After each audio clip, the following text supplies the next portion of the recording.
Hello everybody, welcome to let's stream Planescape Torment. Yeah, so I mean, they can, very much involved in this game right now. I think I don't know when I'm or where I am right now in terms of the overall progress, but I think I might be like around 1/3 of the way, maybe 1/3 or I don't know, quarter.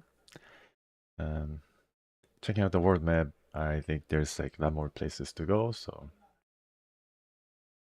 Yeah, so I'm just getting prepared a bit. Sorry for being a bit late. Hope you had some, I don't know, cool stories to tell. Tell me what happened on Thursday for you guys. Whether you had a great Thursday and Friday. Um, oh yes, Clerk's Ward. Yes. Hey Pavel, welcome. Yes. Right now I'm in Clerk's Ward, just like you said, and just arrived at the end of the last stream. It says upper world, maybe Clerk's world. Sorry, I just have a bit of a problem pronouncing word and world and word. It's a bit of a tongue twister. Yeah, Clerk's word. Maybe it's a part of upper world. So I arrived here and kind of looking around. I visited a tailor and supposedly making some clothes. Maybe there's a quest involved in it.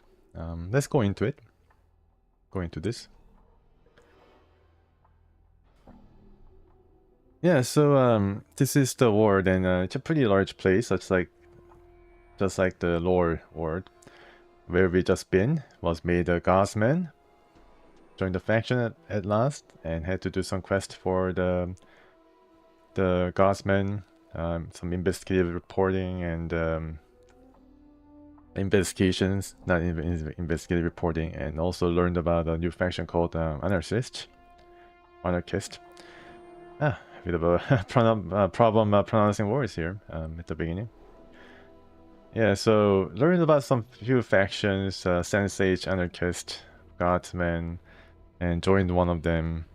Did some quests here and there that took me to the previous places I've been to. Overall, pretty interesting, you just have to walk around and run around without any fast travel, but then it just gives you a sense of scale, which is pretty cool. So yeah, I'm right now here, and then this guy said, "You there, sir? I would speak with you for a moment." So I guess yeah, maybe I should talk to him the first thing in this area, and then I guess this is a pretty good, yeah, pretty decent amount of screen coverage with details on the ground. So I try to keep this zoom level. This guy's called Mong Manor. This thin, sharp-faced man rushes towards you, calling for attention. Ah, sorry, sir, but a moment of your time. Were you perchance here to visit the tailor? What are you talking about? The man breaks in. I ask, sir, because I seem to have offended a man. I commissioned the hot-blooded fool to make me a costume, but he's thrown me out of his shop. You're gonna speak with me now. So I think he's in very much a hurry for some reason. So the man suddenly balls his fist and shakes them at the sky. What have I done to deserve such treatment? Nothing, I say. I was a patron. It is his duty to serve me, the cherished buffoon. I guess customer is king is we're alive in Sigil too. What did you want from me? He focuses you on again. Oh yes, you. Can I beg of you to enter the place and fetch my costume for me, sir? I have a masquerade to go to and have not the time to commission another tailor. Let's just fetch it yourself. He sneers, rolling his eyes. That porcine lout.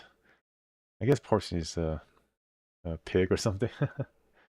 I somehow offended Puffy Pumfield Jackanapes. He's forbidden me to enter his store and refuses to have words with me. Imagine. Okay, I go in now. Oh, most excellent, sir. Tis this very building right here. He points to the long, low structure just north of him. I thank you, sir. Alright, well, I mean, just the quest lands on my lap from the very beginning, so let's go and have a talk with this porcine lout. I guess these guys are, as you can see by their posture, they're a bit more of a, hoity-toity type of novel persons. Hey, so I have things to do. I appreciate your leaving me be. If you'd be so kind, farewell. Pike off, sod. That's what he was trying to say. Alright, maybe we should talk to this guy, Gonkels. Interesting name. Gonkels. Oh, Sensate! We have a Sensate now, roaming around. The short, heavy-set middle-aged man is wearing clothes that seem to be spun of glittering gold. In his hands he holds a bolt of cloth, strung taut across a wooden frame. He is currently embroidering some pattern into the fabric. Greetings. The man doesn't seem to acknowledge your presence. He continues to work at his embroidery, muttering under his breath as he sews. Shimmering motes of light seem to sparkle and drop from the tip of the needle. Wow, it's a magical needle. Good sir, did you hear me? The man does not look up from his work, frowning distastefully as he answers you. Yes, yes, and I'm certain that what you need is truly quite urgent. Now, if you could be silent for just a moment. Wait quietly. Alright, so let's just let the man do the work. At last, he sets down the embroidery and looks up at you. Before you can speak, however, he suddenly picks up another item and sets to work on it. Again, he works what looks to be tiny colored sparks draped from the fabric. Answer my questions, Taylor, or there's going to be trouble. Wait some more. Okay, let's be patient. Yes, if you have the option to be patient, let's be patient and see what happens. He finally finishes his work, setting it down to examine you. Greetings, I'm Gonkels. Now, what was it you were here to see me about? Any questions? I hope it is about garment and the like. I shouldn't answer anything not concerning myself or the store, you know. I wanted to pick up a dustman costume. What were those lights while you were embroidering? That? Nothing, sir, but a bit of the art, which I at times weave into fabric when the fancy strikes me. Those items which I lavish enchantment upon are my most special creations, and are rarely sold. What sort of magical clothes do you have available? Gonkels looks you over, frowning. Nothing that will fit you, that's for certain. I'd like to see what you to offer just the same. Okay. Oh, nice. So this is a health item. Jerkin of the Fleeting Shadow. All these things do not fit my dear nameless one. But how about Anna? Oh, Anna doesn't seem to also fit this clothes because I guess she has tail, unfortunately. Or anyways, yes. What does this do, though? I mean, only by Anna. Okay, so Anna, why don't you buy it? Oh, I don't have the money. That's why. Yeah, I didn't have money for Anna. That's why she couldn't buy it. But this one is only by Anna. Wow, look at that. 15% plus pickpocket skill bonus and plus 25% stealth skill bonus. I guess this is the close to get. Anywho, that's pretty interesting. But let's ask him a question about the Dustman costume. You come again, sir. Good. What can I help you with? I hope it is about the garment and the like. I shouldn't answer anything that concerns myself or the store, you know? Dustman costume. You're in luck then, sir. I happen to have one available. It costs me 30 copper commons. I take it. Gonkels sorry. Gonkels takes a set of neatly folded robes from under the counter. Here you are, sir. I warned you, though. If this is for the upcoming masquerade of Lord Earth, many folk are already attending as dustmen. Yeah, keep that in mind. Farewell, Gonkels. So I guess they like to dress up as other factions like Dustman and Godsman. Oh, save scum? Yeah, that's also an option. If you don't have the money, you can actually try to steal right away. And then get plus 25% stealth skills and be better prepared to steal even more. So these are the Sensage, and they're the faction that only deals with the senses and not really anything else. I mean, they're only for the, here and present, living for the moment. Please, sir, I've got things to do. I appreciate you leaving me be, if you'd be so kind. Farewell. Alright. So Sensates don't care except for their own senses. That's what they're called, Sensates.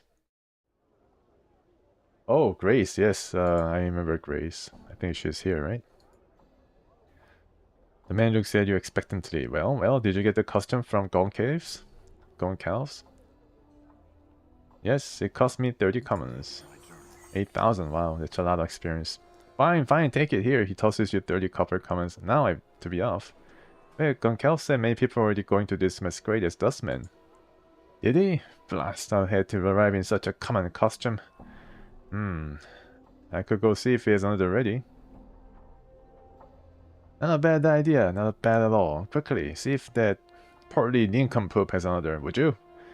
Alright, I returned on the costume. It's pretty funny. At least the distance between the quest giver and the objective is not too far, it's just outside the store. There you go. Questions once again. Hope this is about garment and the like, and yes, I do have the question about garment. I wanted to pick another different costume. Goncalf snows and smiles knowingly. The Dustman bit seemed to be a bit too common after all, eh? Well, it just so happens that I have a Godsman costume, if you like. It shall cost you only 50 coppers. I take it. Goncalf retrieves a set of folded clothing and a heavy leather apron and work boots from under the counter. I think you're missing the hammer. I guess hammer is a weapon, so it's not allowed in the masquerade. Here you are, sir. Enjoy the masquerade. Maybe we should go there. And then we can just enter because we are all dressed up as some weird people. Or colorful people. Especially the TNO with a lot of tattoos and the like. They think that I'm just wearing a costume. The man looks at you expectantly. Well, did you get the costume from Goncalves? Yes, here it is. Cost me 50 commands. 6,000 experience points. Wow, so 14,000 experience points for getting some costumes for this guy. He makes a disgusted noise, snatches the costume from you, and shoves 50 coins in your hands. Now I have to be off. Farewell. Alright, now he's going. He's going. Rankus. Okay. Truly gone. Surprised. Sometimes the characters just stay there. But he's gone. He gone. Under sigil. Okay, so this could be a pretty dangerous place, I think. This large red armor figure is standing in place, apparently guarding the stairs behind him. You dimly recall his ornate armor marks him as an officer of the Harmonium, one who provides law enforcement for the city. Greetings. The man casually motions back towards the street. Move along, sir. What are you doing here? He points towards the stairs behind him, which look to descend straight beneath the city. Guarding the stairway, sir. Why? Where does it lead?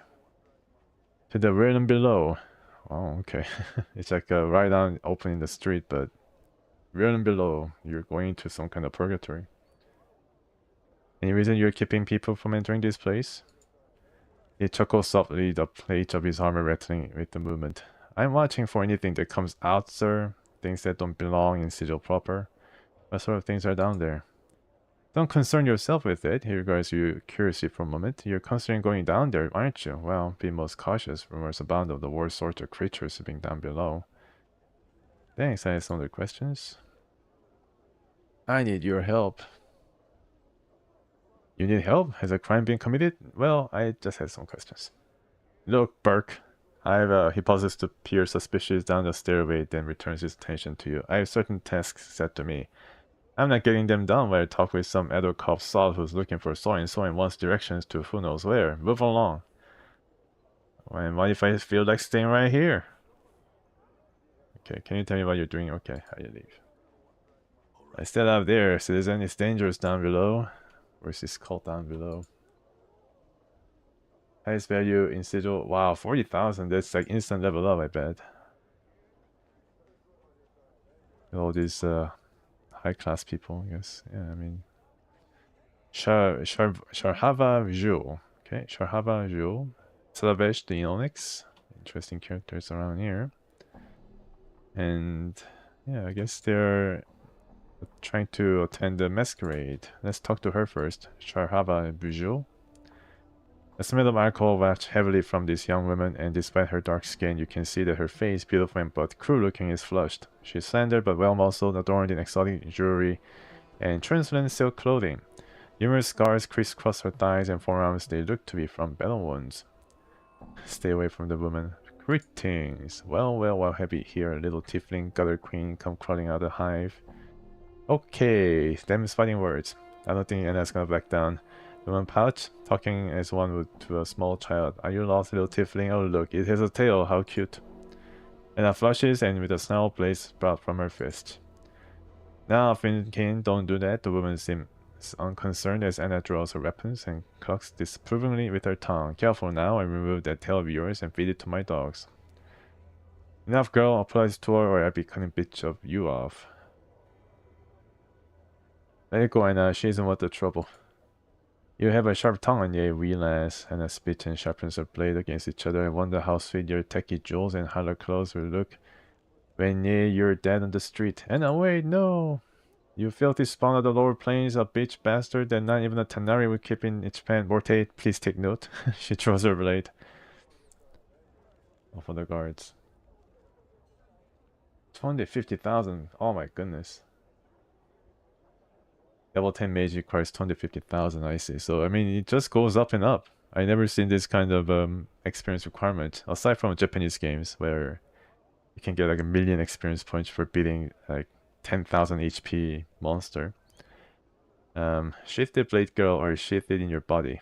Okay, I guess it's time for me to step in. What a foul thing gave birth to you, Sarah. She grimaces in disgust and laughs harshly. And such a stench. Be you one of death's bastards? You notice a curved long knife hanging at her hip. Her hand rests loosely upon its pommel. Want me to slap this barmy chit down, chief? Show no mercy. Morte winks at you and calls to the woman. Hey you, that's right, you there, you saucy little tart. Look at me when I talk to you. What's got you so bitter, huh? The woman caught off guard does not reply.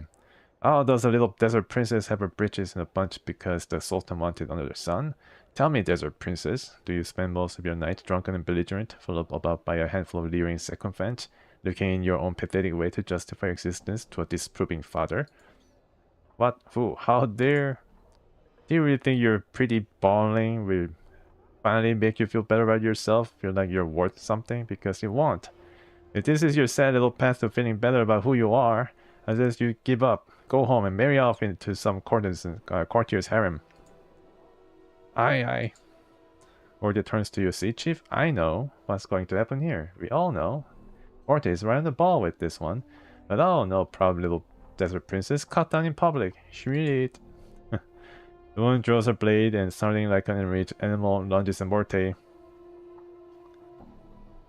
Let things happen as they will.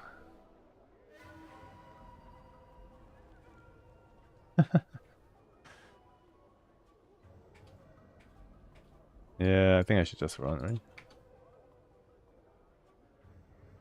She's really slow. She's drunk, so I mean, just go around. Just run away. Okay, so here is Old Poet. This kindly looking old man spares you only the briefest of glances before returning to his recitation. Echo the poet. You heckle and jeer at the poet, making fun of his style of verse, appearance, and postured his home life.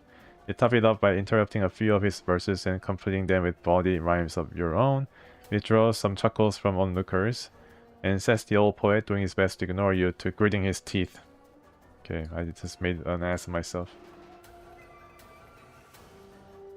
Ellie Havelock. Thief, they say. It's Scout. Pike the sauce. Scout.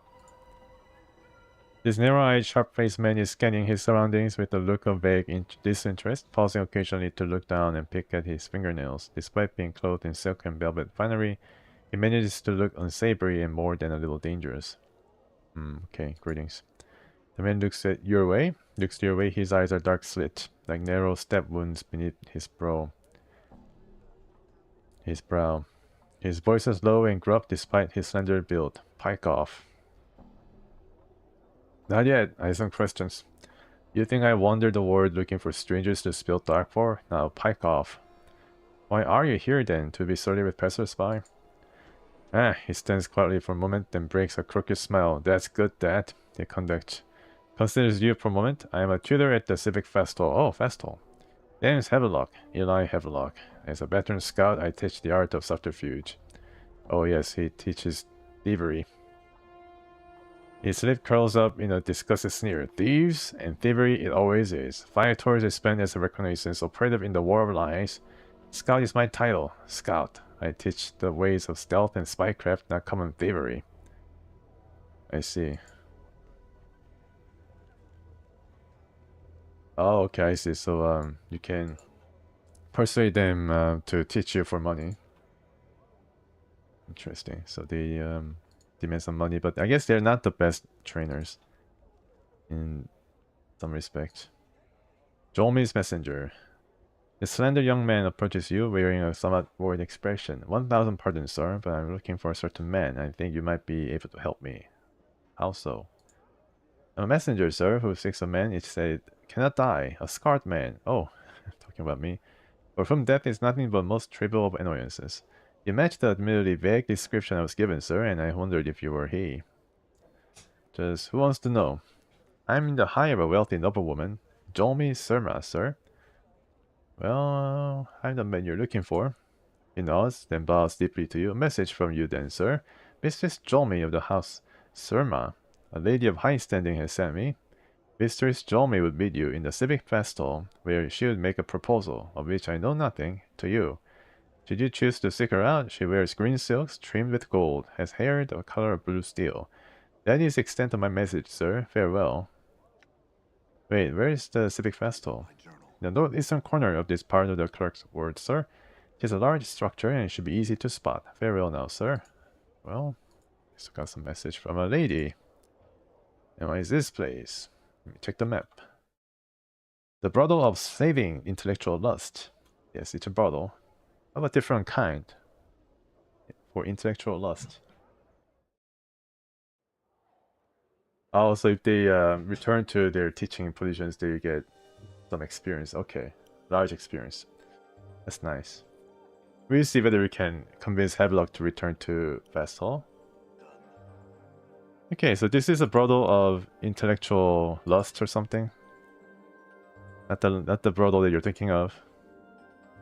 I guess more of a upscale brothel. I don't know why they call it brothel. They should say a sporting house. What the heck? Okay, Modron. Oh yeah. I think I heard the Modron before. But I'm not so sure exactly what it does, but it's pretty interesting. Alright, so let's talk to the brothel patron. Seems like a wise guy looking for setting his intellectual curiosities. This kindly looking older man turns as you approach and nods politely. Greetings, something I might help you with? Some questions. Certainly, go ahead, young man. What are you doing here? Don't tell my wife. The old man chuckles pleasantly. What most men do here, young fellow, chatting with the fair ladies of the brothel. Anyone in particular you recommend? He strokes his beard, frowning in thought. I have to say, no, strike that. Well, young man, I am unsure what you are after. While I'm certain what sort of conversation you would find enjoyable, perhaps I would be more qualified to make a suggestion. It's alright, I don't know the question. What can you tell me about this place? The old man smiles. His eyes twinkle. I can tell you that it is the most wondrous establishment. The ladies here are so enchanting. Even that deliciously mouthy Kimaxi in her own special way. But please, young sir, speak to Fall from Grace of the brothel. As the brothel's proprietor, she may share with you much greater insight into the place than I have to offer. Oh yes, Fall from Grace. Oh, I just passed Grace? Okay. Other question. Do you know anything about Ravel, Puzzlewell? I know little safer legends that most every child has heard, that she is a night hag, one especially evil, and that she was banished from Sigil long, long ago. Alright. Oh yeah, Fall from Grace right there. Before you is a stunning golden-haired woman, dressed in an azure and violet dress, with two long, elegant wings draped across her shoulders. She is serving the room with a side smile. She is easily the most beautiful woman you've ever seen. Even Dionara? I think she might be jealous. Greetings. Okay, thank you, voice work. I have to read this. Who are you? I'm called Fall from Grace. She studies you for a moment. You are new to Sigil, are you not? Does it show? She smiles slightly, not as much as you might think. You carry yourself quite well. What is this place? This is the brothel of saving intellectual lust. She studies you for a moment. I take it by your question that you do not intend to partake of this establishment? Brothel of saving intellectual lust? What kind of brothel is this? I established this brothel to give those lustful fevers that strike the mind more avenues of expression rather than the simply carnal. Much pleasure can be had in conversation engaging the verbal arts with others. Like Reddit. Sounds dull. I assure you, it is not. Toward the brothel. See for yourselves. I have to ask, why did you establish such a place? Fall from Grace raises an eyebrow. That is an odd question. She frowns. I don't think anyone has ever asked me that, at least directly. Okay, so nobody asked that because it's pretty a weird place. So why did you? Part of the answer to your question requires that you know that I'm a member of a society of sensation. Oh, okay. So she's a sensate. My faction believes that one should experience as much of the multiverse as possible. And that is why you established this place. This bottle is intended to slate the lust of even the hardened intellectual. It is designed to stimulate the mind, to heighten one's awareness of themselves and others, to create new ways of experiencing another person. It is for those who seek something more than the shadow of physical pleasures that fill the hive in lower words. I see, so this explanation just includes intellectual fencing rather than other kind of fencing. Haha, good one. The women here must be special indeed. The women here are aspiring sensates. They have come to me in search of instruction to prepare themselves to enter the faction. Also, many of them have a natural grasp of language that can shatter the crust of the most hardened individual. Wow. Sensate. She bows slightly. Yes, I'm a member of the Society of Sensation. Our faction believes that one should experience as much of the multiverse as possible. So, sensate. Okay, and the girls here are in training to be sensate? Yes, I hope that by learning the art of language and its subtleties, the patrons and the students here may learn more about themselves. One is only as limited as their command of the language. To be able to employ language to evoke emotions in others is a tremendous skill, and I agree, yeah. That is true. Those wings are back. Yeah, so she has wings on her back. What are you? She's one of the fiends, one of the succubi she is. She'll take your measure and then she'll take your soul to the lower planes, so she will. Yes. Your companion is correct. I'm a lesser Tanari. Oh, Tanari is a succubi. More specifically, a succubus. She gives a soft sigh. I'm afraid that we are a little too common in the lower planes and elsewhere for our own good. Most of my race spend their time seducing mortals and various pleasures of the flesh. And you? I like to think that I've distanced myself from that. It's ultimately a trivial and non-productive way for one to spend one's time here in the multiverse. There is much more to life, wouldn't you agree? Okay, yeah, so she's a bit of a turned succubus. I like to see whether she's I guess I like to see her alignment. Okay, so I came here looking for help. Canary is a common name for all chaotic fiends, I see, yes. So one of which is succubus. I don't think I needed any help from her. Can you tell me about the sensei? I already asked, I think. Have you ever heard of a night hack named Ravel? I'm familiar with the name. Fall from Grace pauses and thinks for a moment. Rumors cluster thickly about the name and most tend to discount her as myth. But I suspect that she did exist and that she made quite an impression in the cage during her stay here. She looks puzzled. Why do you ask? Oh, but Tezu is lawful fiends, I see. So these two guys are locked in struggle in the lower planes. I intend to seek her out. Grace raises an eyebrow. Truly, I find myself compelled to ask why. Well, you can join me in my travels and say your intellectual curiosity and the information that she has. Is this information available from no one else? I suspect that only Ravel possesses the knowledge I need.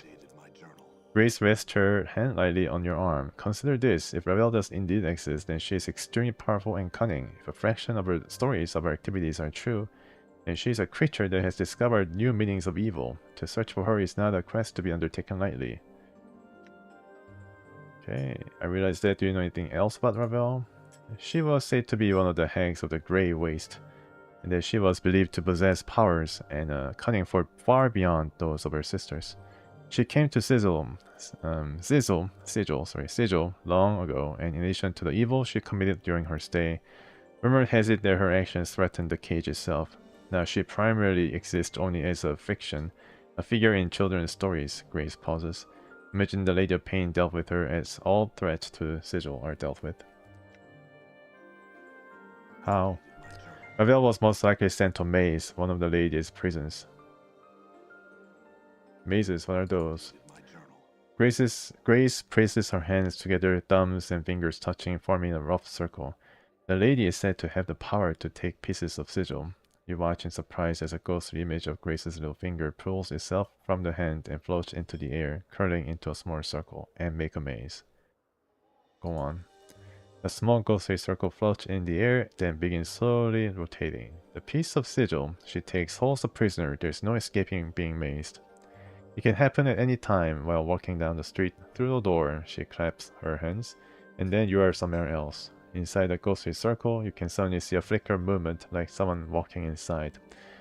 So the Nameless One was after he has joined some other religious faction.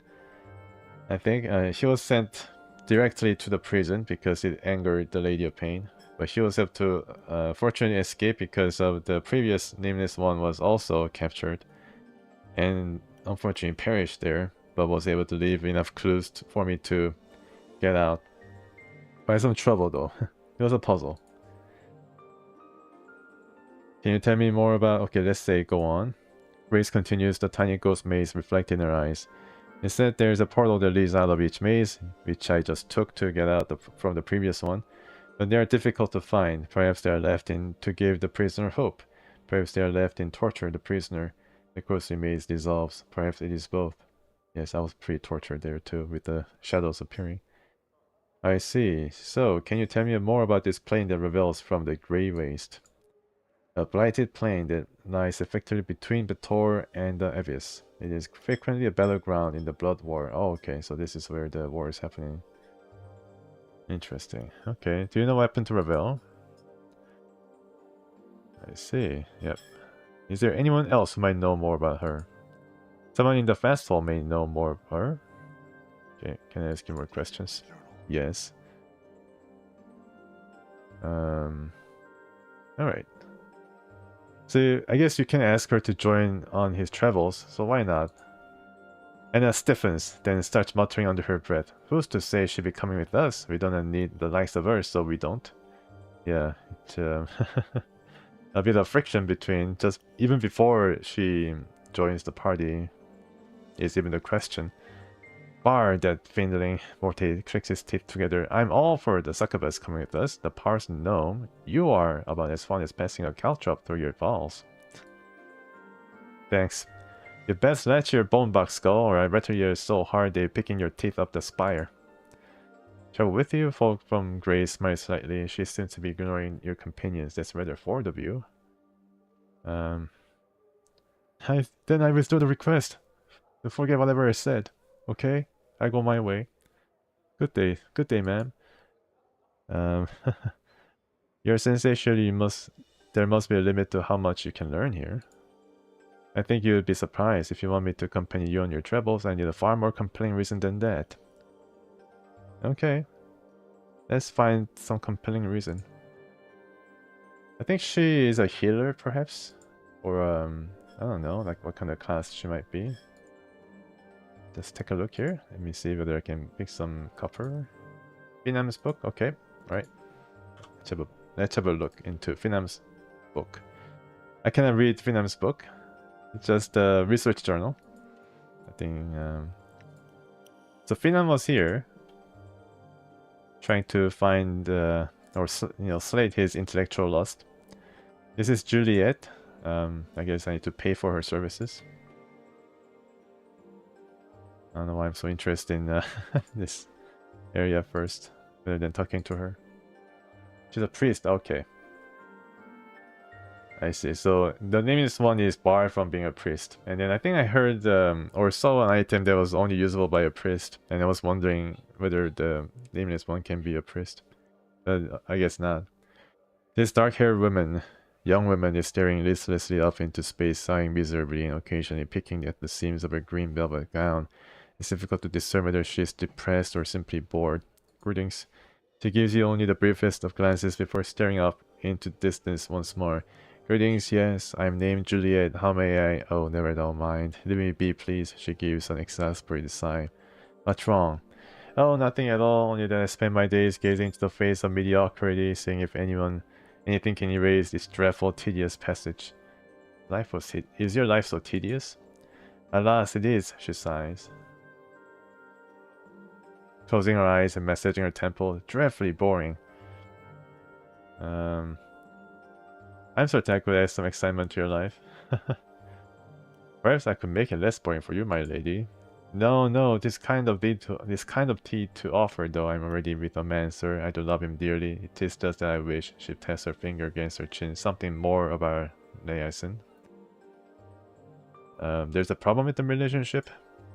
Yes, there's a problem, she huffs, in that there are no problems to speak of. Our families took the news of our courtship splendidly. His siblings love my siblings, and our friends think our union to be blessed by the powers themselves. All fine and good, but things are going... She frowned so smoothly. That's not right to have such a trouble-free courtship.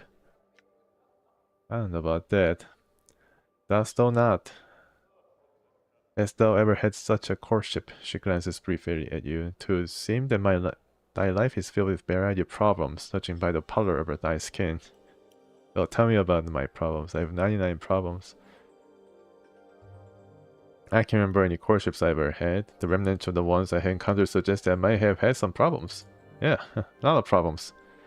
It's just that all my friends have such interesting relationships. One fraught with turmoil, feuding families, daggers at one's under the backs, poison, mad siblings, irate fathers and large swords.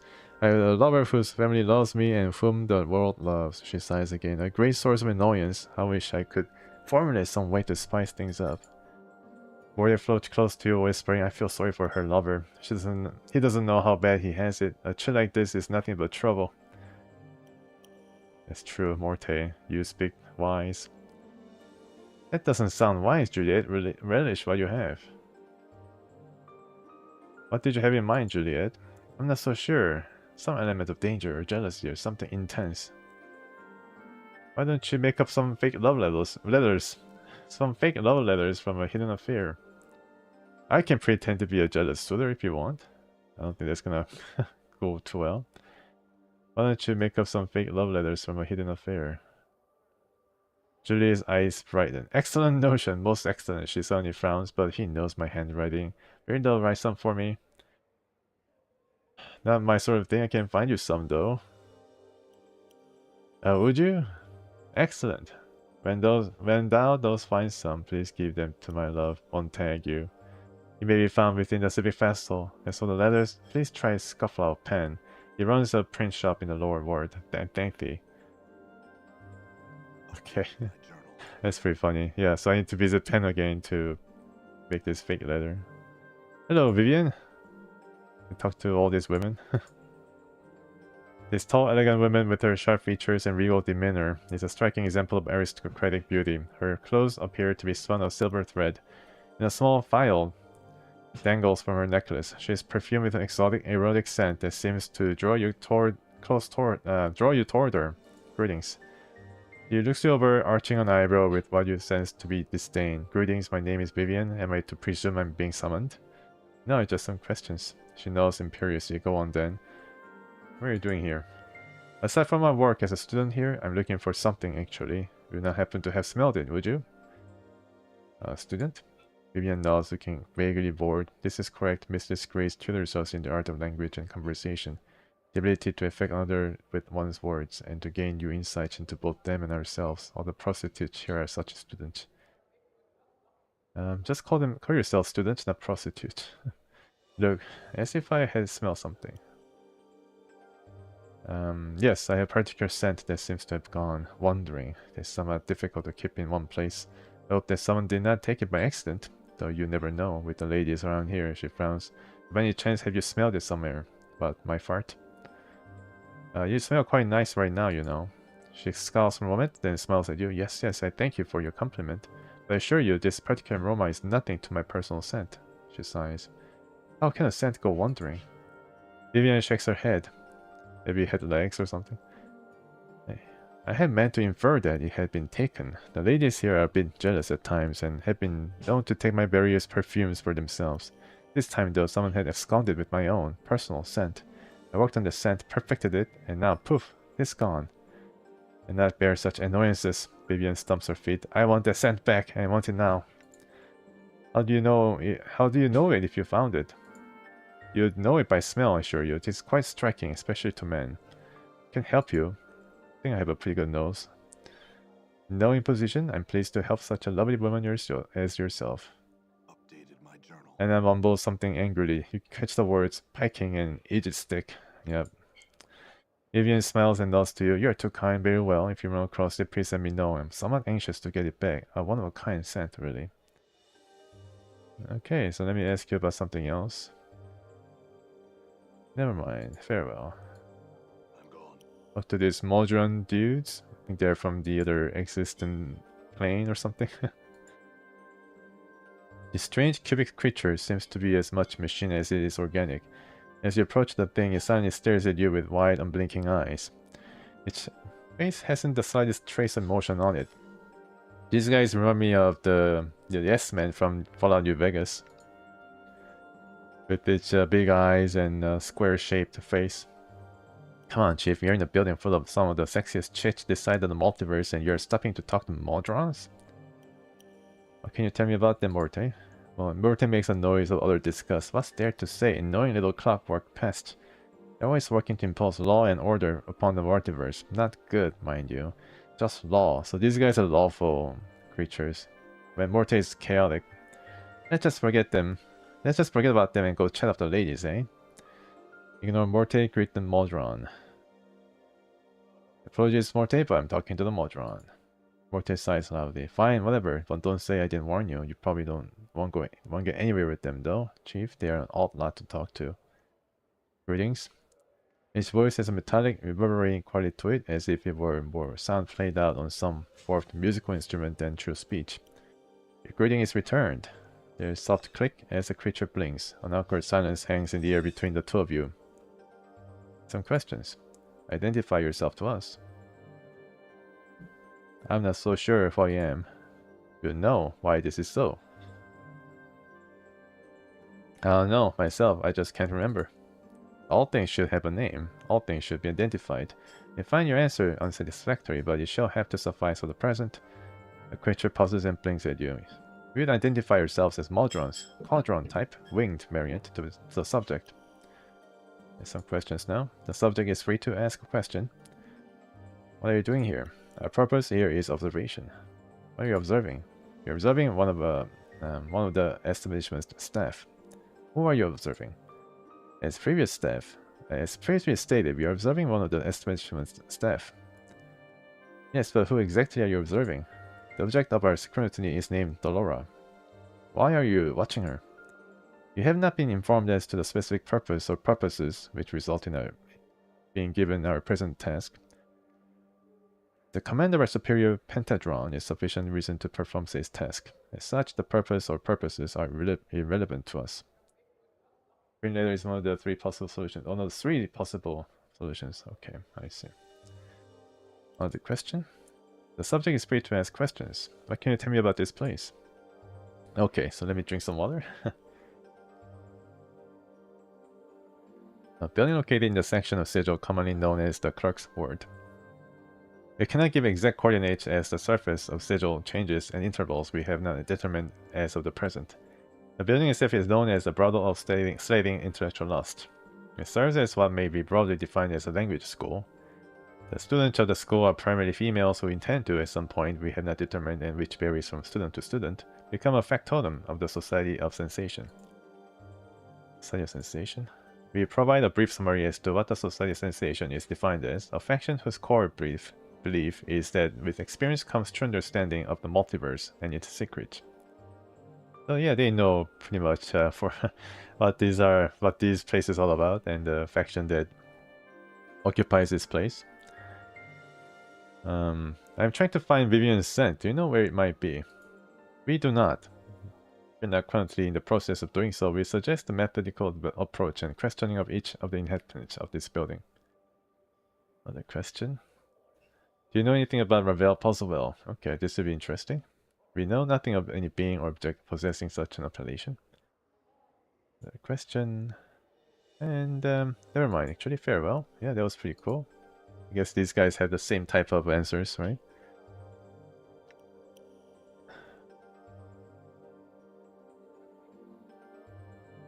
Yeah, I think these guys have the same type of... Yeah, so I guess these guys defer to this creature that we just talked to. Right. Very interesting. Modrons. So let's try to find Vivian's scent. Try to follow my nose. This is Nanny Nine Eyes. I guess she's wearing like a lot of glasses. This petite, attractive young woman is smiling blissfully and humming to herself. Her wide, pale blue eyes seem to be constantly drinking her surroundings as she looks about. Greetings. The smiling young woman curtsies gracefully and looks up to you, smiling. Well met, good sir. I'm Nanny. And how are you this fine? She suddenly notices your scars and places a gloved hand over her mouth. Oh my, you're hurt. She blinks all over. Ortiz spins around you, mocking the girl's obviousness. Power above. Powers above, Chief. She's right. I never noticed before. You're covered in scars. They're all scars. I'm fine.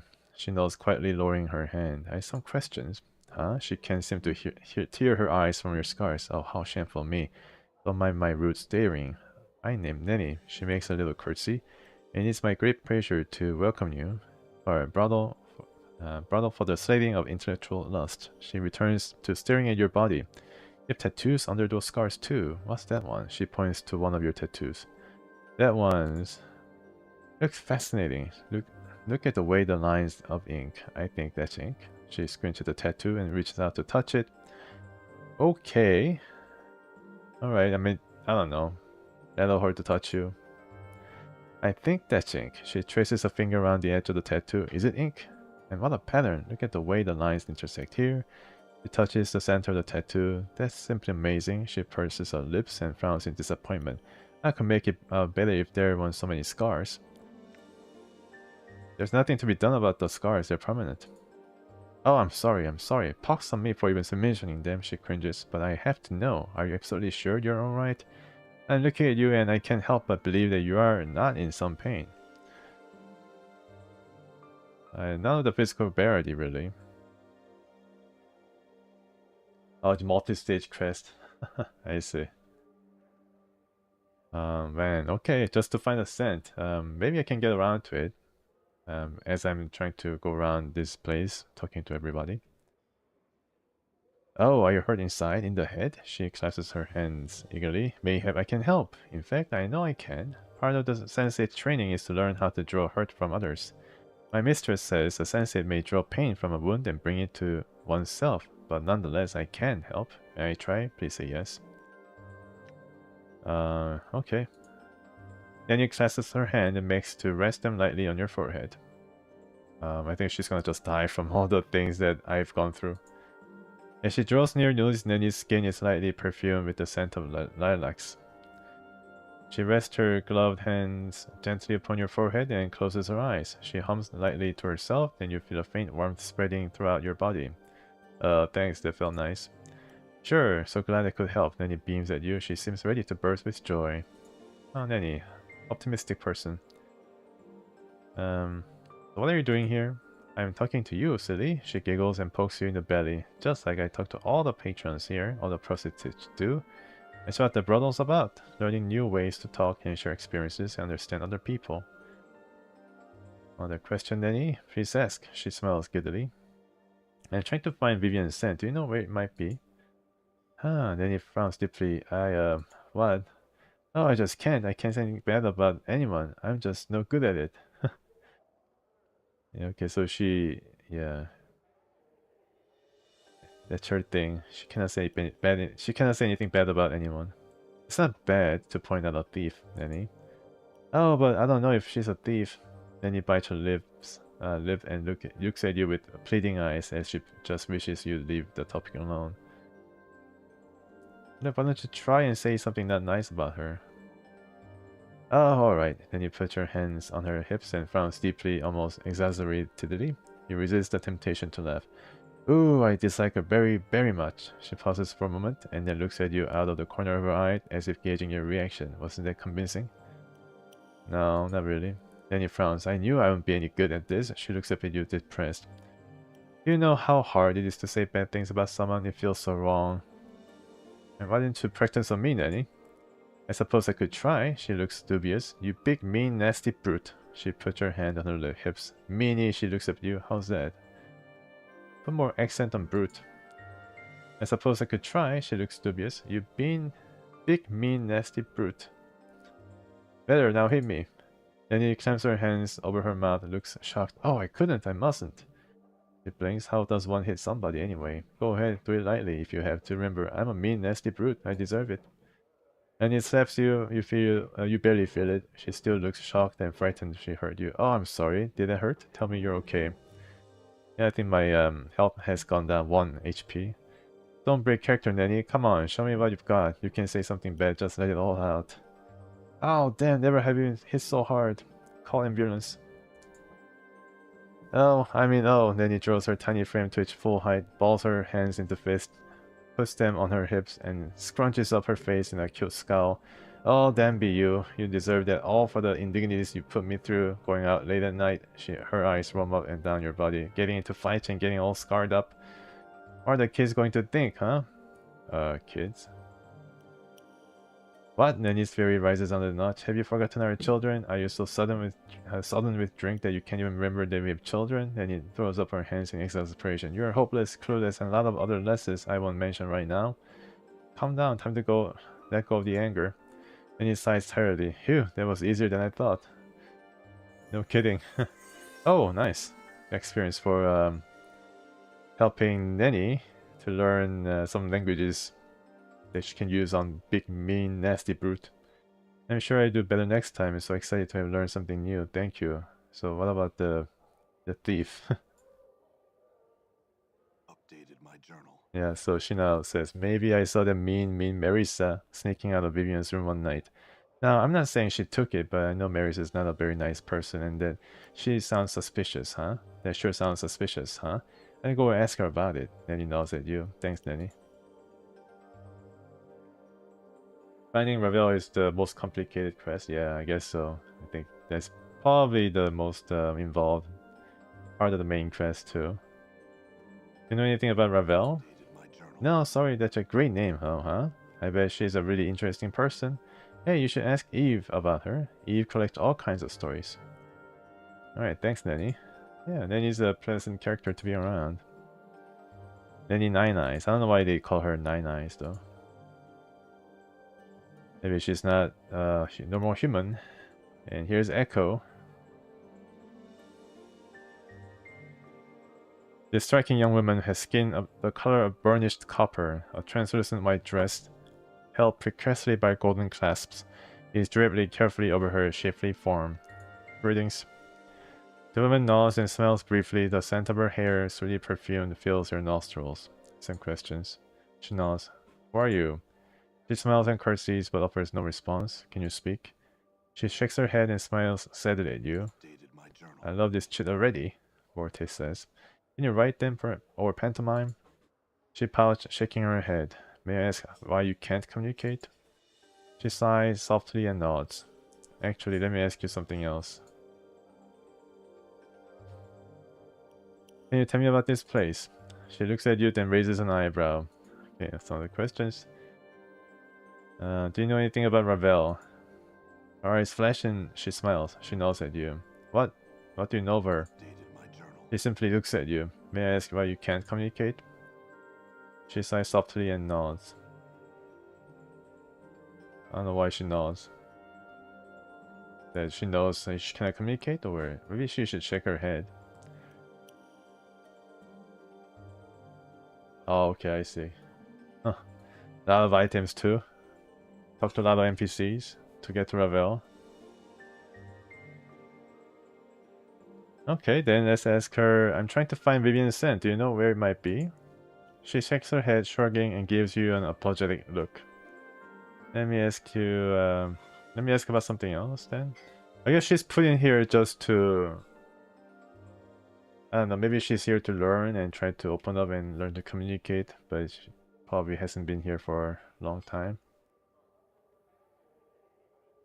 Okay, let's leave. I think I need to have a special device, something, to be able to talk to her. She's a different type of creature from other planes or something. Alright, so let's see. Anybody in here? It's locked. Okay, so I'm not gonna try to open the locks here. Just in case it might turn some people hostile. Oh, okay. There's a secret compartment which I was able to find out by just pressing tab. In the original game, it might have been a bit more difficult to find that particular hidden space. Oh, nice. Okay, maybe I can take it. No. There's a person here in the dark. Marissa. So she's meanie. She's mean. She could have stolen the scent. Squinting at the figure behind the partition, you can barely make out a shapely female form in the darkness. She turns to you, but you can see nothing of her face. Greetings. The figure answers in a voice that is slow and deadly, like a steel dagger drawn across stone. Yes, come to speak with Marissa, have you? Quite rude of you to enter a darkened room, storming behind my partition like so. Rude and foolhardy. You can hear a faint whispering sound like a slight breeze or the hissing of serpent. She should be like ghoul or something. Or zombies where they accentuate the S or something, I think.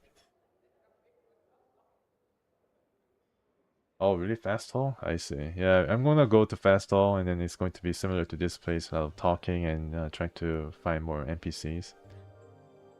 Oh, creepy shit. My apologies, my lady. I wasn't sure if someone was here. The woman gave a slight hump. But it would seem there is someone in this room, would it? Shall you be on your way then? Not just yet, some questions. Ask, why do you remain behind this screen? Is it your wish that I step away from this partition into some patch of light and speak to you face to face? Marissa laughs, and there is a sound of scales sliding on scales. Nay, I think not. Darkness suits me, then doubtless suits you as well. So dark in here. To prevent any unwanted and embarrassing casualties. Now, what is it that you want? I want you to come into light. Nay, and the addition of please will not serve to persuade me. Now, what do you want? Surely you do not come all this way to see me. I do want to see what you look like. You have no such want. Oh, I do. What do you look like? The darkness hides us both. Let's make it a game. I'm frightfully bored. Let me guess. Are you a human male? Yes. Are you wounded in the throat? Yes. Describe yourself for me. I'm tall, muscular, and horribly scarred. Indeed. She pauses for a moment. How are you so horribly scarred? Wait, never mind. I do not wish to know. Now you describe yourself for me. Marissa describes herself as a shapely, pale-skinned, beautiful woman with forked tongue. Her hair made up of riding asps and glowing eyes, which you assume she must be keeping shut. So, she's a Medusa of some kind. Are you a fiend? Marissa laughs lightly, the sound accompanied by a slight hissing. No, hardly, though I have powers some might call fiendish. My glance turns living things to stone, for instance, from beings of flesh to statuary with the bat of an eyelash. Oh, okay, I see. To fail, finish the game. Hey, Laura Sarian. Yeah, this is pretty interesting to be sure. A lot of interesting characters and dialogues for different personalities and characters I've met already. Going just halfway around the brothel. Living things to stone, could you turn, say, Lim Lim into statue? Why do you, why would anyone want Lim Lim turn into statue? This must be inconvenient at times. You think so? That must be why I sit here alone in the dark, hiding behind the partition. Though you can't see Marissa, you're certain she's sneering. She's only sighs. If only I knew where my crimson veil had gone. Have you seen it perchance? Not much before. Is it just a normal veil? Marissa sighs quietly. No, not quite. It aids me in communication. Face-to-face communication, that is. Why do you need to hide your face? Enough with these asinine questions. How tiresome and annoying you are. Now, what do you want?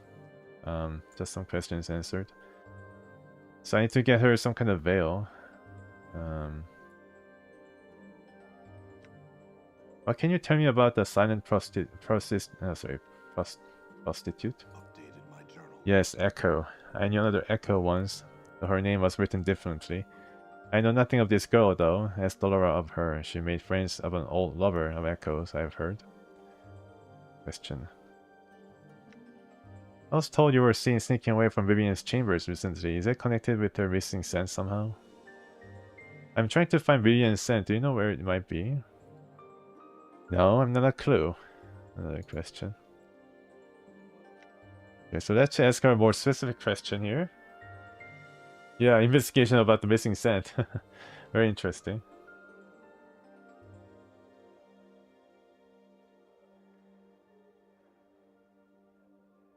Oh, so stoned Limlim, not stoned Limlim. Limlim turned to stone is a way to gain a foothold with the anarchist. Interesting. I was told you were seen sneaking away from Vivian's chambers recently. Is it connected with the missing scent somehow? Updated my journal. Verisa says nothing, though an angry hissing issues from the darkness around her. Yes, I've been known to creep into Vivian's chamber for some of her perfumes, though I doubt you'd meet another one who hasn't. Implying that I got her personal scent, well, feel free to sniff around. You've not find it on me or in my chambers, I assure you. First, whoever took my crimson veil took Vivian's scent as well. Question. Do you know anything about Ravel, Puzzlewell? No, do you? You hear an annoyed sigh from out of the darkness. Go ask Eve. She collects many tales and can probably tell you something of use. Alright, very well. So there is another quest here involving the Crimson Veil. And let's turn our poor Linlim into a stone statue.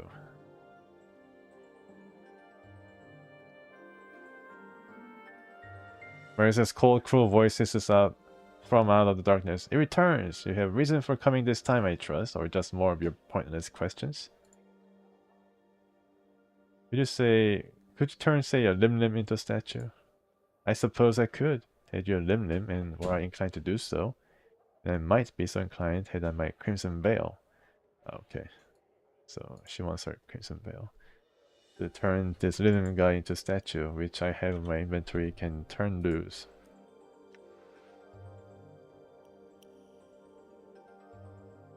At Pio Pio, he says. He's not gonna say Pio Pio no longer if it gets turned into stone.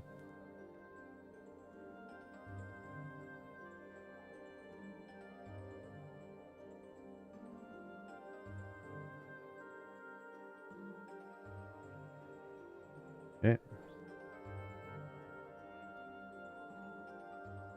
Canary Ceres. Kasai Ceres. I think she's a fiend or something, or some kind of a... Yeah, not human. Stop right there, Caris, or Kasai Ceres, stop right there.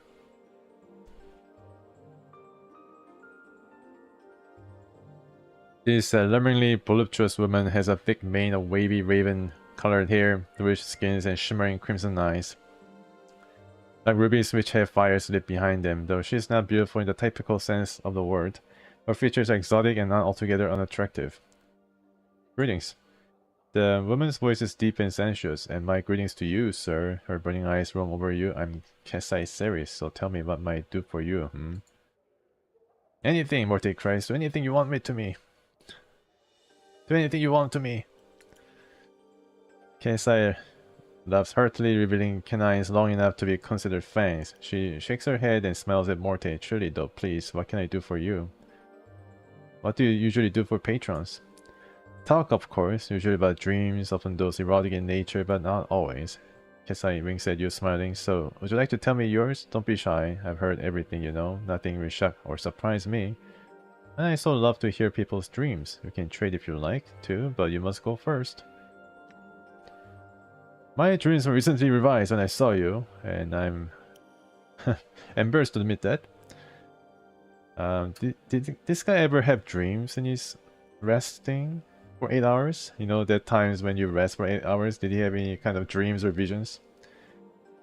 I don't have dreams actually. Kasai arches her eyebrows in surprise. Truly, how sad. Even fiends and devas dream, you know? Are you certain you don't? I guess divas definitely do dream. Quite certain, no dreams at all. Ah, too peculiar. I'm at a loss as to what to say. Well, I did have some questions. Kasai blinks her crimson eyes at you, waiting your question. If you don't mind me asking, what are you? What are you? Kasai shakes her head. What, can't you tell? She draws herself up, thrusting her ample bosom towards you. A woman! She raises an eyebrow. I can see my answer doesn't please you. I'm plain touched, actually.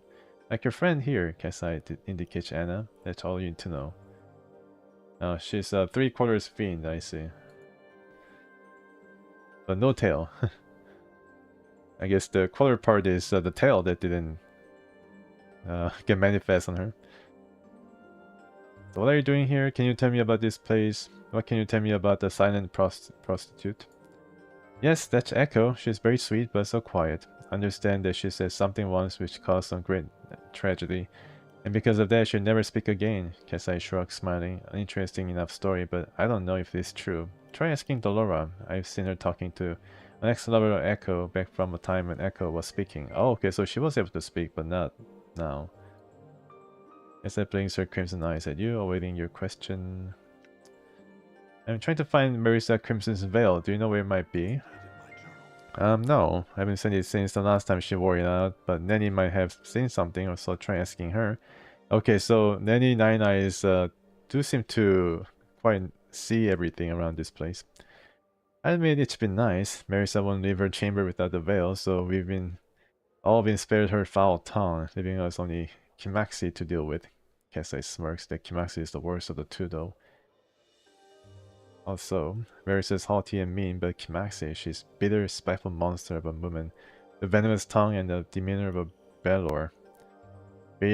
I can't see why anyone would like to speak with her. I sincerely doubt her appearance makeup with that flaying, poisonous mouth of hers, but she receives patrons nonetheless. I guess, yeah, there's type of people who get, I don't know, who gets their, once their fill of all these nagging and very venomous insults heard at them. It's like, I don't know, masochist for intellectual lust. I don't know. Okay, so I'm trying to find Vivian Sense. Do you know where it might be? No, I don't. Kesai frowns. Most of the women will say she's prissy, but she'll also be nice enough to me, complimenting me on my eyes, and she smells so good. I hope she finds her own scent again soon. Try asking Nanny about it. She's everywhere at once and might have seen something. Question. Okay, do you know anything about Ravel? No, nothing. Are you sure? You suddenly seem upset. She narrows her red eyes at you. Of course I'm sure. Don't ask me ever again. Okay. Yeah, she knows something about Ravel. Very well then.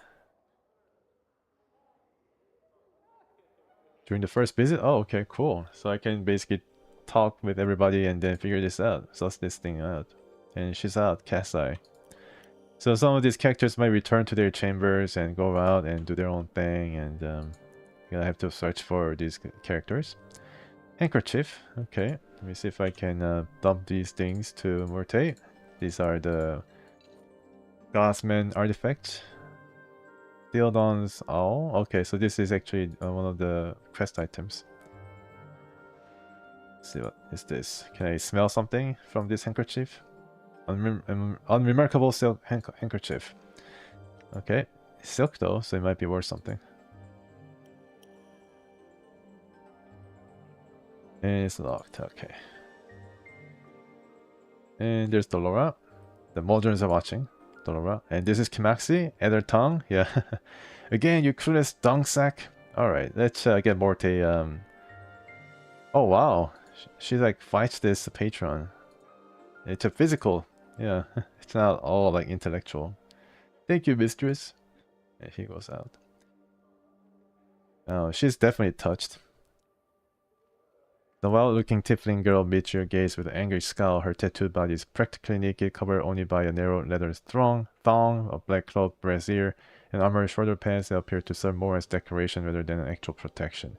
Her spiked hair, as well as the thin fur that covers her goat-like legs, is brassy white, and numerous silver rings dangle from her ears, nostrils, lips, and brow. She wears a leather collar around her throat with the inscription Kimaxi at her tongue. Okay. Get ready, Morte. Kimaxi bares her teeth at you, and just what are you looking at, you banged up sod? My friend thought you were attractive, but whoa, was he ever horribly mistaken? She sneers at Morte, then looks below him, where her body would normally be, sharp tongue for a stemless deader. Let them keep at it. Morte, like I let mine anywhere near if I had one. What, did you hear the word brothel and think you could make some drink here, you flea-beaten gutter whore? My goodness, I think YouTube is gonna censor me now.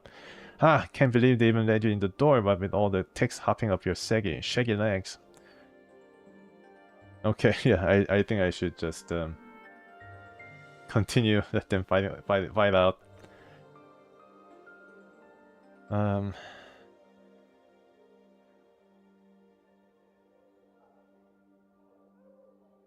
Text, the only annoying insect around here is you. She suddenly turns to you. Hey, you here to talk to me or what? Or what? What else can I do with you? What did you have in mind, you sodding jawbox? Go ahead, give me a reason to say no to you. What do you usually do for patrons? Practitioner of abuse. Abuse? What does that mean? I show you. Her hand lashes out to slap your face, but you manage to barely dodge the blow. Kimaxi pouts visibly, then scowls. Oh well. Say, can you teach Morte here to be more abusive? She raises her eyebrow. Now that's an unusual request. I don't know, but it seems pretty foul-mouthed already. That he seems pretty foul-mouthed. Kimaxi Bladerdong, you scruffy goat-gammed harlot. You wish you had legs like mine, you pitiful wretch of bumbox that can walk, run, dance. What do? Bob around wishing you had a pair, goat or otherwise. The two of them lay into one another, exchanging barbed, blistering insults and clashing with razor-edged tongues. At last the two stop their bickering and eerie silence settles over them as they eye one another hatefully. Finally, the tiefling makes a grudging admission to Morte. You're not bad, really. Not bad at all. Better than you, perhaps? Morte wiggles his eyebrows at her. Eh? Kimaxi narrows her eyes at Morte. Don't push it, skull. You taunch, wow. Okay. I won't, tiefling. I admit I might have learned a thing or two, though. Good thinking, chief. Sure thing, Morte. So was that all you wanted? I'm not spending any more time near you than I have to. Actually, some questions. Yeah, so he learned a new kind of views. I wonder what kind of options that he's gonna have as special abilities. The tiefling rolls her eyes, and what makes you think I care? You don't. Why don't you lick my backside? Okay. My tongue's not wide enough. I don't like hair in my mouth. Okay, I think Morte might learn. Still learn a thing or two. Oh, you seem to like the taste of awful in your mouth, you dung-breathed cretin. Only because it's like kicks in you, you mangy stinkpot. Kiss me, she makes a retching sound. I'd rather kiss a bloody mess of phlegm than lay my lips on you. No thanks. Don't thank me, thank the power someone actually wants to kiss you. Kimaxi looks at a loss for something to say. For an instant, her smile threatens to crack the grimacing mask of her face. Then she becomes more of a basilisk than ever. Alright, what do you want of me? Questions answered. She looks annoyed. Fine, whatever. Ask. Who are you? My name? Uninterested. I can guess yours though. Scrubunch, get out of here before I put a fire under your arse. I have another question. What can you tell me about the silent prostitute? What, that echo chit? Don't know anything about her. Don't talk to the girl. I mean, why? Not like she can talk back. Ask Fridge Dorora about her. I think I saw her playing Go with an old crush of Echoes, back from when she could talk. Okay. About Vivian's scent. Try a hype gutter, or perhaps that's just a similar aroma. To be serious though, Marissa stole it. Marissa, are you sure? No, but I'm hoping you go stomping into her room and get upset her enough to do something awful to you. Okay. Another question. I'm trying to find Marissa's Crimson Veil. Do you know where it might be? Yeah, I guess she probably used it as a... I don't know, like to wipe something from her behind. She smirks. Up your arse, perhaps? Yeah, it's pretty close enough. Hell, I don't know. Kimaxi smooths her back hair, which instantly springs back up into a spiky mass. Anything about Ravel? What would I know about her? I look like a scholar or something to you? Go ask more learned or Eves.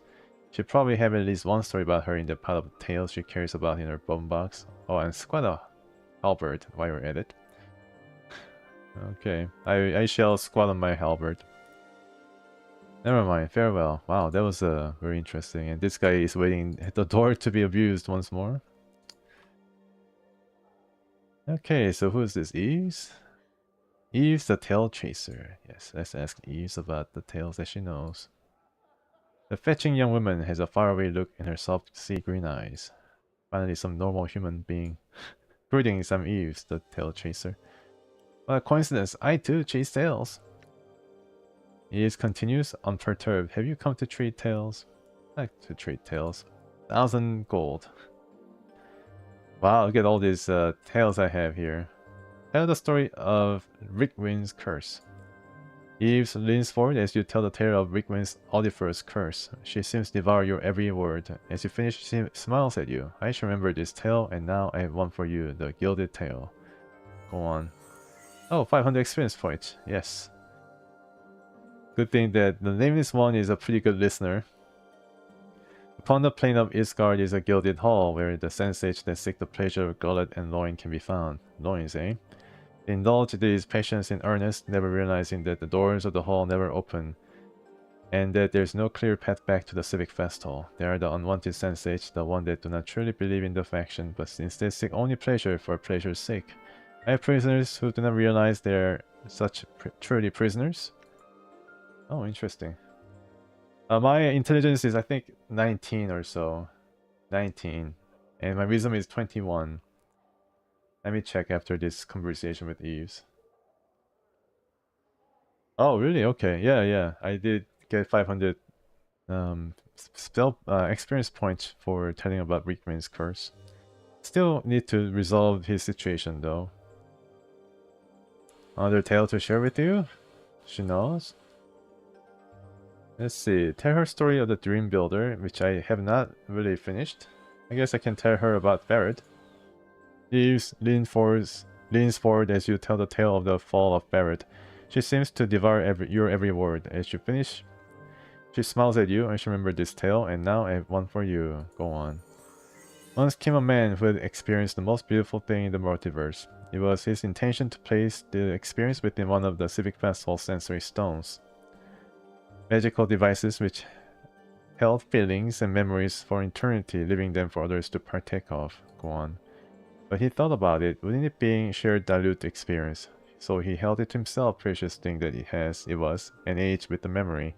But as he aged, the memory became tarnished and beaten, and he could no longer recall the glory of the experience. Too bad. Eves nods. I liked it very much, yes. Tell her story of the alley of lingering sighs. Eves leans forward as you tell the tale of the alley giving birth. She seems to devour your every word. Yeah, that was pretty interesting sequence. Alley of lingering sighs.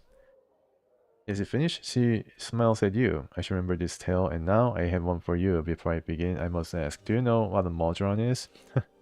Yes, we just talked to one. Then I shall tell you the tale of the clock and the quadron. Go on. Once upon a time, there existed a Modron. It was a newly created, its logic fresh and tested. It comes to sigil, following the commands of its modern superiors. Go on. You knew of nothing but commands and dictates of obedience and passing along the orders of its superiors. For you see, Moderns are only aware of the commands of their immediate superiors. They have no grasp of higher authority until this one. He was struck by lightning or something. Go on. One day he came upon a small shop within which there was a small clock that could no longer tell time. It was cracked along the edges, the wheels of its hands broken. The Modern immediately set itself to work at getting the parts to fix the broken clock. Go on. He made a new wooden housing for the clock's part. They replaced the bent springs, carefully filled and oiled the clockwork machinery, and carved new hands from the sparse metal available to it.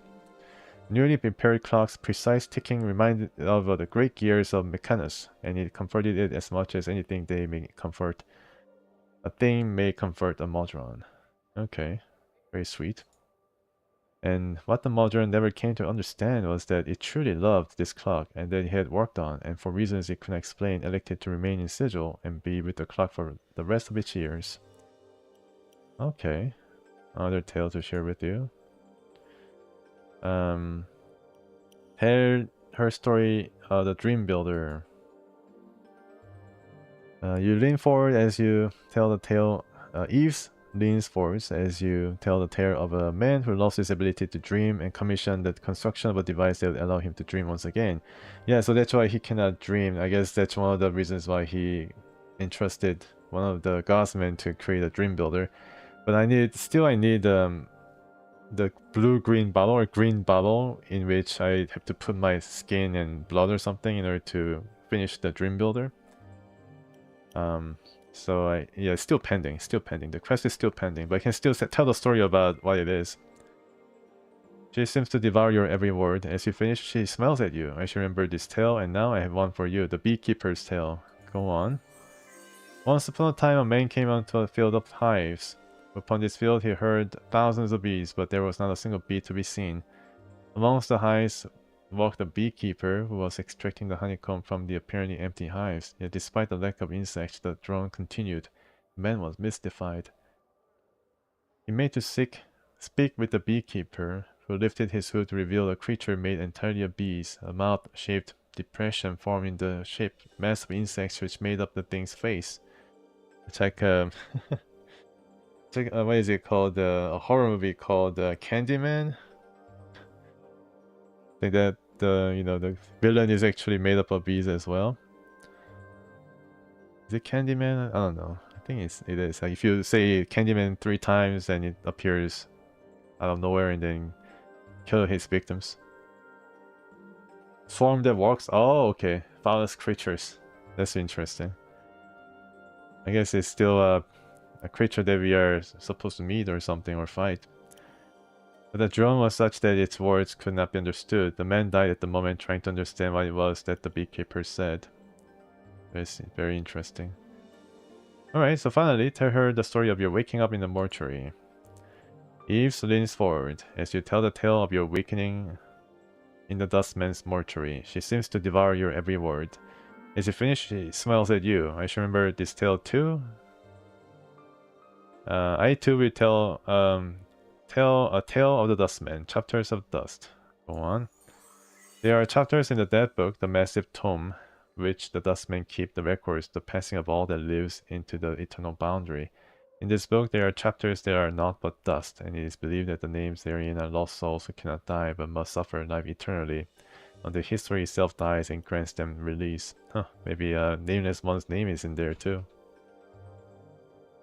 Okay, ask one of your companions if they have a story to tell. The Khan, you've been silent for some time. Years await your story patiently. Forte, do you have a story to trade? Me? Why do I have to tell a story? Forget it then. No, I do it. I just thought I'd complain a little out of convention. Besides, I love the attention. Fine, go ahead then. An elderly man was sitting along a dark path, right? He wasn't certain of which direction to go, and he'd forgotten both where he was traveling to and who he was. He sat down for a moment to rest his weary legs, and suddenly looked up to see an elderly woman before him. She grinned toothlessly and with a cackle spoke. Now your third wish. What'd it be? Go on. Third wish? The man was baffled. How can it be a third wish? I haven't had a first and second wish.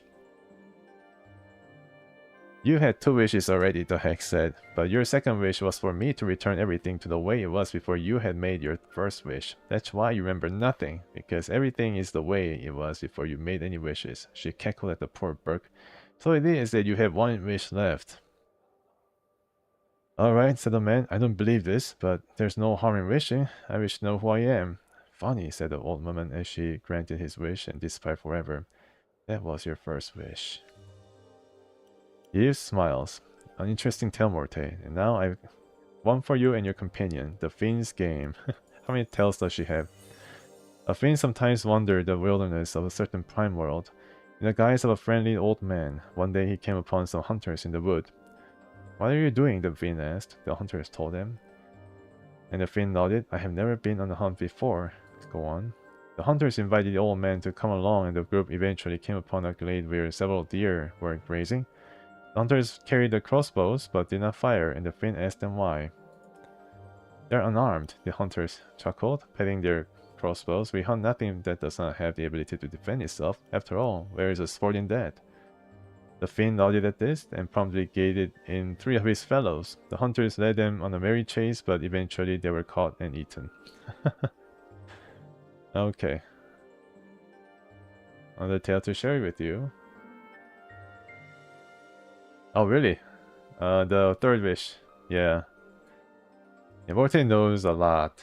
He probably is the most, I don't know, maybe well-tread in some of the things going on in this game. But then he doesn't really mention it.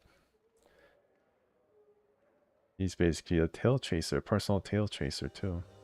Also chases tails. I like that very much, yes. Ask your companions if they have a story to tell. Okay, so Anna, do you have a story to trade? I am no good at telling such things, I'm not, she frowns, and raise her hand as if trying to show away the idea. Don't they be asking me for such nonsense now?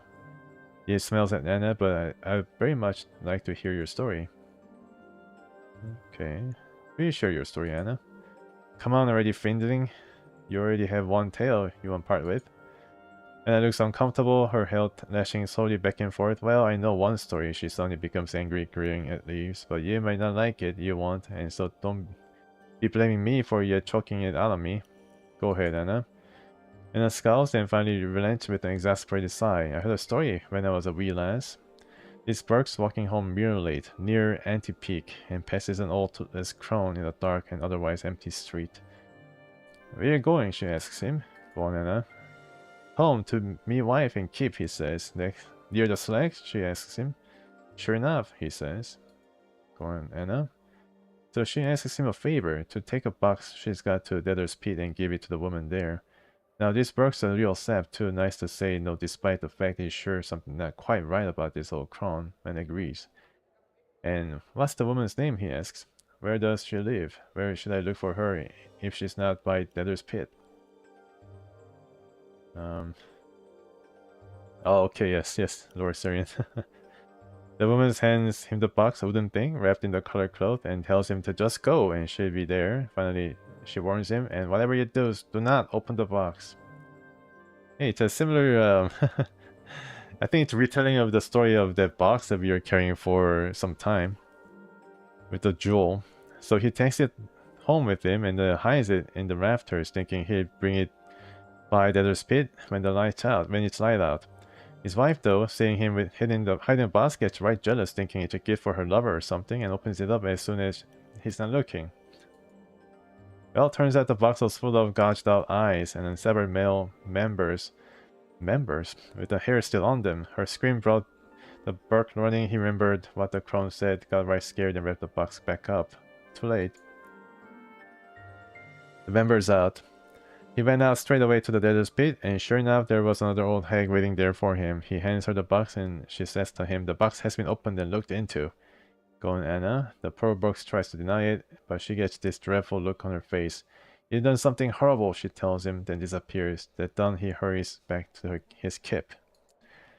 He is feeling ill when he gets back and takes to bed. His wife bitterly regretted opening the box and all, but it was too late. The next day he died of a rotten disease, and the first thing to go was his eyes and stem. And then all grimly, her tale complete. It's pretty scary. He smiles. That was a wonderful tale, Anna. You should never hesitate to share it. Now I have one for you and your companion, the parched land. Go on. Once a large village was struck by a terrible drought. A farmer journeyed to the worshipping stone and again implored it as to the curse of the drought. He asked the stone why it did nothing when the fields were parched and dying. Wild animals and the people suffered while the stone did not a thing. Did we not give enough offerings? The farmer asked, begging almost upon his hands and knees. But the stone did not respond. It merely sat and cast its shadow. That's it? Another tale to share with you. Ask one of your companions if they have a story to tell, and it's the Akon's turn. Akon, do you have a story to trade? Akon knows solemnly. Okay, so he's like very willing to trade his story. Akon tells the story of Akali, a foolish Githzerai, a myth, who had become lost in the chaos of Limbo. Normally, a single Githzerai may use their focus and mental discipline to form the chaos around them into a small, habitable environment. Akali, or actually, however, asked so many useless and unfocused questions in her quest to return home that her isle of matter dissolved around her and she drowned. Eve smiles. Fascinating, Dakon. Let me share with you and your companion another version of your tale that I've heard. Another version. Okay. Dakon looks attentive, perhaps a little surprised. Go on, Eve. Yeah, she knows a lot of stories. It goes on to tell a different version of Dakon's tale in which Charlie was driven from the Githzerai city of Shrektalor for her constant useless prattling. One day she encountered a Sladi on his way to the spawning stone. She hastily erected a wall of chaos matter, which even the ravenous Sladi found difficult to break down. Hungrily, it waited and spoke to her through the wall. She asked it questions, and as she became more absorbed in her pointless carries and Sladi's answers, her own wall decayed and collapsed upon her, and thus she drowned in the matter of limbo. Okay, so I have a question for you, Yves, after all the trading of the stories. Why are you called a Tail Chaser? Once upon a time, a girl came to an oracle who was rumored to know many things and asked of it a boon. Her life was in need of direction, so she asked this oracle as to what would give her purpose. Go on. Now, the oracle was not evil, but it was vague and tended toward drink, which caused it to be obscure in many matters of judgment and focus. Its only answer to the girl's question was that within one story that she would hear in her lifetime was the truth that she sought. The girl went off and collected stories, which she chases to this day, not knowing which of the thousands hold the truth. Such is the danger of foolish question and the wisdom of an unspoken one. So she also tells her story as if she's telling a tale. She's definitely very much keeping it very professional to her role in the brothel. What are you doing here? I collect tales and trade them with others who tells their own. Okay, and can you tell me of the stories you've shared again? Okay, you can just have a bit of a recap of the stories. What can you tell me about the silent prostitute? Echo, Eves frowns, thinking, I once heard a tale of a girl who knew the word. If spoken would undo the multiverse. Perhaps this is Echo. As Dolora, though, I understand that she sometimes meets with the one who knew Echo before she stopped speaking. Yeah, Dolora is one we have not really talked to yet. I'm trying to find Vivian's scent. Do you know where it might be? Eve shakes her head. Speak with Nanny. She's forever pacing about, observing everything intently. Okay, but she cannot say anything bad about people. I'm trying to find Marisa's Crimson Veil. Do you know where it might be? Eve shakes her head, but Marisa is an interesting tale. Would you hear it? Okay, so it's not a tale for us. No experience points though. Once upon a time in a world of heroes and a time of petty childish gods, there were three sisters, cursed with a hideous appearance. They were considered demons by the people of the land and forever shunned. One missed their sisters terribly, yet left the world with its shame behind, but exchanged the pettiness of a pantheon for the pettiness of self. Okay, wow. Another question? Right, finally, the big prize. I expect some experience points from here. The tale of Ravel Puzzlewell, frightener of children, begins and ends with a question. What can change the nature of man? Okay, I also remember this question. What can change the nature of man? Go on. Many were the times she posed this riddle to those who approached her, those who sought to glean from her the strange magics that she alone seemed to possess. All tempted to answer the herd carry, but no avail, and they found the price of their wrong answer to be some horrible fate, always more terrible than the last victims. If crowned their various torments would be to speak of things that nightmares are woven from. Go on. The tale strikes me in this way. Ravel herself knew not the answer to this question, but she lusted for such an answer. Only the why of the matter remained in question. Why did the nature of man matter to one of the Grey sisters, especially to one of such power as Ravel? It is said that she put the question to the Lady of Pain, not directly, but shouted to Sigil itself, daring for the latter to answer. When no reply was forthcoming, she wove terrible magics and threatened to open the cage and let the fury of the plains roll in like a wave. She received no answer other than banishment. To this day, no one knows the answer to Ravel's question. And now there is no one to petition, for Ravel's herself is gone, lost to the plains. Okay, I updated my journal. Wait, there's more. Though my tale ends with Ravel's demise, there are some that claim the Hex still lives. There's a silent prostitute here who once talked of such things. Oh, Echo. But she speaks no longer. If she would speak to you, she might tell you more of Ravel. Okay, so yeah, I need to talk to Dolora. Okay, wow. There was some intense tail swapping. And then I need to speak to Miss Dolora. Let me save first. She pushes me out of the way. That's pretty funny. Do I see 2 Modrons now instead of 3? This dark-haired, pale-skinned woman has a cultured, refined look about her. As she turns to you, you note that her eyes, which you had previously thought to be grey, are the color of brushed steel. Greetings. The woman's voice is soft, calm, and without inflection. It has certain faraway quality, as if someone somehow not attached to her. Greetings, I'm called Dolora. May I serve you somehow? In what ways can you serve me, Dolora? She blinks her eyes, then touches her hand to her heart, bowing her head slightly.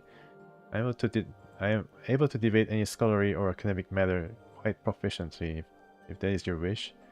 Also well versed in various games of strategy. Whoa! Maybe she can play Heroes of Might and Magic. Should you wish to play something, though I have the materials for a few such games here. Hoping for something of a more physical nature. Debate, you say? Okay. Laura nods. That is correct. I'm neither a tome nor a tutor. I have no desire to educate my patrons. Should you have a matter to discuss, however, the 15 factions and their effect on sigil politics, the most effective battle stratagems for warring in Acheron or Acheron, the meaning of existence itself, I would be most pleased to choose a counterpoint and engage you in debate. Choose a topic if you see if you can best her. You choose a topic and begin. The debate lasts a long time as the two of you exchange points and counterpoints, and thankfully I do not have to read that. Even attempting to methodically undermine the other's position. As you speak, a strange feeling begins to come over you, a memory trying to resurface. Okay, I see.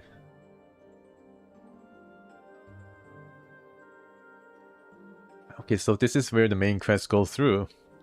This brought up intellectual lust is where main quest touches upon very heavily.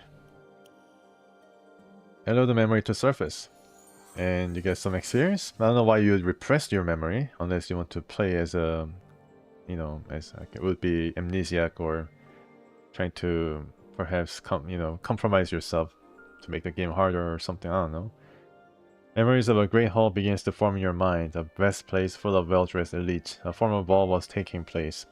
Before you was a small, impeccably dressed fellow who wore a golden medallion. It was emblazoned with a symbol you dimly recall as a sign of one. The two of you stood in a circle of onlookers you've gathered to listen to your debate. But that's impossible, the man was saying, looking perplexed. Oh, but it is, you cover yourself, replying. I've made several inarguable points that, given you a number of examples, you simply don't exist. But you can't. Why are to accept that? I'd. Yes, you cease to exist, and without a flash of light, a puff of smoke, with no fanfare of any sort, the man was simply gone. Man, you can just simply do that, banish him with word. The onlookers wooed and awed. Some clapped. You remember giving a flourishing bow and walking away, a small satisfied smile upon your lips. You suddenly realize Dolora is watching you closely. Are you feeling well? We might finish our discussion another time, should you like. No, let's continue the debate. As hard-pressed as you are to beat Dolora's infallible sense of logic. Oh, you've eventually been out, okay. She merely nods in approval. You are a most skilled debater. That there is no denying. I do feel, though, that had I time to perform some research, you might not have bested me. I consider that an unfair advantage, though. Thanks. Dolora nods. If you like, we can debate once more upon the same topic. I could argue your position this time, should you desire it. Okay. Wait, are you always so ruthless in a debate? Dolora nods. Mistress Grace instructed me to show no mercy for another of her students. Always allows a patron to win after a lengthy debate. It was Mistress Grace's desire that I provide a different sort of experience for the clientele. I see. Could you play a game now? Of course. Is there anything in particular you wish to play? No. I don't really remember any games. Here then, allow me to show you one. Dolora brings out a thin lacquered box, which unfolds into a small board marked with a grid. The contents of the box proved to be a number of polished stone chips, half of them black, half of them white. This game goes by many names. Shall I explain the rules to you? You have to actually play the game, right? He does it by himself. Dolora explains to you the rules of the game, how the chips are moved, how one bests one's opponent. It seems somehow faintly familiar to you. The rules are simple, yes, but a great deal of complexity lies within the game itself. It takes a great deal of time to master. Shall we play? Okay, sure, let's play some game. Within the game, as you play, you come to realize that you've done so before. You recall various ploys and strategies that you have won your previous games and employ every trick you know to beat her. Suddenly a strange feeling comes over you, a memory trying to surface. I love the memory to surface.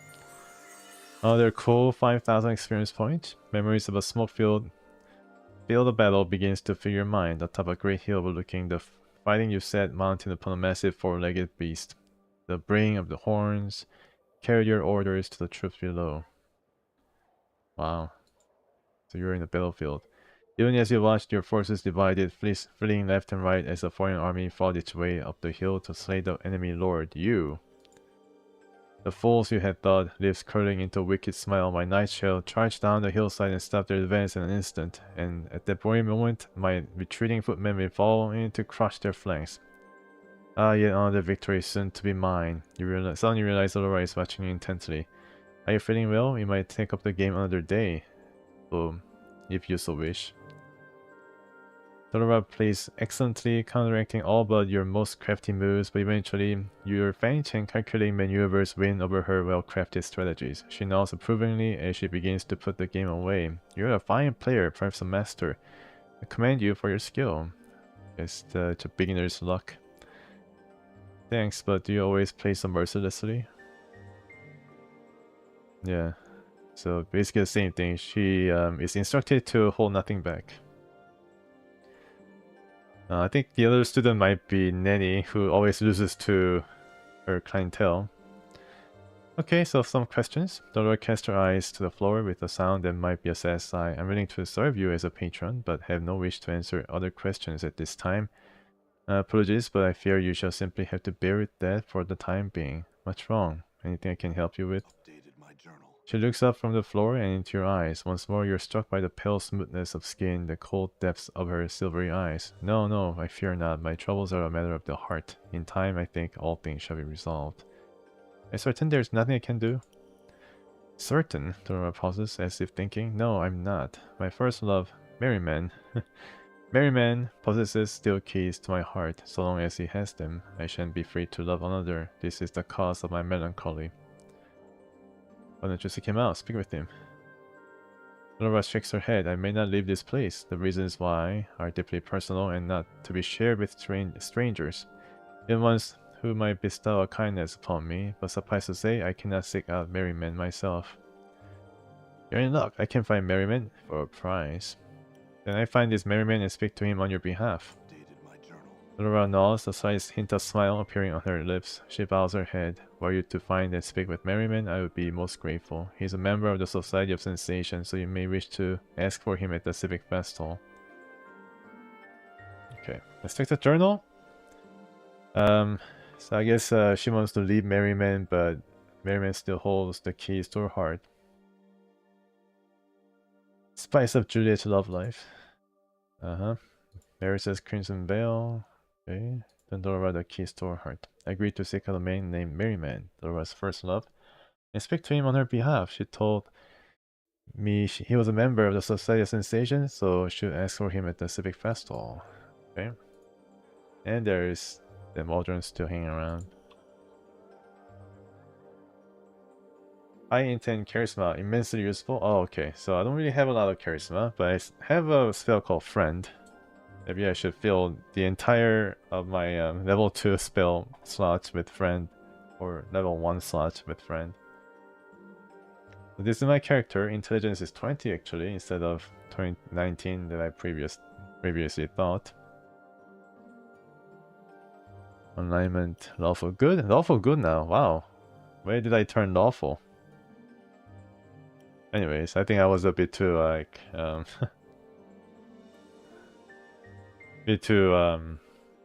don't know, like uptight in one of the decisions I had to make to resolve a quest. Lawful neutral, chaotic neutral, and chaotic good. Alright, it's a bit of a mix. A bit uptight, good, what do you call it? Goody two shoes. That's what he is right now. Goody two shoes.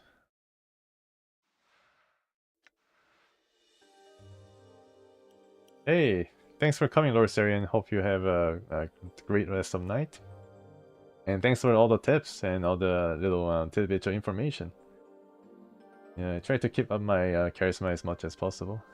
And I'm the final student for Fall from Grace. Oh, okay. Interesting. Speaking of which, let me take another look at Fall from Grace. How may I help you? Some other questions I wanted to ask you.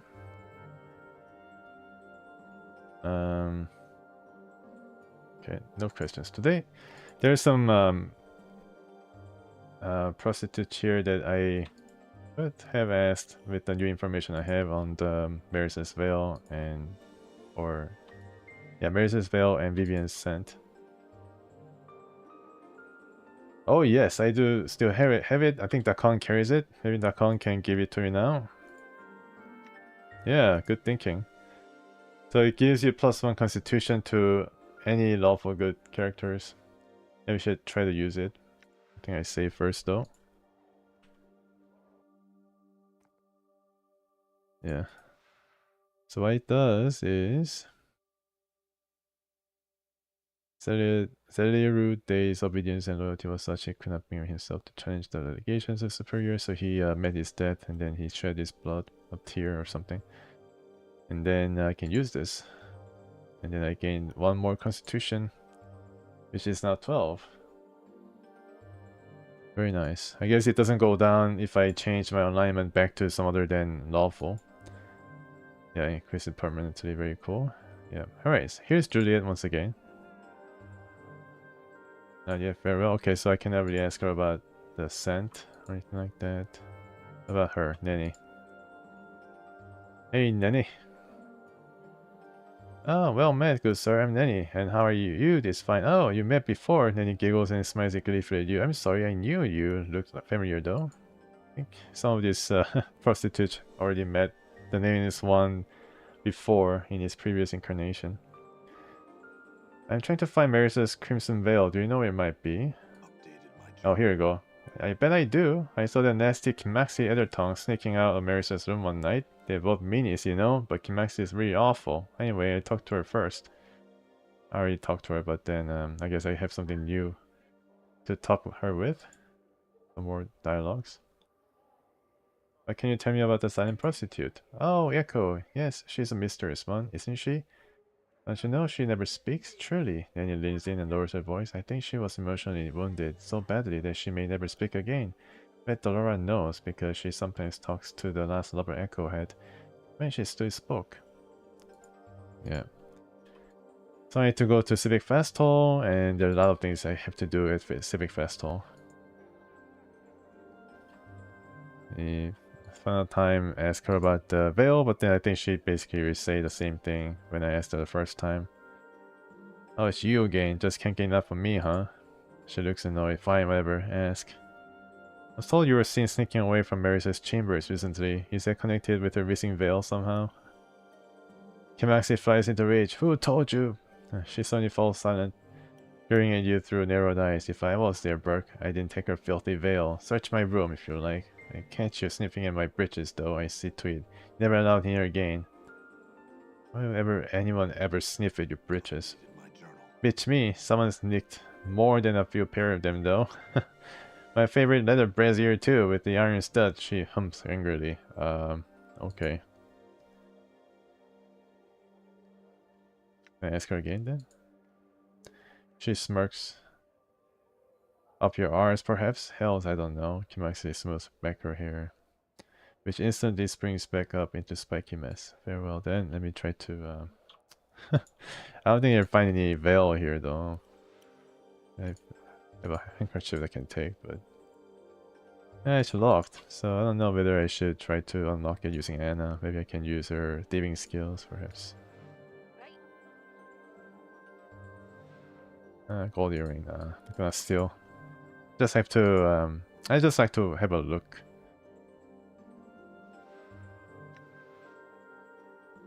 know. Why not? I don't think she gains any experience though for successfully picking locks. Done. Oh, Nanny, okay. Alright, I talked to Nanny once again. Thanks for the tip. Yeah, you gotta keep talking to different folks here. And Vivian, oh, did I talk to Vivian before? I don't think I did.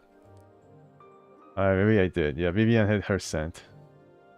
Yeah, so I talked to all the ladies here. Fine ladies of the brothel.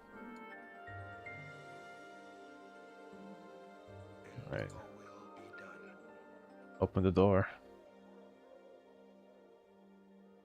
Well met, good sir. Some questions once again.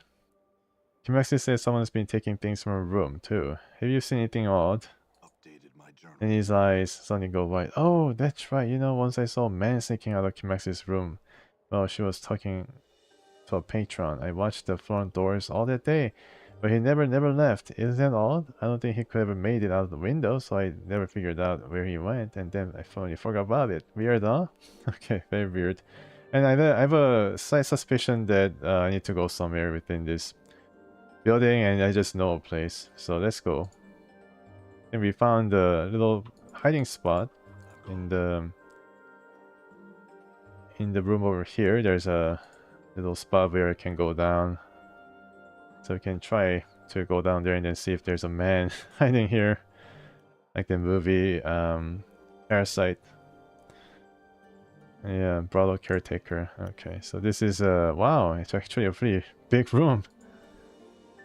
Hello, Mr. Hello, brother. Or brothel caretaker. Hello, bro. The man, looking slightly puzzled, nods as you approach. Greetings, sir. May I ask you how you came to be here? Just came down those stairs, though, through the strange door I found. I best work on considering a bit better then, he shrugs, then smiles at you. I'm the brother's caretaker, by the way. You're not supposed to be down here, really. But it's alright if you want to look about a bit. Some questions. He smiles nervously. I really shouldn't even allow you down here, let alone be chatting with you. Please, no more questions. No questions for now. Tell me what this place is, at least. It's where the ladies' sensory stones are kept. They use them as diaries of a sort. You won't be able to use them, if that's what you're thinking. Each of them is attuned to one particular student of the brothel, so that she may access the stone. Only she may access the stone. Updated my journal. Very interesting. So this is one such stone, right? I cannot access it. This clear stone, held in a mesh of engraved silver bands, pulses with a brilliant inner light. Inscribed into each base is the word Eves. Oh, it's not a person? Okay. Very, very cool. And this is Kimaxi's? Yes. Held in a mesh of engraved silver bands, pulses with soft yellow light. Inscribed into each base are the words Kimaxi Ethertong. Kimaxi. All these sensory stones. Let me just reveal the rest of the map. Didn't really know that there's so many ladies here. There's a big lady in the center. I think YouTube might censor him. Did I say that this is not for kids? Yeah, I definitely said that this is not for kids. I think the game was rated M for mature. Juliet. It pulses with deep blue light. Okay. But Juliet was... I don't know who Juliet was. I forgot. And can I check? No. No. Okay, alright. It's just a resting place for ladies. And the caretaker is not the culprit. Alright. Because he's a living, breathing thing. I guess I could have a look at... Or ask Waldron some more questions. Stares at you quietly. I have some questions. I'm trying to find Maris's Crimson Veil. Do you know where it might be? We do not. If you're not currently in the process of doing so, we suggest a methodical approach and questioning of each of the inhabitants of this building. I'm gone. Oh, really? Take the rooms? Alright, I will. This guy. Some questions? I'm trying to find Vivian's scent. Do you know where it might be? Oh, I do not, and I fear worried right beneath my own nose. I'll never realize it. I have nearly no sense of smell remaining, you see. He taps his nose. Sad, I know, but the old age. I'm told Vivian always gives off the most beautiful fragrance. I had another question and ask him about Marissa's crimson veil. He shakes his head. I know the veil of which you speak. Once or twice have I seen Marissa outside the brothel, wearing her veil, but I do not know where it is now. Alright then. Farewell. Alright. Dolora. Check to debate a topic.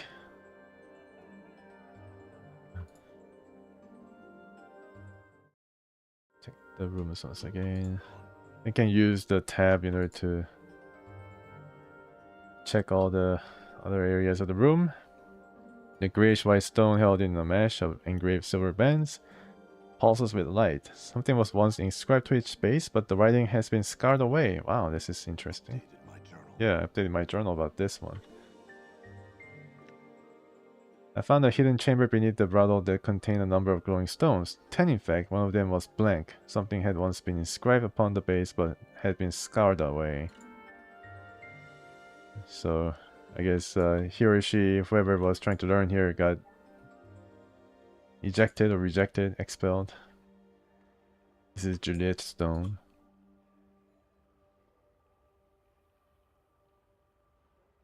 Red one is Eve's. Nenny, okay. Fiery Crimson Knight, okay. It's not like Nenny, but sure, it's fiery. Yes, she hides certain other characteristics that she may reveal later down the road. Echo. It's a mesh of engraved silver bands in which pulses a bright green light. And this must be Marissa.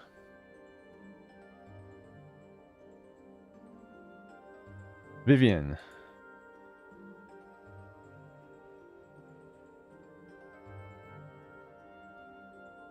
Marissa. This is Marissa. Ruben, top floor. Okay. There's actually a top floor to this place.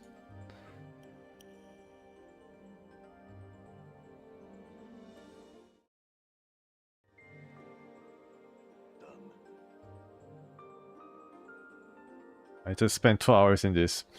It's a lot of content for sure. It's a lot of content. This one. Ready. Let's see if I can use my thieving skills. Might as well. Clockwise. Gone. Ground floor. Okay.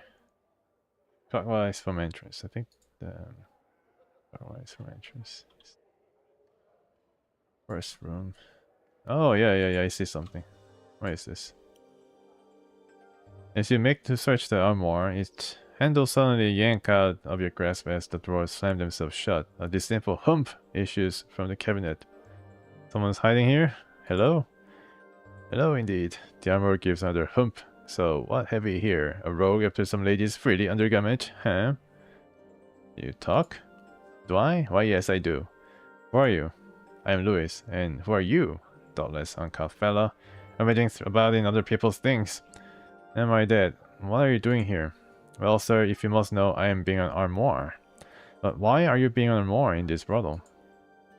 I happen to have become an armoire because I want to be an armoire. Thank you very much. It's not to watch the ladies undressing, nor to have them place their soft, sweet-smelling undergarments in my drawers, but where they can rub against my skin. Such accusations are an insult to a practitioner of the magic art.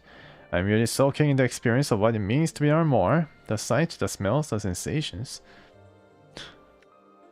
So, all the women know about this then? Yes, Eve. Yeah. Yes, they do, and they wholeheartedly approve of. Well, not with their entire heart, exactly. And while they have not spoken of their approval in my presence, since they are not exactly aware that I am an armoire, I want them to know that I am anything but, so have not been able to inquire upon the matter. Maybe I should just tell this guy right now. I need something from you to keep quiet about this one. Any questions for you? Yes? So, can you return to your normal format, Will? Yarmor seems to think about this for a moment. I have no need to share such secrets with the likes of you, and besides there is no cost to change back to at the present moment, since I have not yet experienced the full sensations of being Yarmor. It's a complex thing to hold and sort soft, pretty clothes. Smelling of wondrous women smells, a drawer's slides open and close, a sign mimicking a pleasant sigh. Man, this guy is like a grade A pervert with magic. Then you told me she saw a man leaving Maxi Enderton's room. I think that was you, Louis.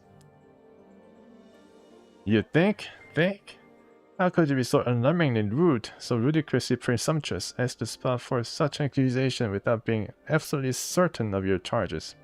How dare you, impertinent brassy cur, why ought to? As Ruiz rails and curses his drawers open and close, you notice a small bundle of crimson clothes tucked alongside some clothes. The repeated opening and closing of the armored drawers make it difficult to grab, however. It's really funny that when he speaks, the drawers actually open. Oh, I see. You have to back. Oh no. Make a try for it. Wait for an opportunity to grab it. Yeah, if I'm not being impatient.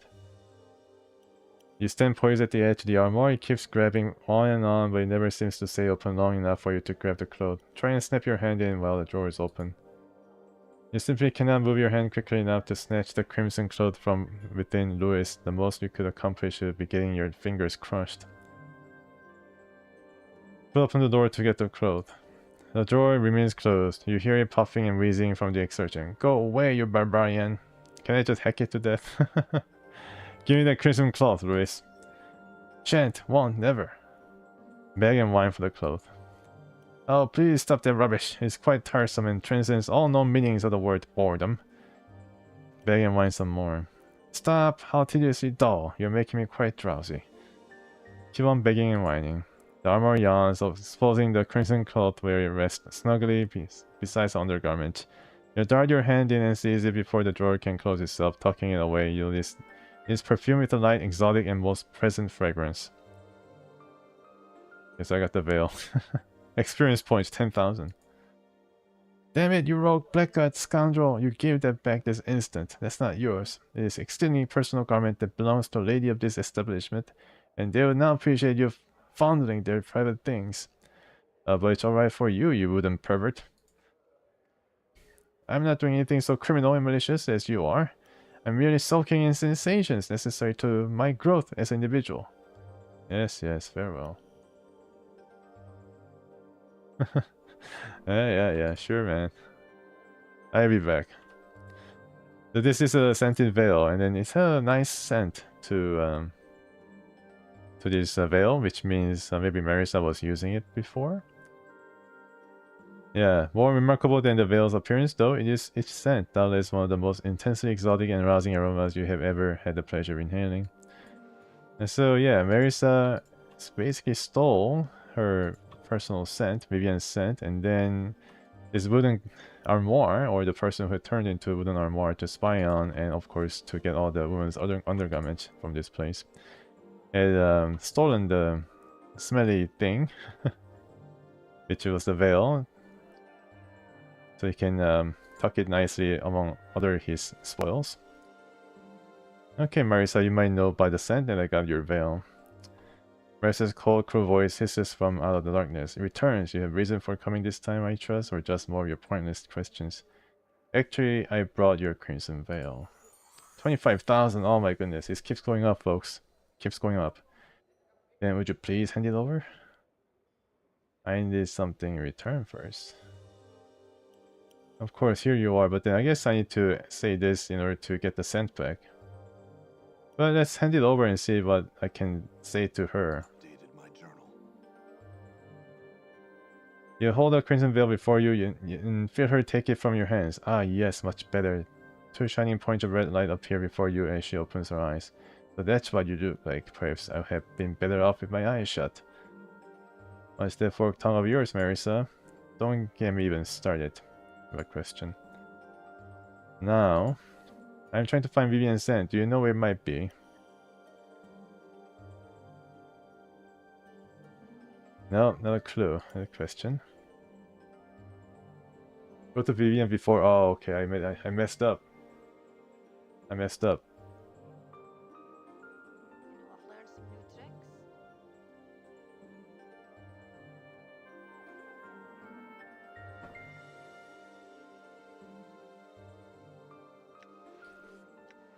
I messed up, folks.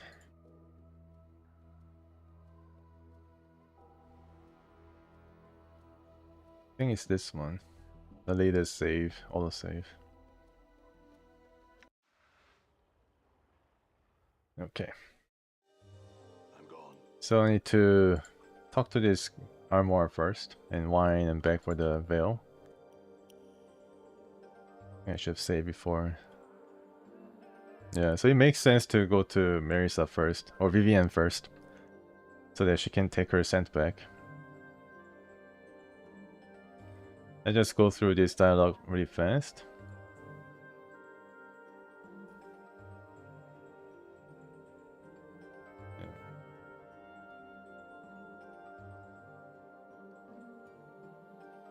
Very well, Posh. Open the third drawer, your scalawag. As you reach your hand into the drawer, it slams shut on your fingers with great force. Searing pain races your hand as you withdraw your battered fingers. Haha, cretin, idiot! Open the drawer, I said, and you reach in. He slams his drawer again for emphasis, then begins shaking with laughter. I'm going to tell them right now. First, I'll tell you this one thing. I've been popping in and out of the brothel for a good long time. Quite knowledgeable regarding both of its occupants and their activities. Show you that talking about me is utterly worthless. Not only will you lose me as a potential source of information, simply disappear before someone comes to investigate your claims, leaving you looking the fool. Maybe I chop you up for kindling then.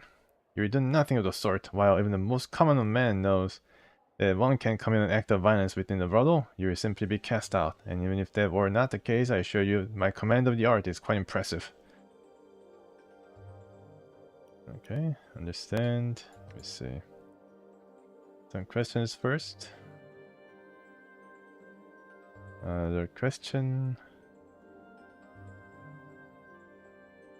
I think that was you, Luis. Yeah, so I can wait, but then it's not gonna work, so I just have no other choice but to whine and get it when he yawns. Okay, alright. So I save right now and then go to Vivienne. You should notice her personal scent right away. Oh, Echo's out too. Hey, Vivienne. Got your personal scent. Vivienne greets you with polite hot smile. Have you had luck in finding my scent perchance? Yes, I found it in this red veil. Yeah, on the 25,000. Vivienne's eyes light up. Oh, how simply wonderful. She takes the veil from your hands, mutters a few words over it, and returns to you. She shakes out her crimson hair, and in a moment you're surrounded by the most intensely exotic and arousing scent you ever had the pleasure of smelling. That smells great. It does it not? She smiles at you, as you have done a favor for me, so I wish to perform one for you. Stand closer to me, a scarred one. Uh-oh. You step closer to Vivienne, she takes your hand and, turning it over, takes a single cautious sniff of your wrist. Phew! She wrinkles her nose. Vinegar, or embalming fluid. Here, I remove this smell from you. She mutters a few strange syllables, and a light tingling sensation spreads over your skin. In a moment, your chemical reek lessens substantially. There, how's that? People should be less eager to avoid conversation with you now. Very cool. And of course, yeah, charisma +1. So he's getting even... He now smells like he has a cologne on him or something. A cheap perfume, but still, it's better than smelling like formaldehyde. And she also got leveled up, which is nice. I think she's next level thief. Okay, so let me see if I can now do more stealth. Oh, actually, I can now buy clothes for her. That's gonna launch her into like 95 stealth. Maybe I should go for pickpocket. I don't know about traps. I don't think traps are that important right now. Open doors. Yeah, I guess open doors and chest also pretty cool, but I don't know. I think opening chest is also included here too. And I think I had a pretty good time trying to open the chest here, lock chest, instead of bashing it. I think I should be specializing in something. So pickpockets might be useful when I steal clothes or something from merchants. Of course I need to save scum.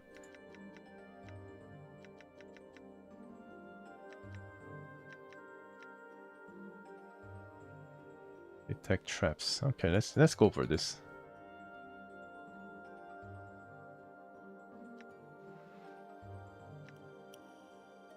Alright, so we can now go back to Marisa and then deliver the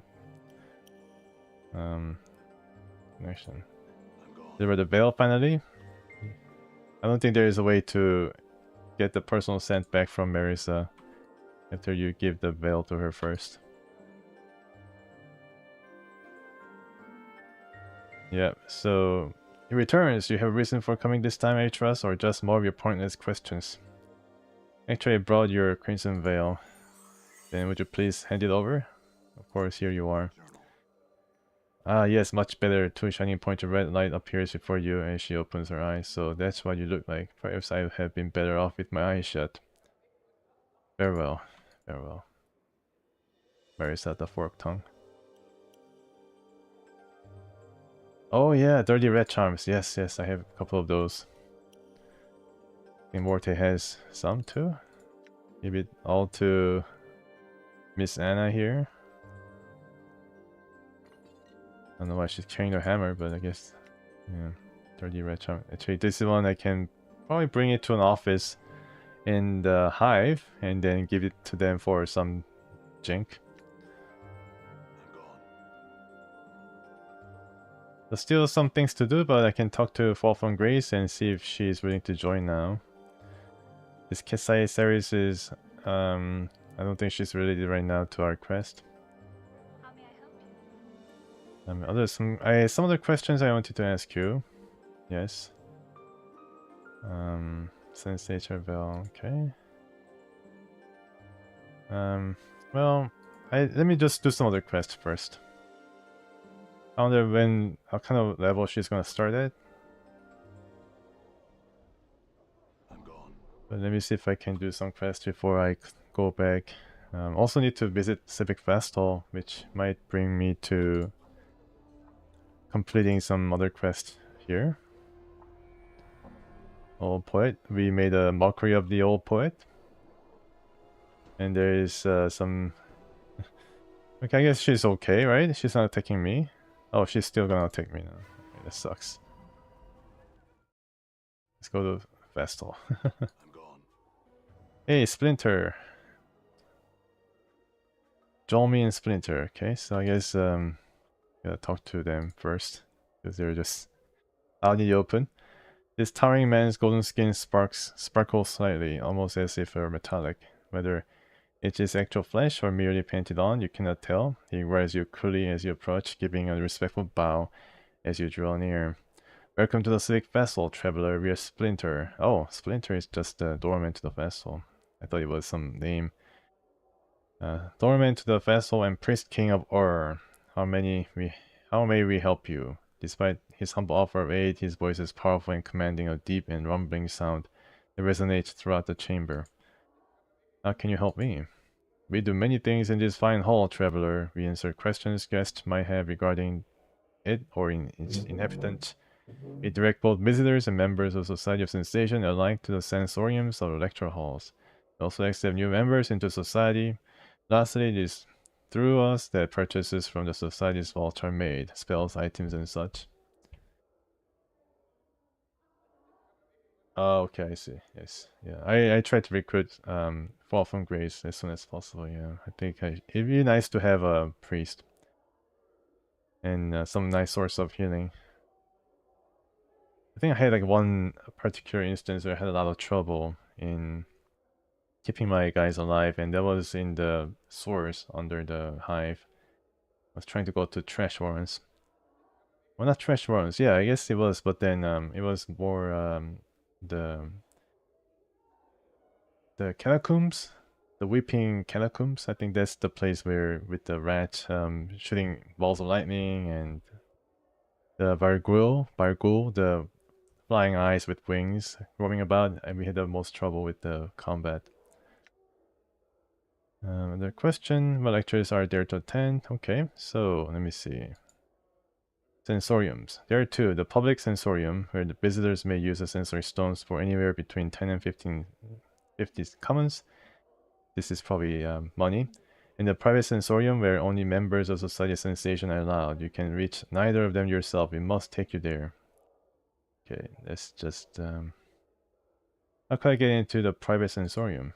You must be a member of the Society of Sensation, which I'm not, and I guess I cannot be. I guess I can bluff, but then I'll be found out, right? Might I become a sensate then? In order to join Society of Sensation, one must be willing and prepared to share their own experiences. 5 are required, one from each of the senses. Alternatively, one may contribute a single experience that has strong elements from all 5 senses.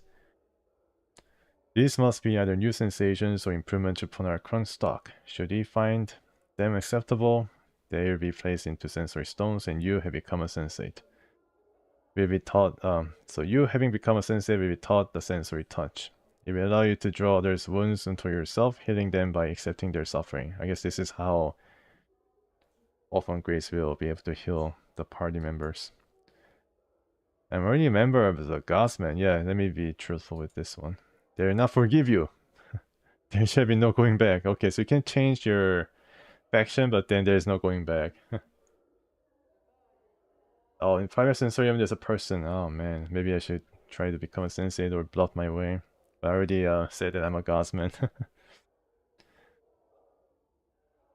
Okay, is there somewhere I could rest here? Yeah, it'd be nice if I can rest here. There are lodgings within the vessel, but only members of Society of Sensation are permitted to use them, so this is our faction HQ. Should you wish to visit them, walk eastwards through the vessel. From here, you will eventually come to them. The clerk there allows sensates into their rooms. So there are other ways to get a room here? No honorary member possible? You must be a member of the Society of Sensation. Okay, bluff. A true priest king of war can see the lies dripping from one's tongue. It is unwise to lie to us, traveler. Forgive me then. Forgive me. Please don't kill me. Tell me about the festival. The Civic Festival is one of the largest buildings in Sigil, fitting as it is home to the Society of Sensation, the city's largest faction. It holds sensoriums, lecture halls, training chambers, and such for visitors and members of the society alike. There is someone I was looking for here. Mrs. Jolmy of the House Sarma, yeah, let me...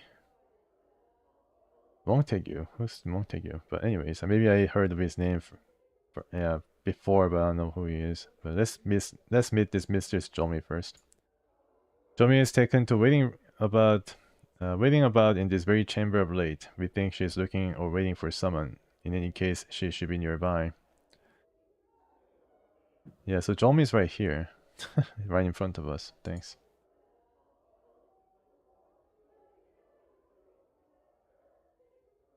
Demel's friend. Oh, I see. Oh, interesting. So Jolmy is right here waiting for me. See, well, she wants to speak with me. The stern-looking older woman seems to be looking for someone. Her eyes fix upon your face as you approach her. You there. Might have a word with you. No, not now. Farewell. Yes, you're Jolmy, correct? I spoke to your messenger. I'm pleased to meet you then. She gives a slight bow. I'll make you a somewhat unusual proposal. Though you must admit you're an unusual man. I give you 1,000 copper commons for your permission to kill you. Are you open to the discussion on the matter? But why? Jolmy doesn't bet on eyelash, but why not? I thought it might be an interesting experience, paying someone for the privilege of murdering them. When I first heard rumors of your existence, how could I resist? So, what is your answer? Shall we discuss this matter in greater detail? One moment, where did you hear these rumors? Jolmy frowns. One hears all sorts of things in the festival. How could one not eventually hear a man like you? Again, I ask, will you consider my proposal? Yes, let's work out the details. You know what, I can probably do this later. Very well. I don't want to go back to the mortuary and then come back all the way up. Oh, there's that lady trying to battle me. Let's go back to the print press and then get that letter printed in the lower ward. Yep, still has something to do.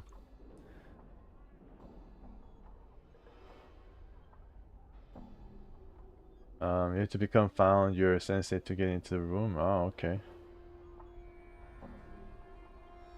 Man, it's like really involved here. Trying to suss out the situation and then have some kind of a lead in trying to find Ravel or know more about her. Oh dear, have you come to threaten me again? He seems surprisingly unconcerned. Supremely unconcerned. I have some questions for you. I'd like you to print up a love letter for me. A love letter, eh? Fine, it cost you though. Let's call it 100 coins. You look desperate for this. How about a discount? He breaks out a single syllable of laughter. I don't think so, friend. 100 coins or nothing. Here you go. He takes your money, thinks for a moment, and selects a perfumed sheet of paper from a drawer in the desk. He scribbles a few vacuous love-struck lines on it in a flowery, elegant script. This will do, I'm sure. It will farewell. Okay, so let's see the journal. Quest. I think it was Juliet's love life. As soon as I can find some love letters, I am to take them to him at the Civic Festival as proof of her affair. Oh. There goes nothing. There's a really scary looking iron golem there making weapons for so-called entropy. Hey, Kersey, how are you? Yeah, I'm doing okay. Playing Planescape right now. Doing some quests for folks and just been to Brothel for slating intellectual lust. Very interesting place this. Does Eli have luck? Okay, so Eli, can you go back and teach some student? Just passing by, farewell Eli. Okay, could you train me? Eli frowned sourly. I don't know. I heard enough of teaching petty pickpockets and curious sensage for the time being. Almost to himself, he mumbles. Not sure why I agreed to do it in the first place. What could I do to convince you otherwise? He purses his lips and looks scoured. Many things I suppose. He looks straight in the eye. I keep it simple for you, though. Drink. You want the training? It will cost you. I pinch the lady's bottom before I train under work for free. How much? Hells, I don't know. 500 commons ought to be reasonable. I am a veteran scout, you know. 5 tours in the War of Lies. I served. That's a lot of experience to share. Some of the good games got released recently. Definitely not Stalker 2. But you bought Dragon's Dogma, Dark of Reason, which is a good game. Yeah, I hope you have a lot of fun with that. Probably very similar to Dragon's Dogma 2. Oh yeah, yeah. You can pose as a lover yourself. That's true. If you return, you know the price. 500 copper commons. Farewell, Cutter. This lady's too angry, man. Okay, can I talk to her? Or is it just done deal? At least I can run away from the fight. It's not much of a problem. Okay. We welcome you once more to the Civic Festival, traveler. How may we help you? Some questions. We're pleased to answer what questions we can, so long as they pertain to the festival or the Society of Sensation. I need to meet a guy called Merryman. And he's not going to be so merry if he reads the letter. I don't know whether it's going to be convincing though. So, there was someone I was looking for here. Who was it you were seeking, traveler? Merryman. Merryman is usually pacing back and forth around the lecture halls. Travel through the middle door on the eastern wall. Then door beyond that as well. You'll likely be wandering within the hallway you find yourself in. Thanks. And this lady wants me to be murdered or something. What's wrong to you? Probably can talk to him. Sensate. Okay, it's a really nice place. I mean, it's yellow walls. I mean, something new at last. When it comes to design of the places. And there's a guy called Jumbo Murder Sense. Very, very interestingly named. Murder Jumbo Sense. Seems like a person to me. Right, so we're trying to meet Merryman. Oh my goodness. A Baroque music. Who's playing? Are you playing?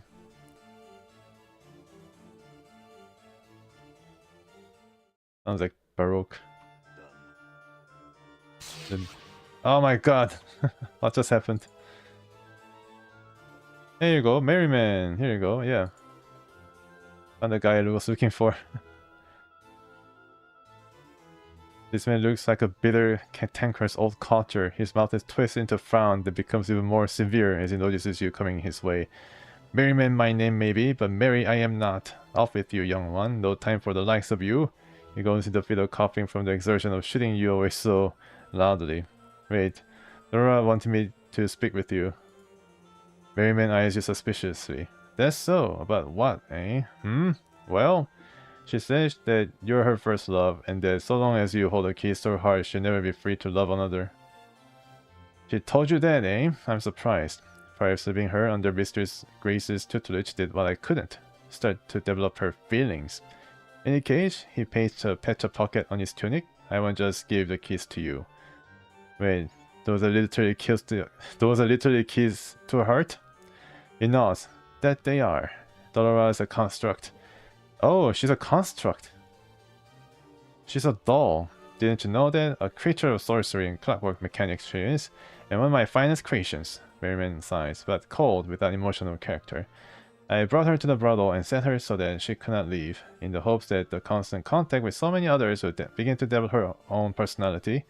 The keys are the tools used to set her. She wants them because she feels that they are limiting her personal growth now, I suspect.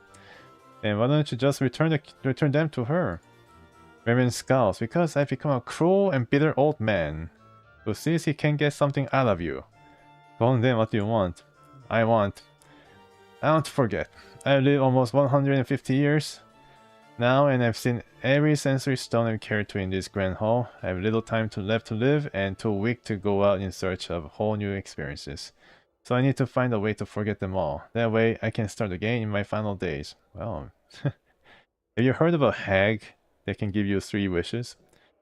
How can I help? So, do I just wallop you in the back of the head or what? No, you bloody lummox! I need something, some item, some concoction that will allow me to forget, like a draught of the liver sticks. Something like that. Alright, I'll return if I find something. Very well.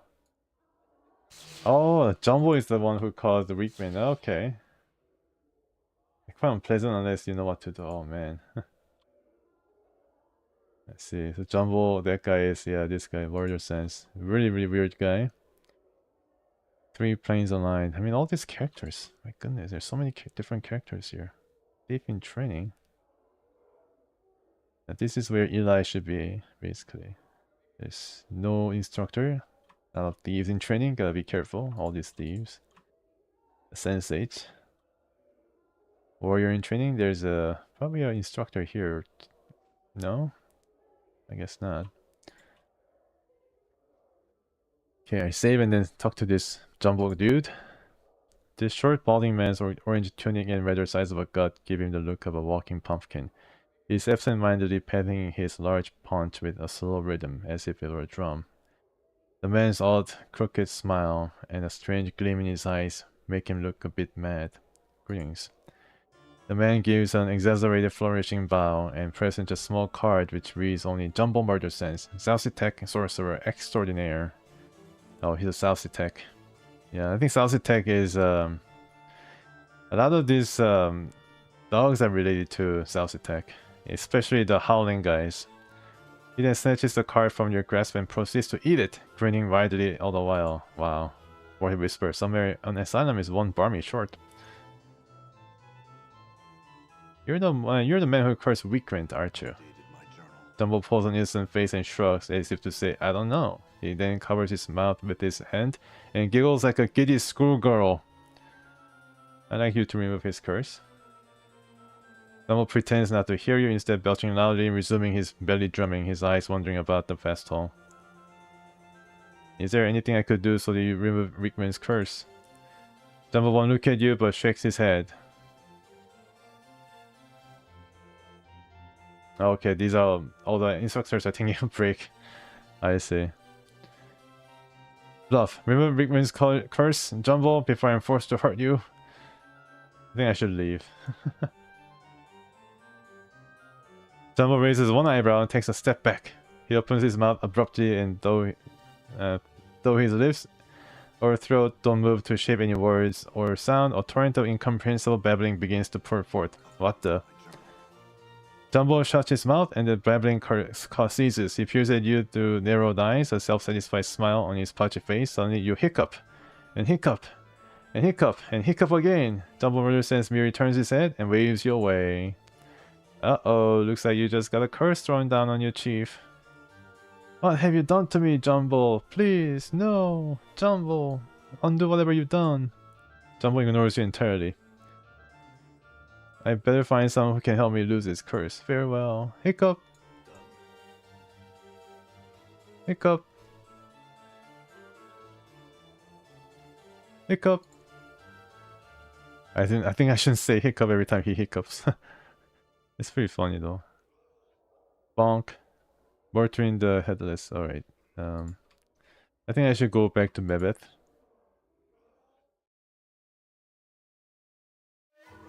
I'm not in a position to fight Lady. I'm hiccuping like crazy.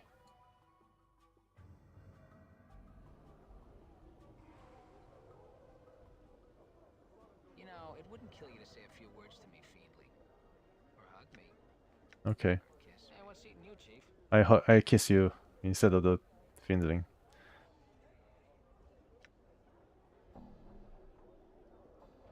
So there's really no other dialogue.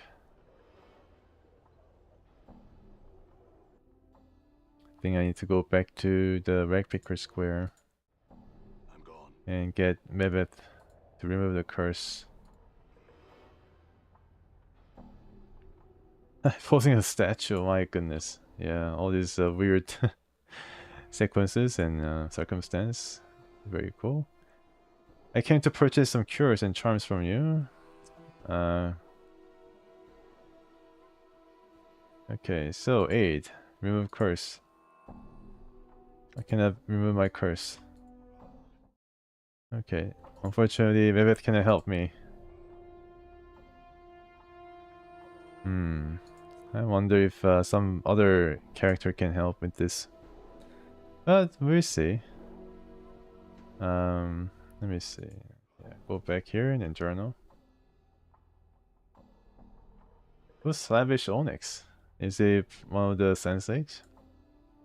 A man named Merriman has asked that I find a way to remove his memories. One has to love the irony of it all. In any case, he suggested water from liver sticks for the text, though I'm not certain where I will find some.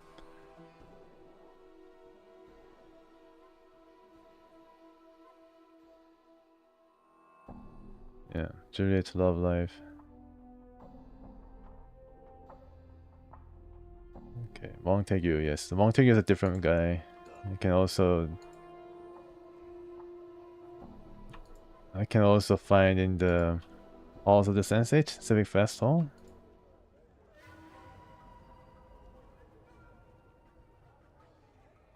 Bodhi, okay.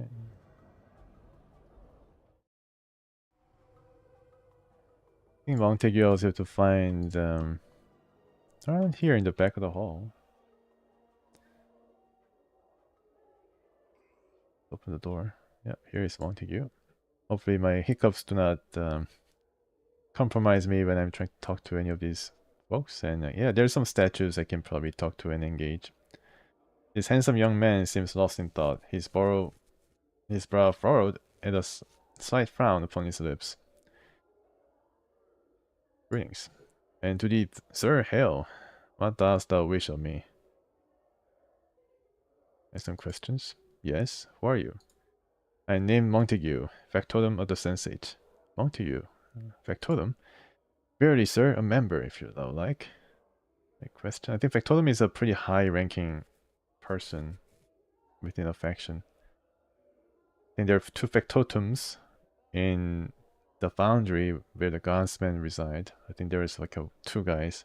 So it's a fairly high-ranking member. Any questions? are you doing here? I work as an assistant for one of the faction's administrators. Though more often than now in the past, I find myself perplexed by one's life's strange ways.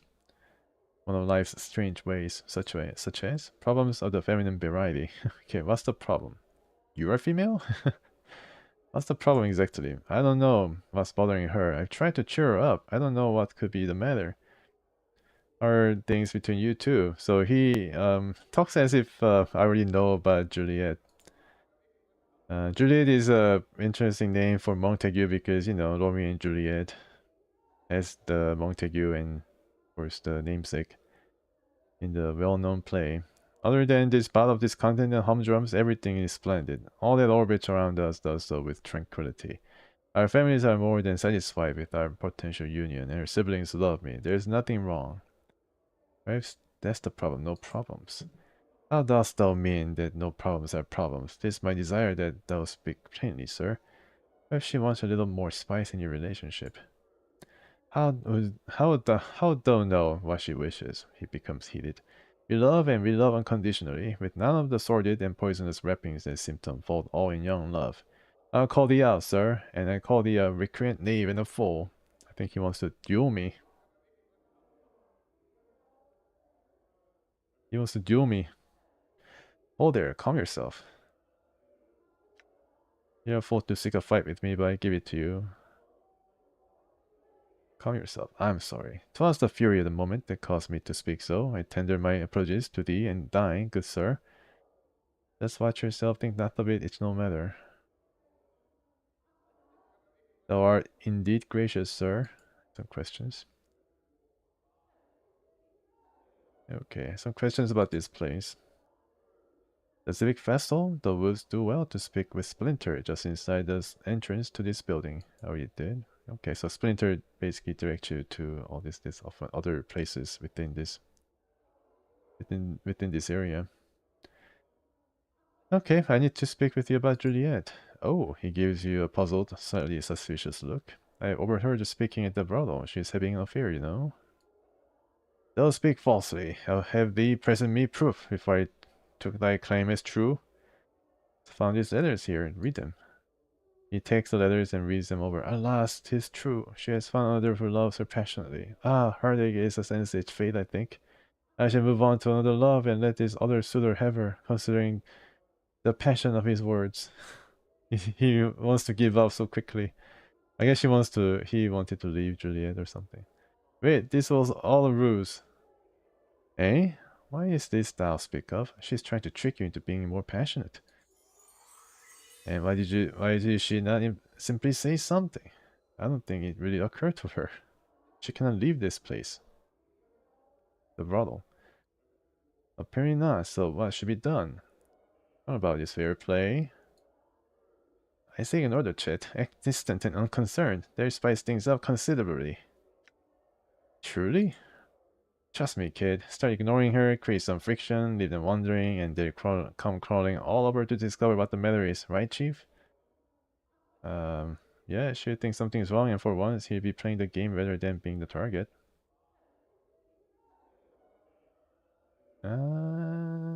Okay. I like the sound of that very much. I guess it doesn't involve any letter writing or violence or strife. Just ignoring. Could be just the spice that reawakens their passion for each other. Good luck. I hope it works out well. Farewell. And farewell to thee as well, sir. Now I have some things to tend to. Should we meet again, we might speak more of the matter. Montague bows and turns to go. It's pretty funny that he was about to give up. Hey, Kisai. It's a guy here. It's a life-size granite statue of a gentleman standing with his arms at his sides, eyes closed. He's of excellent craftsmanship, exquisitely detailed, and incredibly lifelike. So much so, in fact, that you find yourself wondering if it's really a statue at all. Touch the statues. Greetings? The statue makes no response. Chief, you've seen statues before, right? Know that they don't talk or anything? Consider this, Morte. You're a floating, talking skull who's denying the possibility of a living statue. Well, got me there, boss. Did I do, Morte? I just touch him. You touch the statue and find that while the clothes that adorn it are of grey cloth rather than rock, the skin is as cool and hard as granite. Ah, why would someone clothe a statue? Maybe it's a little too anatomically correct, Chief. It was a rhetorical question, Forte. Sure, boss, I knew that. Strike the statue. As you make to strike the statue, its eyes flash open and it catches your fist in an iron-hard grip. Narrowing its cold gray eyes, it speaks with a voice like two boulders grinding together. Why would you strike Krisai? Forgive me, I only meant to see if you were truly a statue. You know, slowly frowning. You are forgiven. However, one feels you are lacking patience. Perhaps I have more questions? Or some questions? Statue remains as silent as ever. Hello, my questions? There is still no response. Wait for a response. There's still no response. You get the sense that Krisai might be testing your patience, because you're talking about patience. Keep on waiting. A few minutes pass and Krisai has still failed to respond. Wait quietly for a few more moments. The statue's eyes open. He gazes at you with cold gray eyes. He speaks ponderously with a voice like two boulders grinding together. Your patience is noted. Krisai would speak with you now. Morty rolls his eyes and makes a gagging noise. Powers, no, not only the bird that talks like this. Questions about you. After a period of silence, he speaks, ask. Why is it that you're meditating upon when I first found you? Krisai meditates upon the way of stone. The way of stone? A philosophy, a method of combat. With it, Krisai seeks to achieve invulnerability. Invulnerability. Not hard to pronounce that. Invulnerability. You'll be unbeatable in combat. Yes, now, the way is not yet perfect. Krisai will make it so one day. Krisai knows this. Can you tell me what you've discovered so far? Krisai nods. No one has asked Krisai to share his knowledge of the way. Krisai shall do this now. He's beginning to speak at length, slowly and carefully. Listen and learn the way of stone, so I can become invulnerable. Updated my journal. After hours of listening and many questions, you come to understand what little of Krisai's way of stone he can teach you. In combat, you use it to resist and deflect your enemy's blows, improving your armor class. Wow, awesome. I had other questions. I had questions about you. What do you do here? Krisai meditates. Krisai also trains others in archer combat. Can you train me? He looks you up and down and making a deep rumbling noise. Slowly he holds up his hands and breaks off one of his fingernails with a sharp crack. Krisai would see you break this stone. He hands you the shard of a living rock. Break the stone. With some effort, you snap the shards of rock in two. He takes the stones from you and places them in his mouth, chewing them to dust with this harsh crackling sound. Okay, this guy means business. Krisai finds you physically unsuitable. Krisai would ask, why do you seek training? To define myself? Krisai finds no need for melee then. What do you mean? Krisai means to say that there are many ways to do these things. One may steal an opponent's weapon, leaving him defenseless. But the battle must still be fought. To rely on theft is a mistake. After a time he nods. One may hide. If one cannot see, one cannot be attacked. One is invulnerable. Yeah, that's true. But no thief has mastered stealth to such a degree, and some foes can be hidden from your scent or very thoughts will give you away. After a short wait he nods. Mighty spells can smite many foes more quickly than any blade. Mages are like a flask of flaming oil, powerful but once spent nothing. That's true. I've been there. I need to rest. They're physically deficient, their spells merely crutches against the deficiency. When one sorcery is spent, the core of combat still remains. 10,000, wow. He smells slightly, making a deep rumbling sound in his throat. Krisai finds you feet to teach. Meet Krisai in the training chamber. Okay, so yeah, he wants me to go to the training chamber, and then he'll be waiting for me to teach me the ways of the sword and combat. Pick up. And Dakan gained level. So Yeah, enduring some... I'm enduring some hiccups right now, though. Accept. Yes.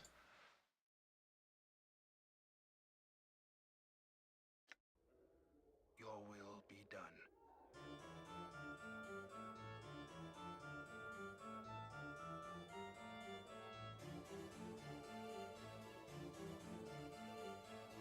Yeah, that was 10,000. Pretty cool, yeah. 10,000 experience points. Very, very nice. Was able to upgrade Dakon. Okay. Maybe if I die, I wouldn't be suffering any hiccup anymore, right?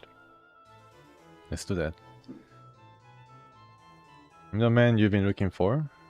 Yeah, so sure, why not? After a short discussion, it comes down to the following terms. Jolmi will pay you 1,500 copper commons. In return, you will allow her to drive her dagger into your heart.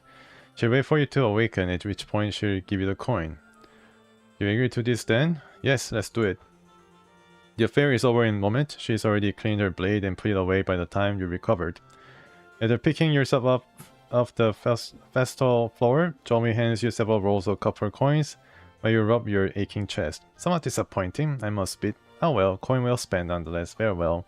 And I'll have to go back to the mortuary and wake up. I just gained copper for this small sequence where I died and came back to life. Updated my journal. Hiccup, still hiccuping. After death too. Wow. I couldn't... The hiccup is stronger than... The curse is stronger than death. I have some questions, Jolmi. Jolmi shakes her head. There are others who might answer your questions. I would ask that you find one and leave me to my search. Farewell. Fine, be that way, lady. Why is this guy standing to attention? Oh, this guy. Geisis, the crooked. Okay, so I need to turn Limlim into stone. The poor Limlim. It'll be permanent thing, so Limlim will not be able to play and run around like a Limlim should. That's all fine, and then I guess I can also get Fall from Grace. Hiccup. Alright, Echo. Let's see if Juliet has noticed some difference in Montague's behavior. Juliet looks to you hopefully well. Anything yet? Montague seemed disinterested. I recall him saying he was bored with things in any case.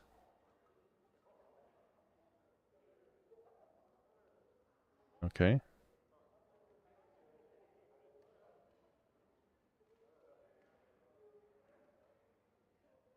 Updated my journal. Juliet looks shocked. He said what?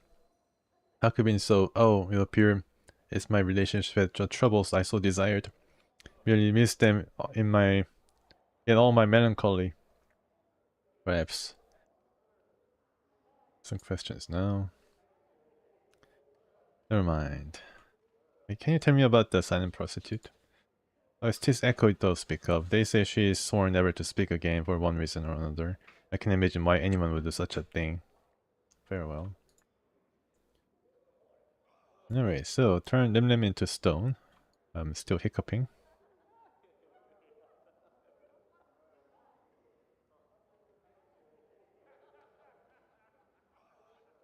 Hiccup. Marissa's red eyes gleam at you from the blackness. I gave her the veil so she can open her eyes.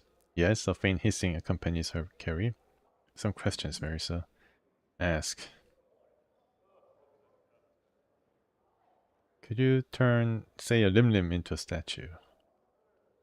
I suppose I could. Why? Do you happen to be carrying a Limlim? Yes. End it here then. Marissa takes a happy little creature from your hands. It chirps happily, pio pio, unaware of its impending fate. Oh no! The eerie flash of sickly red light, the gleeful Limlim's chirping come to an abrupt and disquieting stop. Marissa places a Limlim, now a thing of cold and heavy stone, into your hands. Thanks, Marissa. Farewell. Poor Limlim. Hope he had a pretty good 2 weeks of life in my inventory. Alright, let's talk to Fall from Grace. And maybe tell her to fix my hiccup. Some other questions. come here looking for help. Perhaps you can help me. Yes, my hiccups. I seem to have lost my memories. In so doing, I've lost myself. You have been stricken with amnesia. Fall from grace looks pained. How terrible. Do you have any idea how it happened? And really, at least not that I can remember. I woke up on a slab in the mortuary and everything before that is black. I woke in the mortuary. I think the dustman mistook me for being dead, or I was dead or something. All I know is that I regenerate wounds quickly. I could be immortal, but I don't even know that for sure. Fall from grace seems to be appraising you with renewed interest. Those scars on your body, she reaches out a hand as if to touch you. May I? Sure. Fall from grace drags her finger across your chest lightly, tracing the edges of your scars and following the curves where they blend into some of your tattoos. She seems fascinated. These scars do look as if they would taken several lifetimes to accumulate. They certainly do, though some are more recent. Fall from grace steps back. Some of those wounds would have been fatal to a normal man. She taps her chin, thinking, what do you intend to do now? And to get my memories back and my life back, I intend to scour the plains and search inside myself until I can piece together who I am and what brought me to this state. I don't really know. For the moment, I'm just searching for clues to who I am and what happens to me. What happened to me. Salavesh Onyx. Oh, okay, I see. Pretty close by too. Alright, we talked to Salavesh. Thanks for the tip. Von Grace is still thinking, her finger tapping on her chin. I must say, I never met a man who had lost himself in the literal sense. She raises an eyebrow. Forgive me, but your condition is intriguing. Well, I'm glad you think so. I offended you with my words. Fall from Grace bows her head. I give my apology if you have it. Apology accepted. I don't know, I mean, I didn't really get offended, but sure. Fall from Grace nods. If it help, you are welcome to a tour. The Brother, several art students are well versed in the verbal art. Perhaps some of them will be able to rekindle your memories. Wait do that. My journal. Or you did that, so. Would you like to join me on my travels? Anna stiffens, then starts muttering under her breath. Who's to say she'll be coming with us? We don't need the likes of her, so we don't. Bar, the Findling, Morty clicks his teeth together. I'm all for the succubus coming with us. The Pars know you are about as fun as passing a caltrop through your bowels. You best let your bone box go, or better yeah so hard they'll be picking up your teeth off the spire. To with you, Fall from Grace smiles slightly. She seems to be ignoring your companions. That's rather forward of you.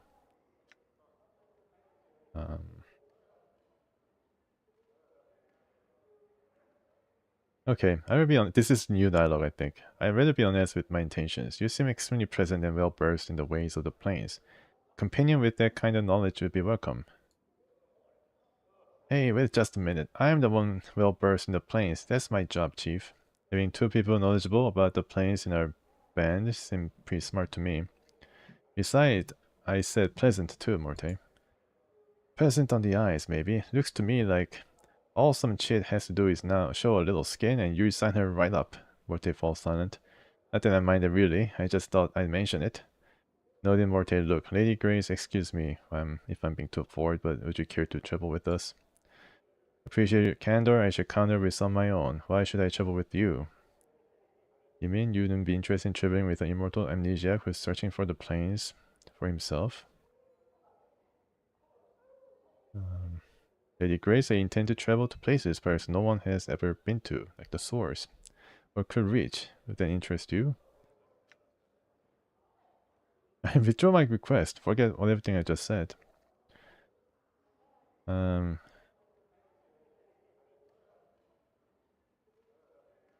That would indeed. She cups her chin in her hand and thinks for a moment. Yet, you mean you would be interested in traveling with an immortal amnesiac who's searching the plains for himself? Oh, I would be extremely interested. She smiled slightly. Sonia, such a suggestion is intriguing, make no mistake about that. Then you'd like to travel with me then? If you wish me to, then there's something you must do for me. There are 10 students in this establishment. I'd like you to speak to all of them, then return to me with your thoughts. Then we shall see if we should travel together or not. Very well. Updated my journal. I think I already did speak with all 10 of them. Or maybe I just spoke with 9. Because I couldn't talk to Echo.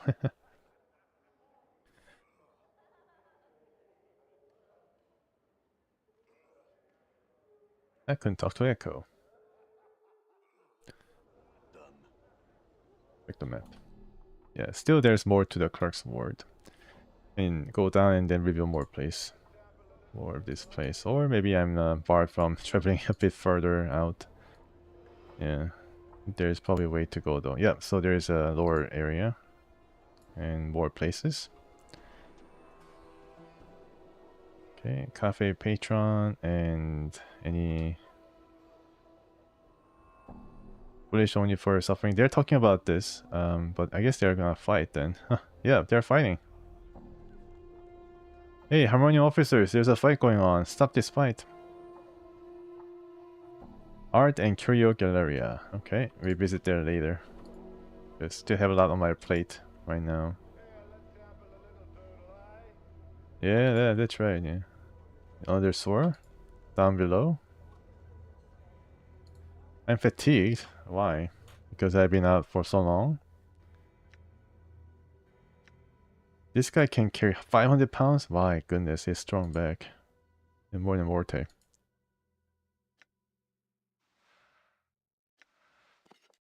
Let's identify this. So this.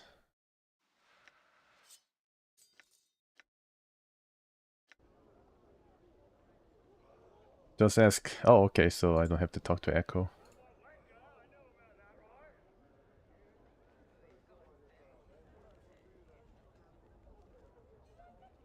I did try to talk to Echo. I guess that counts. All right. How may I help you?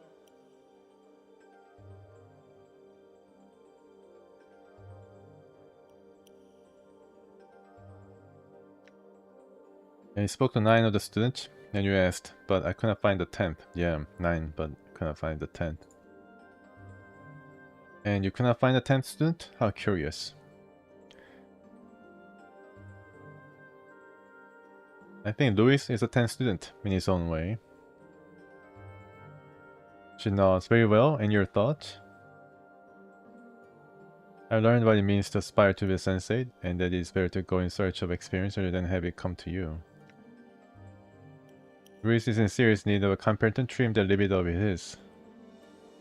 Ah! Fall from Grace laughed softly, and her eyes sparkled. A practical thought indeed. Very well, I travel with you, if you still desire my company. I do.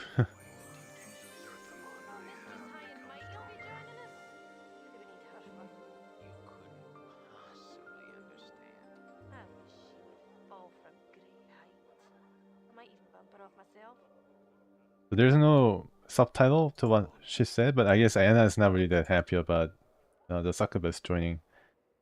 Yeah, and then we have only one more spot open for this merry band of travelers in the plains. I think Lord Sarian says something about the 10th student being me.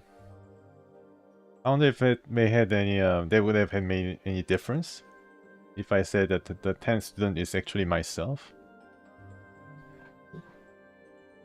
Can probably go back and try a different response.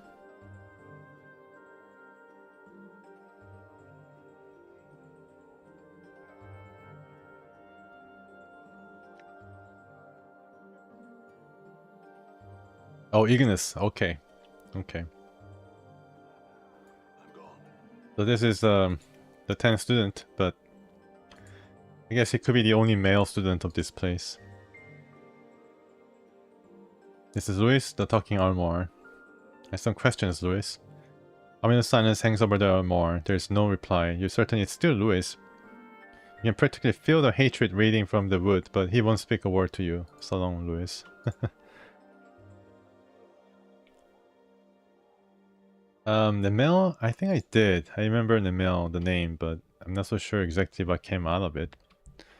Let me try this again then. Let me try to do autosave and then talk to Fall from Grace in a different manner. That I'm the 10th student.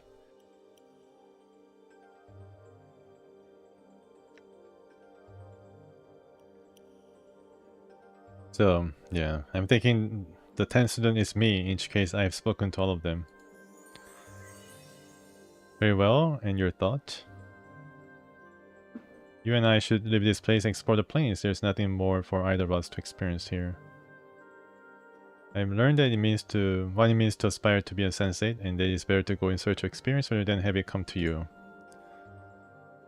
Okay, so I get, yeah, basically I get the same type of, Be joining us? What do we need her for? You couldn't possibly understand. I wish you would fall from great height. Might even pop her on myself. okay, Endure. interesting, yeah. Enduring growth. So there's really, not really a way to fail, and fail the quest of not making Fall of Grace a party member. If you have talked to all the students, including Louis, I guess, because he's needed to complete the quest within this brothel. My blade has changed. He's a better fighter now. Okay. So you can take a look at Fall from Grace. Let's see. Information. Journal, I guess.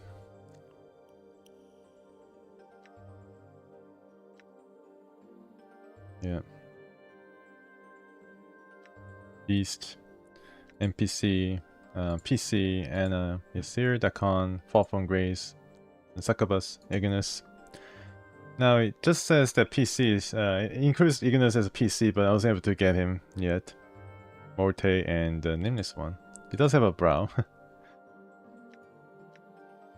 Beast, sorry, NPC? Again, you can probably look at other creatures that you have met. Maybe there's a one for Sensate. I guess not. Yeah. So there's some names I can recognize. Maybe there's Nemel. No Nemel. There's Modron. Interesting. Skeleton Priest. I think it's a dead Asian priest. Tiefling, female, male, townsperson. And that's it for now. Bonus damage depending on my alignment. Okay. Very cool. Let me check right now. Let me check whether he has any special... Yeah, his AC is -1, which is pretty good, huh? Yeah, and then she is lawful neutral.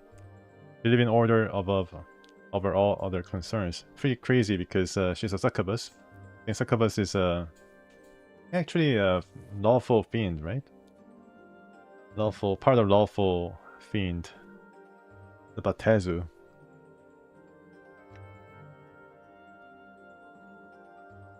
Can reform party? I guess if I leave one PC out, then I guess they go to some bar or some place where I can find them easily. Faction, yeah. So these are the Sensate faction. No other. Oh, this is what kind of faction is this? Free League. In-depths. Oh, okay. In-depths. Interesting. Godsman. Right. Let's remove this curse I have right now. I'm gone. See if I can check her spells too. Okay. Let's see. Yeah, she has some nice spells. Protection from evil 8. Cure moderate wounds. Spiritual hammer. Nice. Cure serious wounds too. Blessing. Blessing gives what, +1 to hit and +1 to saves. -8 max? Wow, -8 AC. That's crazy. This lady comes and I don't want to battle her right now. Hopefully she gets to her senses and not be drunk. Done. What is that? What does it say? There's nothing hidden behind the bars which adorn the face of this pillar. It's kind of suspicious. How can you help me? Let's see.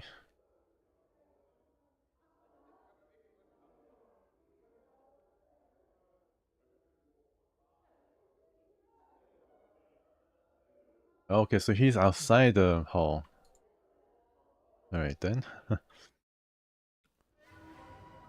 Oh, here we go, Firebash. Yeah, let's talk to her before the lady attacks me. This tall, thin man dressed in heavy crimson robes has sharp, painted features. He bows regally as you approach him. I'm Salabesh, called Salabesh the Onyx, future mage tutor of the Civic Fast Hall. You business with me, I take it? Yeah, can you stop this babble music? No, just some questions. About what, Not the word and the like, I hope. Plenty of more common folk could answer such questions, and I just as soon direct you to one of them. Why you call the Onyx? A long tale, which I shortened to save my breath. In my youth, I was once called Salabesh the Golden, for I was said to have a heart of gold, small, hard, and yellow. Literally, heart of gold. Well, I cursed the fool who started that, so that he could only speak from his R's and defecate through his mouth. Wow. What kind of spell is that? Can I learn that too? The Onyx appellation, along the same lines as the Golden, though admittedly somewhat less clever, soon followed. In any case, I'm a much kinder fellow now, far less prone to laying curses and the like. I'm not certain if I deserve the name any longer. You cursed him so that what? Oh yes, you heard right. Salavish sighs happily and chuckles to himself. That sort of thing is why I'm known as a Master of Curses, you know? Master of Curses, whereas you could hiccup. Help me then. Help you? Salavish sneers, doubtful. Before you could respond, he sighs, shaking his head. Well, perhaps I could. What troubles you then? Jumbo Murder Sense, curse me. Jumbo Murder Sense? Ha, that sputtering boon calf could never best me. Oh, the battles we used to have though. Salavish frowns, but I'm past all that now. No longer my sort of thing, you see. Really don't know what I could do for you after all. It's his curse, not the sort you find an item or some such, you know, that you can remove with simple magics. He'll have to remove it, and willingly. Oh, could you teach me a curse then, that I could use on him? Ah, well, I don't normally do that. I keep my curses to myself, you know. And besides, even a single curse would take one long, long while to learn. More time than I care to spend it. Oh, well, maybe int of 20 and wisdom of 22 could shorten the learning process. Perhaps you're just worried your curses aren't good enough to best him anymore. You what? Of all ridiculous. Now look here, you knuckle-dragging sack of scars. Salavish the Onyx is a master of curses, and there's no other. Why, I could give you but a single phrase that would render that nincompoop's cursing wholly impotent. Teach it to me then. First, your lips look skeptical. That's it, you made me do it. Salavish utters a short string of impossible syllables, words of power, which you note mentally for later use against Jumbo. There! See what that does to him. And tell me Salavish the Onyx isn't the master of curses then. Updated my journal. Yeah, well, let's see. I must rest. Okay, Salavish. Let's see if your curse is going to be stronger than whatever this Jumbo Murder Sense can muster up. Jumbo frowns at your appearance, biting his thumb in your direction and waving you away. Jumbo, I need to remove the curse you put on me. He rolls his eyes and yawns pointedly. Throws the curse Salavish taught you at him. Jumbo stares at you with a somewhat skeptical expression as you speak the arcane syllables of Salavish's curse. After a moment of awkward silence, the Aztec mage notes that nothing seems to have happened, and an evil grin spreads across his face. He opens his mouth to retaliate with another curse of his own, only to realize he has no voice. Salavish's curse has removed Jumbo's ability to speak, thereby destroying the Aztec's ability to curse others. He clutches at his throat, panic welling up in his eyes. He's about to cry, Jumbo. Looks like the tables are turned, Jumbo. What do you think will happen when anyone, hiccup, you ever curse finds out you can't speak or curse anymore? Hiccup. Jumbo drops to his knees, a pleading expression in his eyes. He looks ready to burst into tears. Will you, hiccup, remove the curse you placed on me and swear never to curse another who don't mean you harm? Jumbo places his hands over his heart and nods vigorously. Oh, very well, I remove the curse then. Dated my journal. Jumbo sighs and with relief as you remove Salavich's curse from him. He in turn removes his own, and your hiccups finally stop. He then bows humbly and casts his eyes to the floor. Allow you to take your curse off Requin as well. Dated my journal. Jumbo nods, pouting, and with a wave of his hand removes Requin's curse. Thanks, farewell, Jumbo.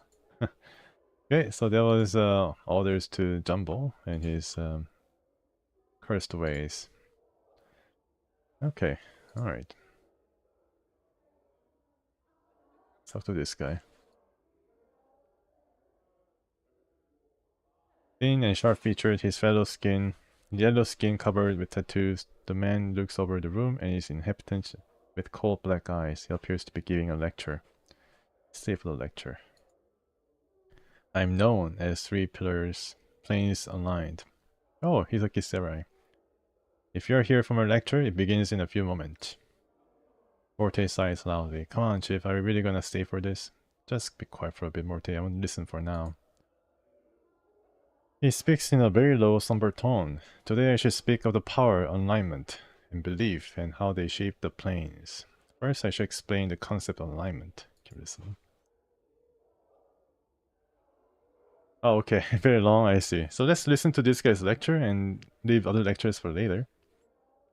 Alignment is a descriptor of one's beliefs and how one acts upon those beliefs. At their core, all creatures predominantly behave in one of 3 ways, with good in heart, evil in their heart, or indifference, or neutrality in their heart. They predominantly express each of these core behaviors in one of 3 different ways, in an ordered manner, chaotic manner. So basically it's a D&D rule.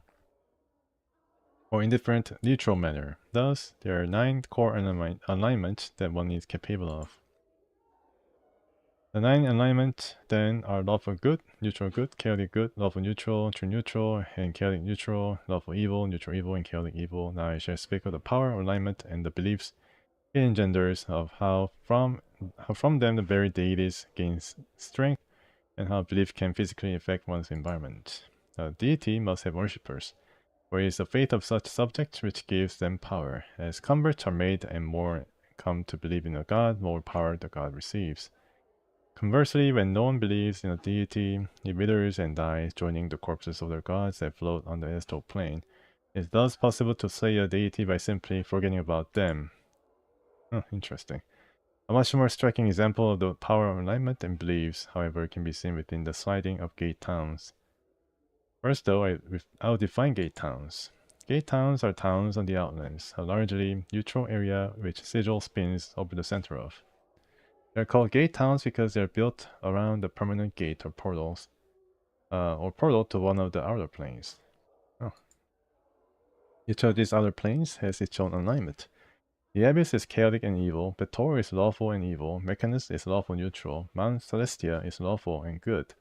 The Outlands again are true neutral, leading to neither law or chaos.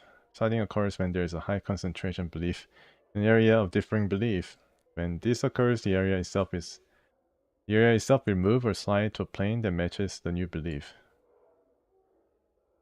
Now, the gate towns usually have a strong belief that matches the outer plane beyond the portal, but the belief is not yet strong enough for the town to slide from the outlands and into the outer plane. For example, the town of Ribcage borders the portal to the lawful evil plane of Bator. I expected that residents of Ribcage are largely lawful evil residents, but the entire town's alignment and beliefs are not strong enough so that Ribcage will slide into Bator. Interesting, yeah, so it just slides into different planes. For example, Ribcage might one day see sudden rise of a lawful evil order of clerics, promoting their dark beliefs and converting many citizens to worship for their lawful evil god. Were this to occur, there would be a good chance that the town would slide off the neutral outlands, becoming part of the lawful evil plane of the Tor. All layers of planes may move this way, thus many wars are wars of belief and faith by necessity. They are the tools by which territory is obtained and held. This, then, is the power of alignment and belief to shape the planes. The session has ended. May belief guide your actions and shape the planes to your will. Farewell, all of you. Okay. Didn't gain some experience points, but I guess I'm on the way. At least. So this is on the lecture hall, yeah. This guy is Death Advocate. Should have some chairs, then we'll be keep listening to these guys. Alright, some tips on how to get the water from liver sticks. Well, have you something that revived my mind of these accursed memories? I certainly hope you haven't returned without. You never get the keys to Laura's heart by that way. Yeah. So I can probably ask around.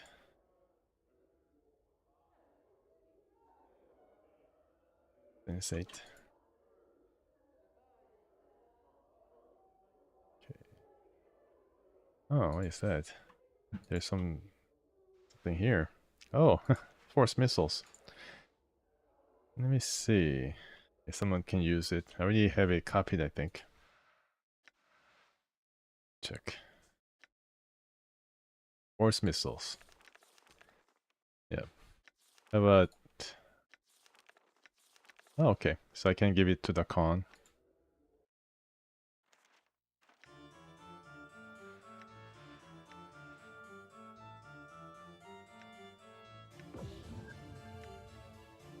Interesting. 2, 3, 4. Nice. Okay. Priest. I guess priest learns only a certain amount of, or certain type of spells, I guess. I think I check the journal for quest. Merriman's memory, Dolora key, store heart. Yeah, these are connected. This is still still there. I need some kind of yeah, blue-green bottle.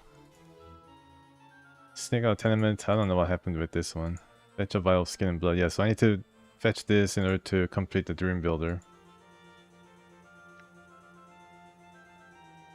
Spells I don't know are displayed with green outline. Okay, I see. Thanks for the tip. Yeah, I think I had a green outline. I don't know. I don't know whether that con had green outline when you transfer the spell to his inventory. But certainly I don't remember seeing the green boundary around around the force missiles when I picked them up. Some questions? What do you mean by future mage tutor of Festhall? It's a prestigious position to be an official tutor in one of Festhall's training chambers. It is my intention to one day take the position of mage's tutor, but the title's currently in possession of Lady Thorncombe. If only I could somehow prove that I be a superior tutor. Okay, so there's already a tutor somewhere. Sensate.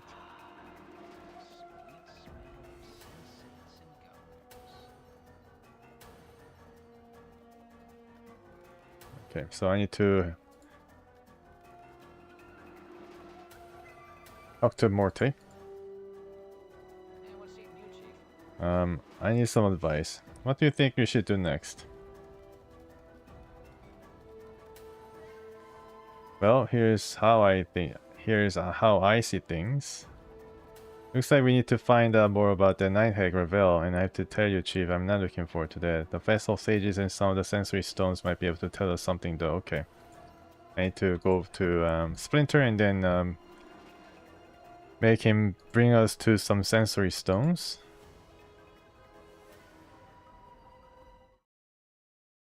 Oh, okay, so I missed the tenement key. I think I had it, but then I don't know what happened. I don't see any keys anymore. Hey, diary. Can I read the diary? This book looks like it's made from paper-thin silver sheet. The engraving of a woman is still on the cover of the text, and there's a small lock on the side of the book. No matter how you try, the lock resists your attempts to open it. Okay. There's bronze spear, and yeah, there's no key. I think I left it somewhere. I think I left it when Morte was kidnapped. I don't think I picked them up after he was recovered. So let's go to the sensory stones.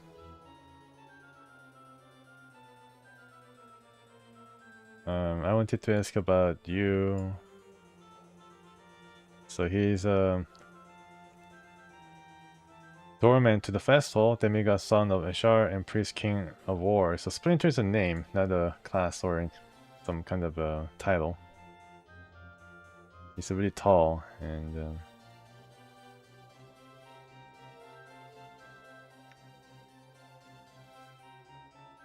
tell me about the festival. Tell me about the sensorium. Are chambers which hold many recorders or sensory stones. These stones are enchanted so they may hold various sensations or experiences that may be later had by others using the stone. If you so please, you might direct you to one of them. Yes, please do. There are two. A public sensorium where visitors may use the sensory stones for anywhere between 10 and 15 commons. And private sensorium where only members of Society of Sensation are allowed. You can reach neither of them yourself. It must take you there. Okay, so let's go to a public one because I cannot get into private one. How can I get into the private sensorium? Oh, might have become a sensate then. Okay. A true priest king of war can see the lies dripping from one's tongue.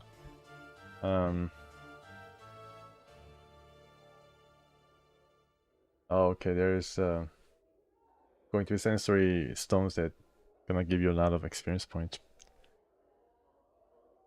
Forgive me then. The question is, go to sensorium. Get me to the public sensorium, please. Okay, so this is public sensorium. Oh, nice. To library. Sensate guide, and there's some weapons around, just in case someone wants to steal the sensory stones.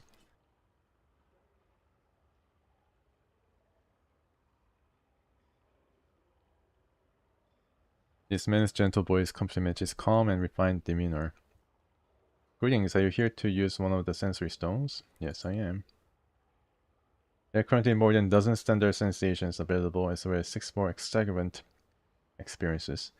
The use of a standard stone is 10 copper commons. The more involved ones will cost 150 commons. Would you care to hear of the standard or the extravagant sensation? The standard. The man smells and explains to you some of the various sensations that are currently available for your perusal. Oh, Radiant Thorncomb? Okay. Yeah, the current mage tutor. Will one of these suit you? Unavailable pain. Hired surrender, spiritual lust. Tell me about some of the others. Psychosis, festering jealousy, bitter loathing, pure glee, frightened acceleration. Grim determination, complete bafflement. Last ones. Okay, so let's go for tender love. A good choice. The stone you shall want to use is in one of the smaller chambers, the 2 rooms clockwise from the stairwell. It is light blue in color. Maybe I should just read or see all the... Hey lady! Maybe I should just go and touch all the stones. This calmly middle-aged woman is wandering about, grimly, absent-mindedly chewing on her thumbnail. Her eyes seem focused on nothing in particular. She is dressed in elegant yet disheveled finery, and her hair is slightly tousled. Greetings. She takes her thumb from her mouth, smoothing back her strand of her hair that had fallen in front of her eyes. I have some questions. Very well, ask what you wish. She sounds apathetic. Ask questions about you. As you begin to ask your question, you realize she's not looking at you, let alone paying you any attention. Hello? I had a question. Very well, ask what you wish. She sounds apathetic. Questions about you? Oh, okay. Hello, I had a question. Questions about this place? Okay, I think I should just leave her for now. What is this? This unusual reddish-orange stone is securely fastened to the pedestal that it rests upon. Mage in training first? Oh, okay. Okay, let me try to I mean, this music is great, but then like 4,000 times I listen to this one, it starts getting a bit grating. Let me see if I can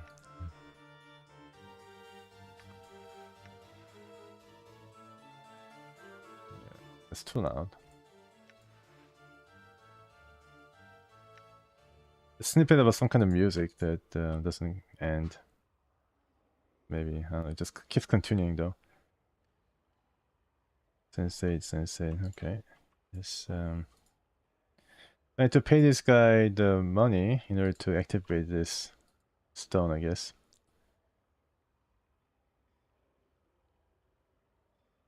Yeah, I need to allow the clerk to unlock the stone. We need to set up camp now. I don't really know exactly what I unlocked. I think it was Tender Love, and he said something about second place. I will hear you. I shall. And someone said he got a rest. Okay, I don't know where I can rest though. Done. I cannot rest unless I'm a sensei here. Here you go. This light blue stone is one that the clerk directed you towards. Within lies experience tender love.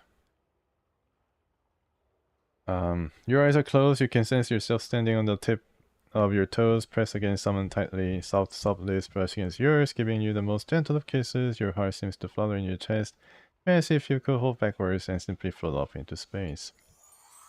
Oh, nice. Experience point. Experience seems to have stirred some of your long forgotten, vaguely similar memory in your own mind. You feel as if you gained something from using the sensory stone. Only 750 experience points though. Clockwise from entrance. Okay, from entrance. They mentioned the entrance, I think, when they direct you to certain stones. Okay, so I need to keep going through the stones, I guess. So there are currently more than a dozen standard sensation available. Okay. 6 more extravagant experiences. The use of standard stone is 10 copper commons. The more involved ones will cost 150 coppers. Let's go for the extravagant. The man now smiling explains the more involved sensations. Shock and rise to something vengefulness, slowly dawning horror, indescribable frustration, best important secret. Lycanthropy? I guess I remember all of these. Horrible regret, yeah.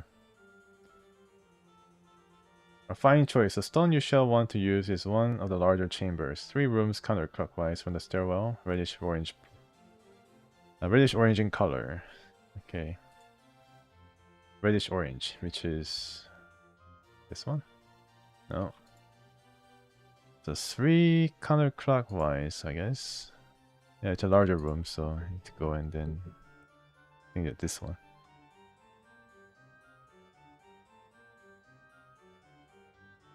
Ah, I see. So the stones do have different memories, depending on the activation from the clerks. You have to keep talking and then yeah, gotta keep talking and then keep viewing the stones. This reddish orange stone is one that the clerk directed you towards. Within it lies the experienced horrible regret in the sensation. You stand on the dock of your flagship, the Divine Hammer, as it floats over the continent of Argerheim. Held aloft by the winds of magic, the very landscape roils and shudders beneath the bombardment of your fleet, 1,000 ships, cannons, and bombards hurling their swords fire down like vengeful gods. The shockwaves begin to hit your ship only minutes ago, a constant vibration that sends shudders through the whole of the ancient craft and moves your very bones, accompanied by a constant rumbling bass. As the land's mountains begin to sink and the seas that surround it begin to boil off into atmosphere, your first officer comes to stand beside you. Continue the experience. My Lord Admiral, permission to speak freely, sir. You nod your acquiescence, your stomach sinking as you guess at his question. My lord, forgive me, but how? What gives us the right? 1,000,000,000 lives. 1,000,000,000 lives. You speak without turning to him, unable to take your eyes off Rumos, the nation's best capital city, as it vaporizes into a cloud of superheated gases 12 miles across and growing ever wider. If you only knew the full treachery of the Agarite first officer found, one which is most beyond any man's comprehension, then you'd know. You'd speak of our right to annihilate them, with no right to let them live. But sir, traitors, all of them, surely among the hundreds of thousands, how many innocent? Silence, speak of it no more. Our king has spoken. His will be done.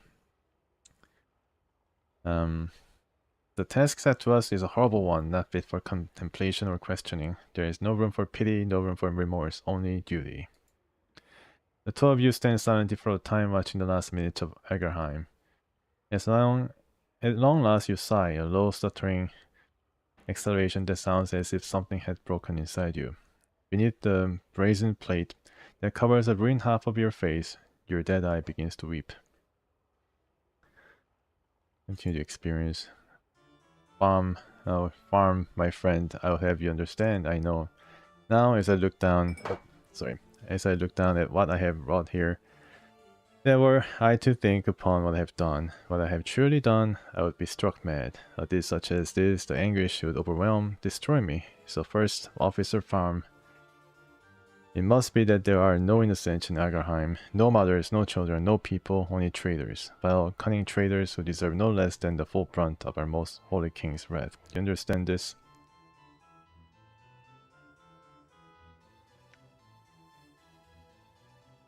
Continue experience? Yes, my lord. Good, now go. I wish to be alone here. By your command, Lord Admiral, Farm bows his head and returns below deck, leaving you stand over the end of a civilization. So stir yourself from the experience. The experience seems to have stirred some long-forgotten, vaguely similar memory in your own mind. You feel as if you've gained something from using the sensory stone. Okay, so I'm getting some experience looking at these stones. I guess it's kind of giving you a similar type of experience that you had in your personal life of the previous incarnations of the Nameless One. And then if it's strong enough or fit his past enough, then he's able to store even greater memories within him, giving him the keys to find more about Ravel. Okay, another session. Let's go for standard this time. Yeah, I have to read all this. Unavoidable pain. Sure wonder, consuming impatience, tired surrender. Okay, let's go for unavoidable pain. Good, the stone you should want to use is in one of the smaller chambers, one room clockwise from the stairwell. Alright, so I know where that is. Right here. The green one.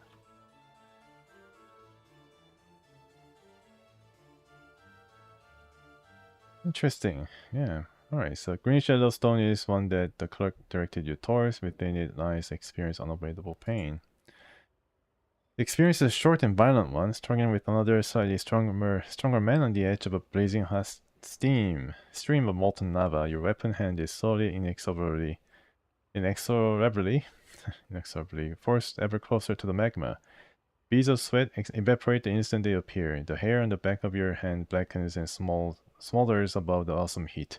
Finally, your howls of suffering echoing from the canyon walls around you. Your hand and the axe it holds plunges into the lava and chars to ash in a few agonizing seconds. The experience seems to have stirred some long-forgotten, vaguely similar memory in your own mind. You feel as if you gained something from using the sensory stone. Right. We need to set up camp now. Oh, okay. So, I must rest. yeah, Decon, I'm sorry. Maybe you should leave and find yourself to a bed in the hive. So they get tired, they get fatigued if I travel too long time without resting. Because it's gonna make them suffer some, I don't know, some kind of a 2-hit or AC or I don't know what really is gonna affect, but nothing good. Okay, so I need to basically go for every one of these sensory stones. Let's go for the extravagant. Sorry, I cannot pronounce it. My tongues are now very tired. What are my extravagant ones like? Shock and rise to seething vengefulness. Okay, excellent. The stone you shall want to use is in one of the larger chambers, 2 rooms counterclockwise from the stairwell. It's violet in color. It's this one. Alright. The larger ones are for the extravagant ones. Hopefully these guys all partake in the sensations themselves. This vital stone is one that the clerk directed you toward. Within it lies experience, shock can arise to sitting vengefulness. You stand somewhere in the nether regions of the plains, a sweltering place where the ground is beaten copper and the sky is of brass. Here the body of sinners, petitioners in this horrible place are rolled against one iron brambles and bronze scorpions until their bones are fine, grey dust. You squint at the horizon, the bone dust rising, with putrid-smelling gusts of wind that carry with them the sound of agonizing moaning. There is nothing but flat metallic landscape as far as the eye can see. The dust is everywhere in everything, it stings your eyes, coats the inside of your mouth and with a pasty film. You spit, wiping at it with your finger, but it's of no use. The stuff's taste has fouled your mouth completely. You look down at the key in your hand, the minimum platinum orb, and picture the man's face who solemnly swore to you the magical portal you just passed through, now gone of course, led to the green fields of Bitopia. Summoned by all powers and their proxies was going to pay for this one. Okay. The experience seemed to have stirred some long-forgotten, vaguely similar memory in your own mind. You feel as you've gained something from using the sensory stone. 20% penalty to hit chance. Okay. Yeah, definitely affects your prowess. I wonder if you can just fall down and not move at all. Like faint. Alright, so let's just cover all the extravagant one. Slowly dawning horror. Okay. It's all like very blue vibrant in color. One room. Okay. It's all very negative sensations, I guess.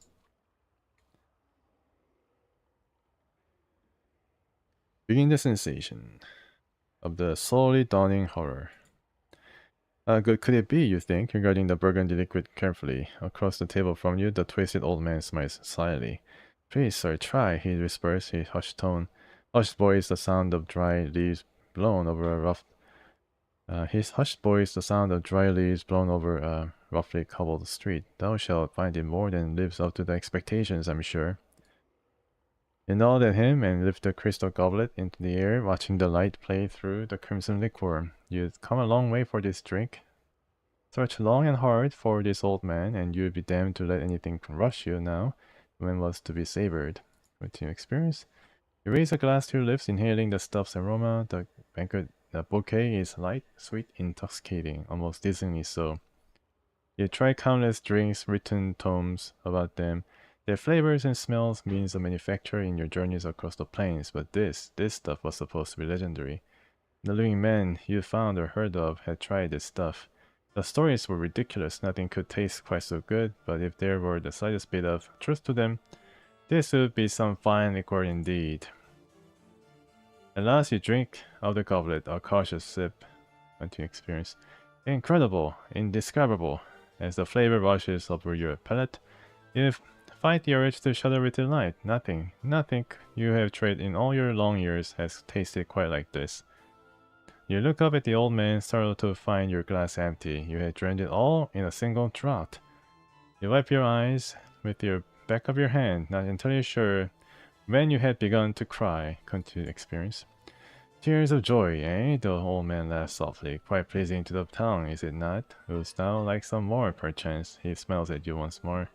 Yes, if I might. Surely, he replies, refilling your glass. Try as you might, you cannot resist downing in a single gulp. You thrust your finger into the goblet in an attempt to find some last hidden drop of the stuff. Several times more does he fill the goblet, and each time you gulp the stuff down as a starving man would devour a feast, unable to control yourself to deny yourself another exquisite taste of it. He chuckles softly once more. A drink such as this, a man would do anything for it, no? You nod without hesitation. Yes, a man would. Looking at him, his slightly smile suddenly takes on a whole new meaning. A sense of horror begins to creep over you, even as you begin to yearn painfully for more of the blood-red liquor. Continue the experience. Yes, the old man grins, his yellow eyes gleaming. A man would do anything in the throe of such a drink. Even the most terrible, the most heinous of these, as thou shalt see, my new servant. Okay. Stir yourself from the experience. Yeah, another, you feel as if gained something from using the sensory stone. Okay, some cool stories. I guess I should just go for all the sensory stones here and then be done with it. Extravagant. I have a hard time pronouncing it. I think I did everything except for indescribable frustration. 3 rooms. Okay. Begin the sensation of indescribable frustration. You can see it now, the crown of Aphon, gleaming upon a marble pedestal. No more than 20 strides away it is. With it, you could wrest control the armies of Anthenopolis away from your treacherous brother and restore your father's kingdom. A fool your wretched brother was. You smiled grimly at the thought, to leave the king's only daughter alive, thinking she could do him no harm. A sound, the creak of leather sandals, the softest hiss over there by that third pillar. She was close now. Polyphi, the Medusa, jealously guarding the crown her servant had stolen for her so long ago. Crouching behind the wire pillar, you wrap your hand tightly around the trusted thrice-blessed javelin. With your helm of swiftness and 100-metered shield, even a beast such as Polyphi would be no match for you. At any moment now, she would round the pillar and meet the side of you. Even if she turned away from this shield, your javelin would surely find her throat. Suddenly there is a gentle touch on your shoulder. You gasp, spinning around to face, of course, the Medusa. Accepting the inevitable, you only have time to lose a piercing cry of frustration before your lungs, and every other part of you solidifies into gold gray stone. Oh my goodness. Indescribable frustration indeed. And of course, horror, following very shortly after that. Experience seems to have stirred some long-forgotten, vaguely similar memory in your own mind. I mean, he has been around for such a long time, so everything kind of jives with his past senses. You feel as if gained something from using the sensory stone. Okay. What else is there? I mean, all the extravagant ones were seen. Just need to go for the standard ones. I'm gonna go for these two. Let's go for mind-numbing tedium. Violet in color. 3 rooms clockwise. Solar chambers. Violet in color, so it's this one.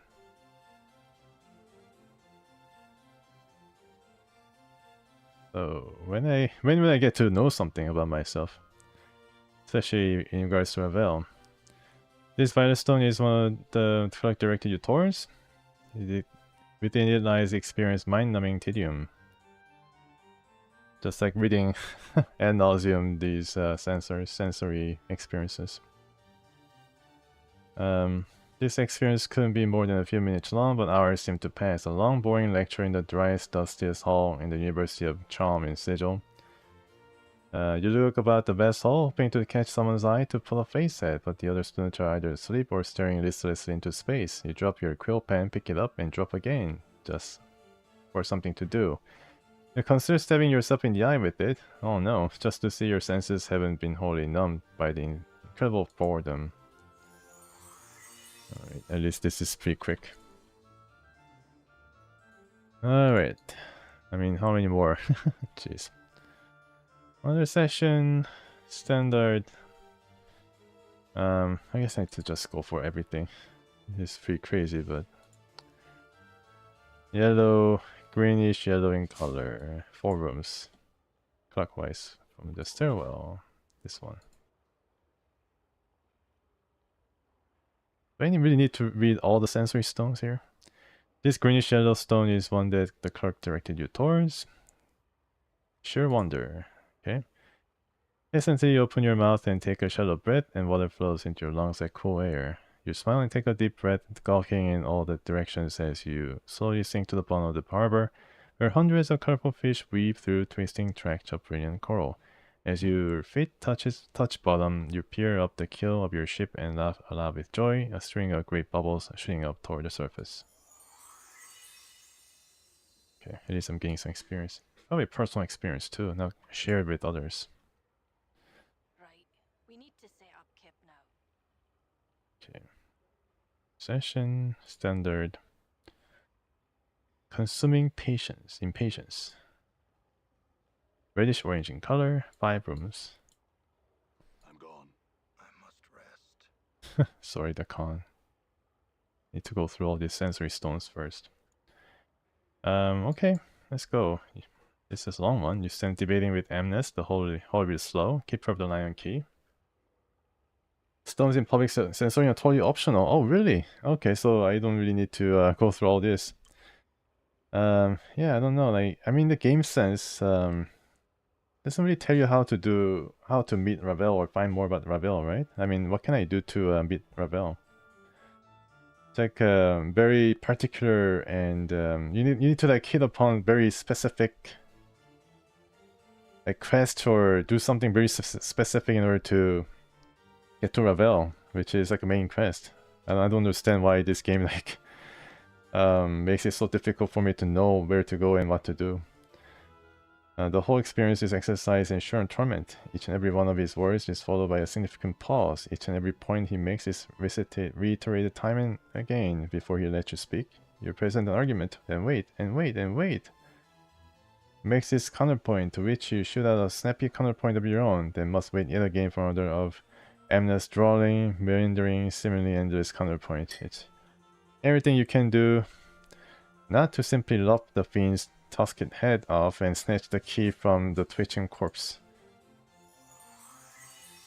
Okay. Yeah, so since it's optional, I don't know, I thought it was going to be mandatory, because, I mean, what happens if I do not join the Sensate and not be able to access the private sensorium? Then do I have any other method or choice in the matter? Like, can I do this quest without visiting the private sensorium, or is it just like set like that? It says, I mean, it doesn't tell you anything. Like, I'm like ranting mode right now, but then it doesn't tell you anything. It says go to fast hall, yeah. And someone may be able to tell me more. Like, who's a someone?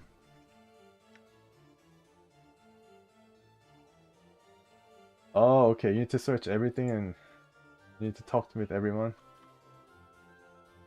Okay, then. Let me try that for myself, though. I mean, like, yeah, let me just try with all the characters here. I'm just really curious whether I can do this myself. It's clear there's something very wrong with this man. The way he lurches about, bumping into things, staring off blankly into space. As you approach him, you at last realize his plight. He's headless. The thing on his shoulders is merely a skillfully carved wooden prosthesis. A false head. Greetings? The headless body stops fumbling for a moment and pauses, its hands begin to reach out as if trying to feel exactly where you are.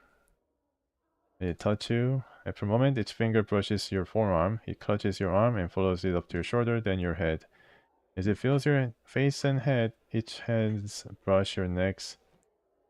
Its hands brush your neck as if it were checking for something. Finally, it grabs your hand and shakes it vigorously in greeting. You notice that its skin is cold and slightly clammy. It's another possible zombie. Can you understand me? The figure makes a series of hand motions, then waits for a response. It seems like it's asking a question. But I don't understand. The headless body taps its foot for a moment, scratching at the chin of its prosthetic head. Similarly, it raises a finger as if struck by an idea. It points at you, then the eyes of its wooden head.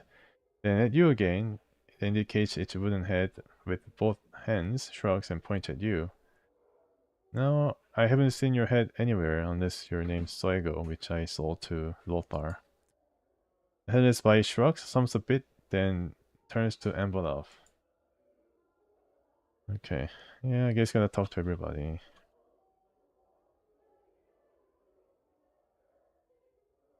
This person turns as you interrupt them, nodding a polite greeting. Apologies, good sir, but I was just in the middle of something. If you don't mind, farewell. Okay, so I think there's really no need to talk to any unnamed NPCs. I talked to the jumbo guy. Oh, it's all necessary steps? Oh no, then I have to abandon my Godsman status. And another thing is I cannot seem to like, I don't know, maybe it's like old game thing that I'm kind of not sure of everything or anything, but the game is really relying on details on what I should do. Like, they don't really tell you about what to do. I mean, all these characters are everywhere, so I guess I have to talk to all of these in order to find out what to do with Ravel. I think she's tired too, Anna's tired too. The one before you is incredibly attractive, there is some intangible aura about her that makes you want to speak to her. As you step up to her, she glances at you coyly, then she gives a knowing smile. Greetings. You want something? Yes? Yes, where's Ravel? She hisses the yes, drawing out slowly, sensually from between her teeth. I can help. Name your desire and I shall provide it. I want to know where Ravel is. I love the festival, Morte says. The woman ignores Morte. Her eyes locked with yours. She smiles, waiting your response. Okay. Yes, I want my memories returned, all of them. She smiles. Much may be forgotten in a lifetime, much more in several lifetimes. I can help you. She studies your face closely. Explain to me the ways in which you want these memories. Speak to me your craving, and I shall speak to you of the price. What proof do you have that you could return them to me? She doesn't seem to move, but suddenly her head is touching your forehead. A finger dragging along your temple. Only this? You feel as if the fog in your head has been peeled away briefly enough to catch a glimpse of remembrance, but before you can focus on the memory, the fog rolls back in. Only this. Only tell me why you desire it. Speak to me your craving, and I shall speak to you of the price. Describe the way in which your memory is back. Oh, okay, I see. Yeah. I cannot rest there either. As you speak, her smile fades, and she leans toward attentively, her eyes ravaging your features as you speak. Her presence compels you to speak more than you normally would, and after a few moments, her eyes flutter close as she gives a sharp intake of breath. Suddenly, the desire for your memories begins to wane. Your want slowly drains out of you, leaving only a cold emptiness in each wake. She opens her eyes again as you stop speaking. What's wrong, traveler? Do you no longer want your memories returned to you? No, I mean yes. What have you done to me? She seems perplexed. Whatever do you mean? Despite her innocent demeanor, you're certain something unnatural has occurred. She has somehow siphoned off some part of your desire, stolen it away for some ghastly collection of wants, a price to feed upon. Had you finished speaking of your desire, you're certain it would have been lost forever to you. Come now, is there something else you want then? Tell me of it. At best not. Farewell, unfulfilled desire. Okay, so she's another weird person. Okay, she frowns, looking away from you for a moment. Knowledge, such a thing I do not seek to deal in. Surely you have some other want, some other need you can speak to me of. Okay, that was pretty quick. I'm gone. I must rest. Okay, Might as let me well. see if I can give you some rest. What do you have here? Okay, Done. don't really care whether I take their stuff or not. Done.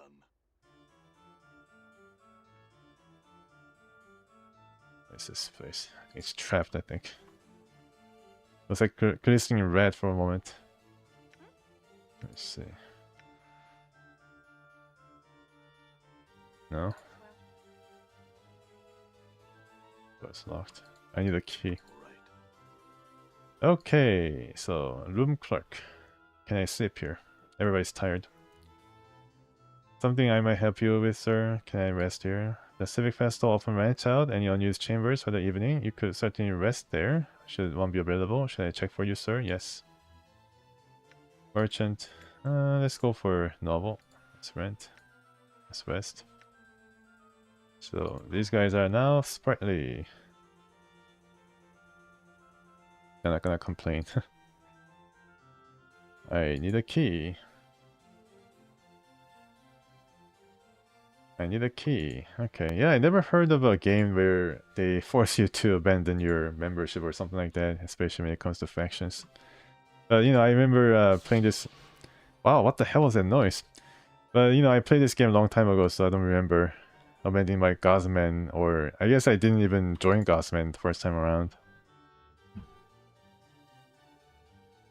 The person is staring intently at a metal panel mounted on the chamber's wall. After a moment of fierce concentration, they wave their hands about, and another string of impressive sounding arcane syllables, all to no effect. Nonetheless, they continue to practice diligently, far too involved with their work to speak to you. Oh, it was actually a mage in training, guys. You know, doing some magic. That was a really loud sound, so I think I should lower this too.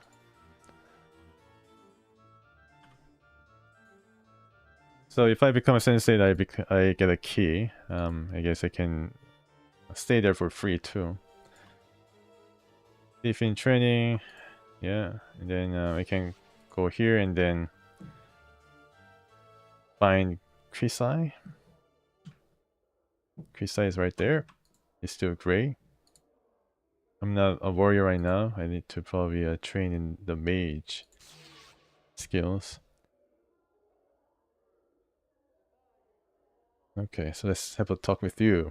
The person is carrying a sheaf of papers and unbound scrolls. They occasionally pause to look through them and read portions of what's written aloud, practicing elaborate hand motions as they do so. They look up as you come to stand before them. Greetings. What is this place?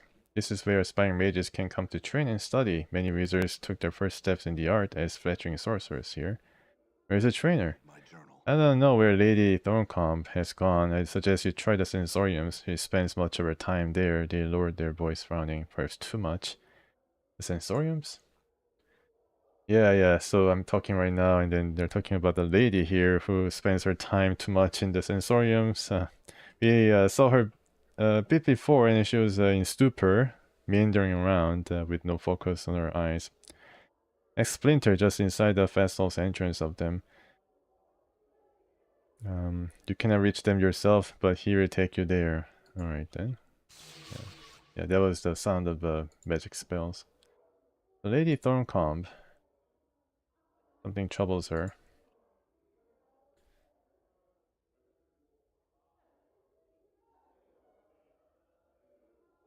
And before I talk to Splinter to get me to the All things. Splinter, or no, get me to the sensorium, let's talk to some of these guys. Is your will. There are things I would know the con. I wanted to ask you about travels. When Thel was describing the toe of my arm, you said you knew the symbols. Okay, never mind. Let's see, and Anna. Anna just looks at you as you address her, and she frowns. What do you want now? Are you alright? Anna just glares at you. I want to ask you some questions. Why don't you ask that stuck-up us your questions, eh? Then, and the arrows narrow to slits. Why are we even traveling with her? We don't need her, we don't. Anna, please, you're very important to me, I need your help. Oh, and that, why is that then? This should be rich, it should. You pity me, is that it? You think I should slow you down? Go on, say it. I don't pity you, you don't slow me down. You're quick, you're skilled, and I really need all the help I can get, including unlocking the locked containers. Anna frowns, her tail flicking back and forth. Well, no, I got her. If she starts sizing us up for a feast, I will. She glares at you. And don't get any ideas. I'm staying cause ye want me to. I'm just helping you out, I am. Fine. Some questions. Let's see. Can you train me in thieving skills? Tell me a little bit of a Farad. I think I asked her about Farad after he died. Oh, Solid Crutch? 있습니다. Well, not my real da. Okay, yeah, so this is the usual spiel on Farad. Ask Grace about Morte? Oh, okay, yes, I should ask. Yes. I should also have a conversation with her. Can you tell me about the Tanari? How did you come by the name of Fall from Grace? The meaning of names is a complicated subject. There is much to be said and a great deal that is better left unsaid. Is Fall from your Grace your real name? Maybe not. Perhaps smile slightly, perhaps not. There are names which are given and names which are earned. Who is to say which is the real one? Maybe I should earn my name. Yeah, maybe I should earn the name Eplodian by eating 100 apples. I think the name which is earned carries a greater weight. Then maybe so. Why do you think that? Because a name that is earned is not arbitrary. A name that is earned tells of what you accomplish. Yeah, I think a lot of Native Americans, I think Aboriginals have that kind of name, and also in European societies, like you have like tailor and baker, and those other professions give the name last names, I guess. Grace Knowles, your point is well taken. So why are you called Fall from Grace? Would it matter she smells? It is an earned name. It matters to me. I'd like to know how you came to be called that. I have fallen from my people. Some would say risen from my people. Perhaps the fall feels more right to me. She looks at you questioningly. Does it make sense?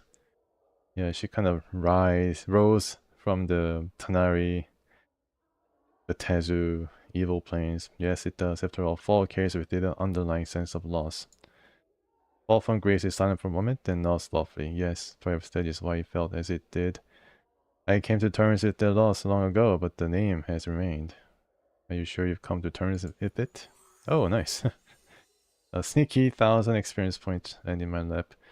Fall from grace meets your gaze, and you are once again struck by the brilliant shade of blue in her eyes. It is turbulent, like the ocean before storm. I thought so, yet in speaking to you, you have caused me to realize some things. She smiles. You have my things. Yeah, she has a new sensation. Discussing the name. If you want to talk about it, let me know, right? You're most kind, I do so. Very well, can I ask you some more questions? And she's like, not more questions. So I want to talk about our companions. Morte, what particular did you wish to discuss? Morte is most peculiar. I have seen a great deal in my life, but nothing quite like him. He behaves somewhat like a mimir. Granted, there's no denying he's knowledgeable, but he has a certain... She sniffs the air and wrinkles her nose. Victorian smell about him. Victorian smell? Yes, but he's not Batezu, at least any variety I've encountered. The smell alone, however, makes me treat the skull with caution. What do you mean when you say Batezu and Victorian? My apologies. Bator is one of the other planes, the home of a race of fiends called the Batuzu. They are evil creatures, yet they are organized and lawful in many of their behaviors. Some might call them devils. They believe in contract and hierarchy. In many ways, they are like evil bureaucrats. Lawful evil. What were you saying about a Batorian smell? Yes, but he's not a Batezu, at least of any variety I've encountered. What were you saying about a Mimir before? Mimirs are encyclopedias of knowledge. The owner may ask them questions, and if they possess the knowledge, they inform the user of what it knows. And Morte is a Mimir? I don't believe so. Morte lacks the silvery metal that Mimirs customarily have, and he seems to have an attitude of his own. Such qualities are not present in conventional Mimirs. Grace shrugs slightly. He may be one, but he's unlike any I have encountered. Morte told me he's a Mimir. Did he? Was curious. Very well then. But I don't think I believe him. Perhaps there is some test to verify his authenticity, but I will not do one if you value him as a friend. She means to maybe break open the skull. And if you do, then you must accept what he has told you. I see. Let's ask about Dakon. Dakon? Grace raises an eyebrow. He's most uncommon for the Githzerai. Really, in what way? Oh, really? Okay, so I talked to Morte about this. Well, he'll visit you. Then one would mark him as a pariah among his people. His entire race were once slaves.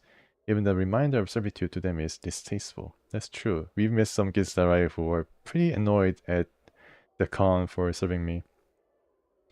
Yes, he made a promise to me long ago to serve me until I died. It was after I saved his life, and he did not know that I was immortal. It's like, truly, as a Githzerai, he must be suffering, indeed. How did you save his life? After he fell from Shraktalor, one of the previous incarnations came to him as he lay dying in limbo and gave him the unbroken circle of Zertimon, the religious text he has. If I may ask, do you know why the incarnation saved his life? I don't know. I think I saved him because of his Clerk blade. Curious. Fall from grace silent for a moment. You know, a blade that reflects the will of the wielder is a potent weapon if the wielder knows himself. If that is why I saved him then, is there anything else you can tell me about the Khan? I can't approaches everything in an orderly fashion again. I'm most curious for the Gitzerai. They tend to be unpredictable. They follow their impulses rather than plan. Really? Wow. I thought he was like more like a Vulcan from Star Trek. Anything else? He seems a most pious Gitzerai and a steadfast ally.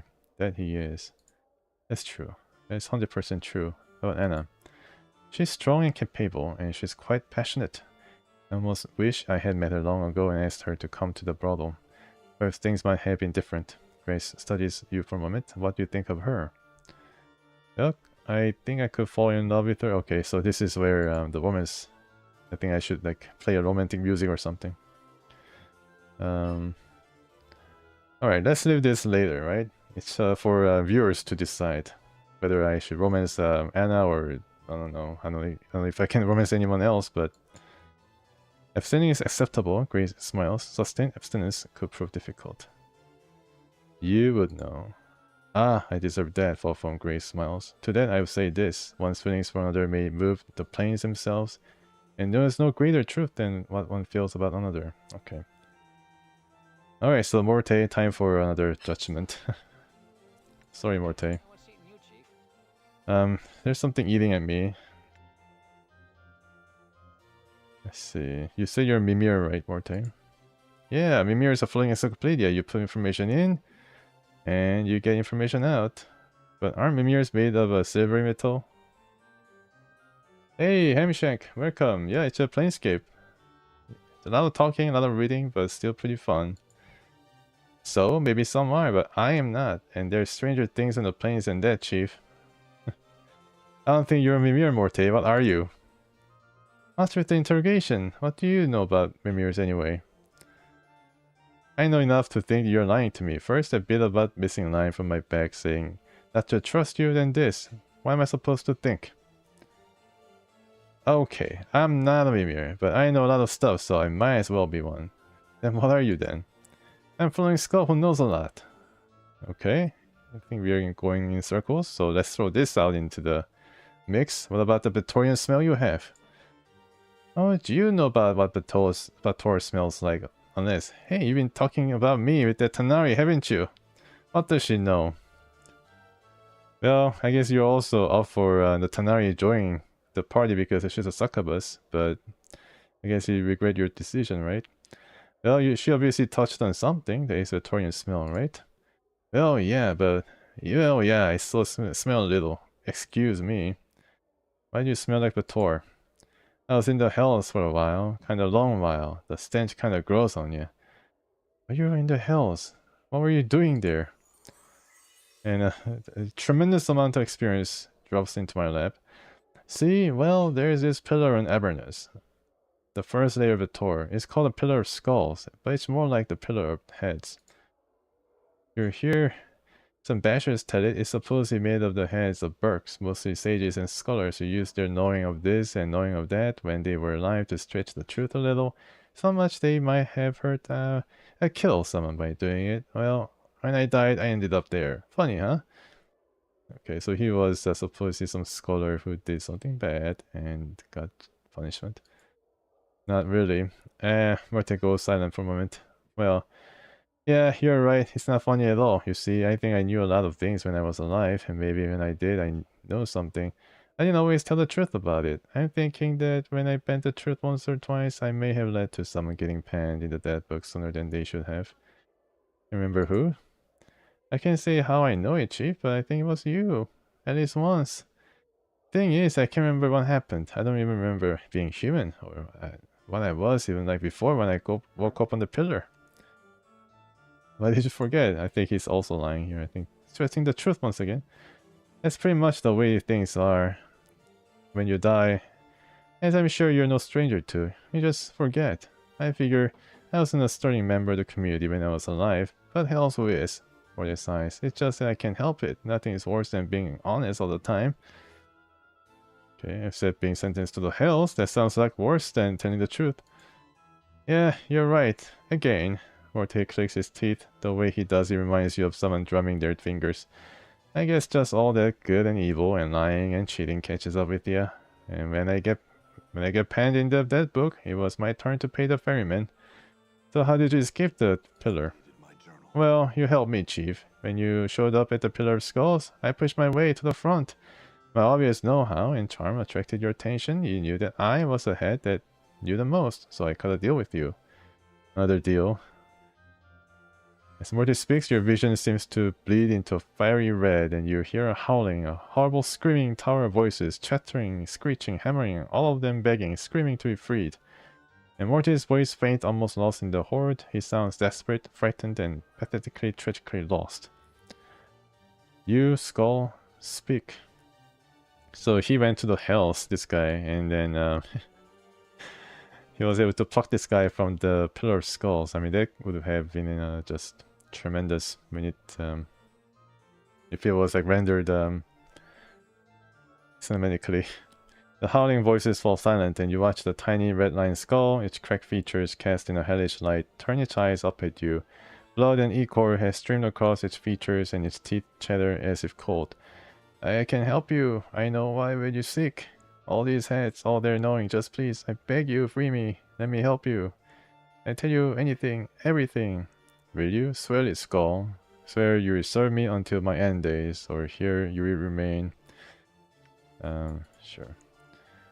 I swear, just please, please free me.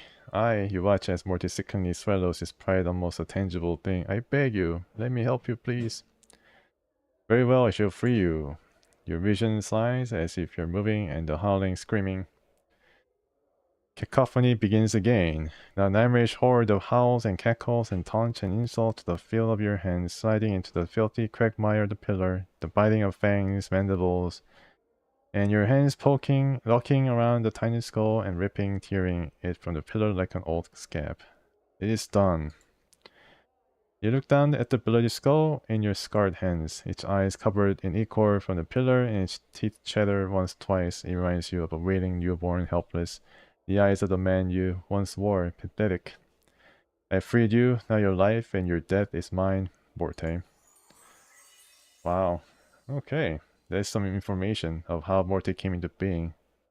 You don't really know what he was like before he died, but then, yes, this is probably the first time that Morte was able to, the first time that the Nameless One met Morte. It is to serve him until the end of days. Your vision swirls and mist of the past drifting away, and Morte is still chattering on. We talked for a while, Chief, you and me, seeing whether the arrangement would work, and I think we both were really impressed with each other, and so you invited me off the pillar, and I've kind of been with you ever since. Okay, so what happened then? I don't know, I lose most of the pillar's knowledge once I was out of it. I mean, how was I to know? I'd never been off the damn thing, but you were pretty understanding about it. You lost all knowledge you said you had. Your vision swirls again, making you dizzy, and you feel your gut churn. You hear the cracking, snapping of bone, and Mortis howls. Howling in pain, screaming for someone to stop, or to stop killing him. And your hand lashing out again and again. Damn you, Skull, you lied to me. I'd thrust you back in that damn old pillar and leave you to die there. There is a chatter of bone against what sounds like metal, a floor or a wall, and the skittering of teeth knocked free. You can hear Morte mewling like a beaten dog for you to know that your suffering on the pillar will be nothing to the torment that will make you suffer. So this guy was really angry that Morte doesn't know anything, and he was just like abusing this skull. Your vision swirls and Mortis cries up, fading into his chattering rhythm. So you realize I still have my uses, so I took up with you and I've been with you ever since. Morte, what did I want from the pillar? How long ago was it that I freed you? Morte thinks for a moment. Well, as for how long, I don't know the exact count, Chief. Ages, I suppose. I've done all I could to help you each time, but... Morte sighed, it's not easy. And as for what you wanted at the pillar, I don't know. Once you primed me off, I couldn't remember. Morte, why didn't you say something when we were at the mortuary? Morte suddenly becomes defensive, because I never know who you're going to be. Some of your incarnations have been stark raving mad. One time you awoke obsessed with the idea that I was your skull and chased me around the spire trying to shatter and devour me. Luckily you were crushed by a passing cart in the street. Under good and lawful, you tried to thrust me back into the pillar because it's where I belonged, Morte smirks. That's why. Because no harm's ever come of you not knowing. Do you stay with me all this time? Yeah, well, Chief, I said I would. Morte always keeps his promises, he pauses. Well, most of them. There was this one chit on Embroria who... You suddenly realize that Morte's tone has changed. Past the joke, you realize he's trying to hide something. Something about why he's with you. Morte, seriously, why are you still traveling with me? You're free, Morte. Like Genie, you're free. Chief, I say it's because I promised, alright? He looks irritated. What else could it be? I don't know, you didn't need to stick around after I freed you. Well, of course not, Chief, but suddenly his tone of voice strikes a chord in you, and you know why he's remained with you all this time. You feel guilty, because you led me to my death so long ago, isn't it? And you've been suffering ever since. Oh, come on, Chief. Me? Feel guilty? I'm Morte. No, I think that's it. When I came to free you from the fate you deserved, you couldn't help but try and help me. And when you could have left after I freed you, you remained, because you felt indebted. Okay, so they have a prior experience before Morte turned into Skull. Morte is silent for a moment, looking at you. Maybe, you know, what's funny? At first, I don't know what that feeling was. It kind of slowly eats at you, you know? I mean, at first I thought it was a side effect of some enchantment that bound me to you, but after a couple of 100 years, I realized it was more than that, something deeper. I just felt connected to you somehow. Maybe it's all your suffering, Chief. Your torment. I don't know, maybe I felt, I don't know, responsible for whatever it is I did. What if something I did brought you to this state? Thing is, I don't think me or whoever I was really ever had to see the consequences of all the lying and cheating I'd done. And I saw you for the first time. For the first time when I was trapped on the pillar, somehow I knew that you were the one I betrayed. Once, long ago. Morte sighs, and that's all I know. I see. Thanks for coming clean, Morte. Wow. I got like so many, wow, look at that. Dexterity and constitution and strength increase permanently? It's amazing. Nah, don't thank me, Morte sighs, and to your surprise, his voice seems stronger somehow, more confident. Some of the cracks and fractures of his skull have vanished as if healed. Oh, it's for Morte, not for me. Nah, the thanks is all to you. I feel like I just had a plane wound off my shoulder, so to speak. Alright, Morte, let's move on. I also feel stronger. Wow. Power of friendship. It can never be denied. The Morte has gained all this strength. It can probably carry more, and the con too, right? Okay, well, I can try the con before I move on. Let's see. Yeah, so let's level up, and then this is one characteristic point gain. Okay, so let's go for charisma. Let's increase charisma. And with friends, I think I'd be able to go to 20 charisma. So there's really no chance I'd be losing out on any dialogue checks based on charisma. Let me see if I can read his thing. The small round stone is the unbroken circle of Zertimon, and I need to pick one out and then read it. So yeah, see if you can puzzle out any new combinations. Alright, experience on top of experience. Examine the rings of the 7 circles of Zertimon, you suddenly become aware of a pattern in the way the links are formed. You hook your fingers into the sides of the circle and unlock a hidden segment. Bring the plate forth so you can study it. Know that a mind divided divides a man. The will and the hand must be as one. In knowing the self, one becomes strong. Know that if you know a course of action to be true in your heart, do not betray it, cause the path leads to hardship. Know that without suffering, the rising would have never been, and the people would never have come to know themselves. Know that there is nothing in all the worlds that can stand against unity. When all know a single purpose, when all hands are guided by one will, and all act within the same intent, the planes themselves may be moved. A divided mind is one that does not know itself. When it is divided, it cleaves the body in two. When one has a single purpose, the body is strengthened. In knowing the self, grow strong. Okay. Let's see if I can talk to the con with the new knowledge. There are things I would know, the con. Can I talk to you about your teachings? I read the Unbroken Circle of Zertimon. I want to speak to you about the way of Zertimon. Yeah, so there was 8 circle within the Stone of Zertimon. It spoke of division of the mind and the importance of focus. The con falls silent. When he speaks again, his tone is quiet, almost reverent. What does this 8 circle speak of? Nothing. I share with you another time. He speaks of focus and discipline, about how not knowing oneself can physically divide a man. He also speaks of the weaknesses that division causes. It seems to me that it tells one to not only know themselves and take strength from that, but that your focus can reveal weaknesses in your enemy. Icon is silent for a moment. Will you make this circle known to me? Let's see. Yes, I will. Take the unbroken circle of Zartimon and unlock the 8th circle. Oh my goodness. Gain item. As you take the circle and twist the links, 2 more plates slide from the interior and into your hands. As with the 7th circle, you have no idea where they came from, but the unbroken circle still seems intact. The 8th circle remains. Dakon watches you silently. There are 2 plates here. We should both study them, you and I. I think when you know the 8th circle, perhaps then you will know Zertimon's heart. When he made the pronouncement of 2 skies, his words were not those of the elites, but of the people. Dakon stares at the plate, his eyes flickering over the geometries upon them, then looks up and matches your gaze. His blade bends, shift until the shimmering you noticed before has become a silver glow. It seems stronger somehow. Oh wow, okay. It's amazing. +1, +2, +2. Know that when death comes for you, know that I shall mate each blade with mine. Know that when all dies around you, know I shall live for your sake. How sweet.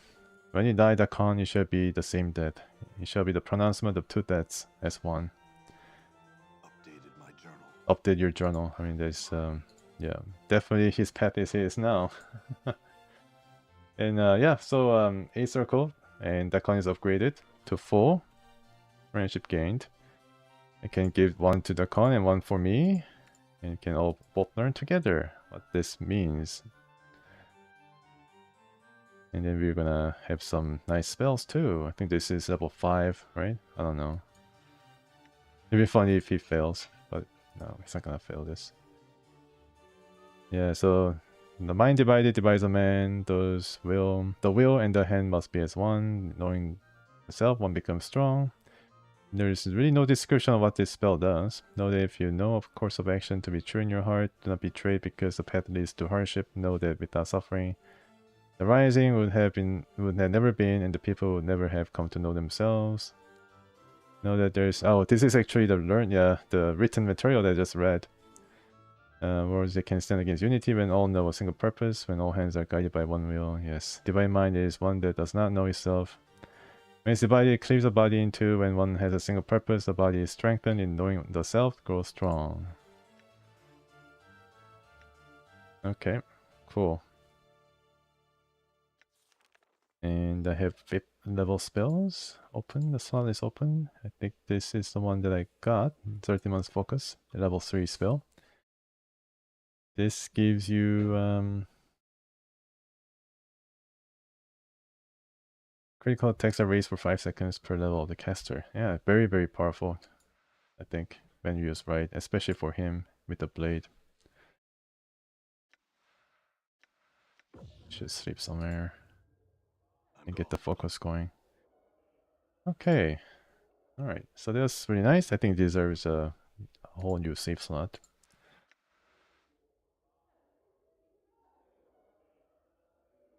I can visit Reekwind, or I can go to private sensorium.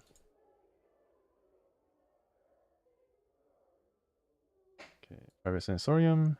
I become a sensate then. Oh, here we go. But I'm a member, Splinter. I simply have not been here for a long, long while. I've gathered many experiences in my absence. As many as the scars upon my body. Oh, okay, so I was able to get in. He narrows his eyes, harming as he looks you over. Very well, we should grant you access to those privileges only to members of Society Sensation. If you can show us what sensations you have gathered recently. Alright, let's pass this test. We ask for 5 sensations then, each pertaining to one of the body's senses. A single experience which has strong elements of all 5 senses. I have a single experience to contribute then. I woke up not knowing where I was on a cold blood-slicked iron slab in the bowels of the mortuary. A place where only the dustmen or the corpses in their care have seen. Go on. My entire body reeked of embalming fluid, but even the smell of that was not enough to match the coppery scent of gore around me.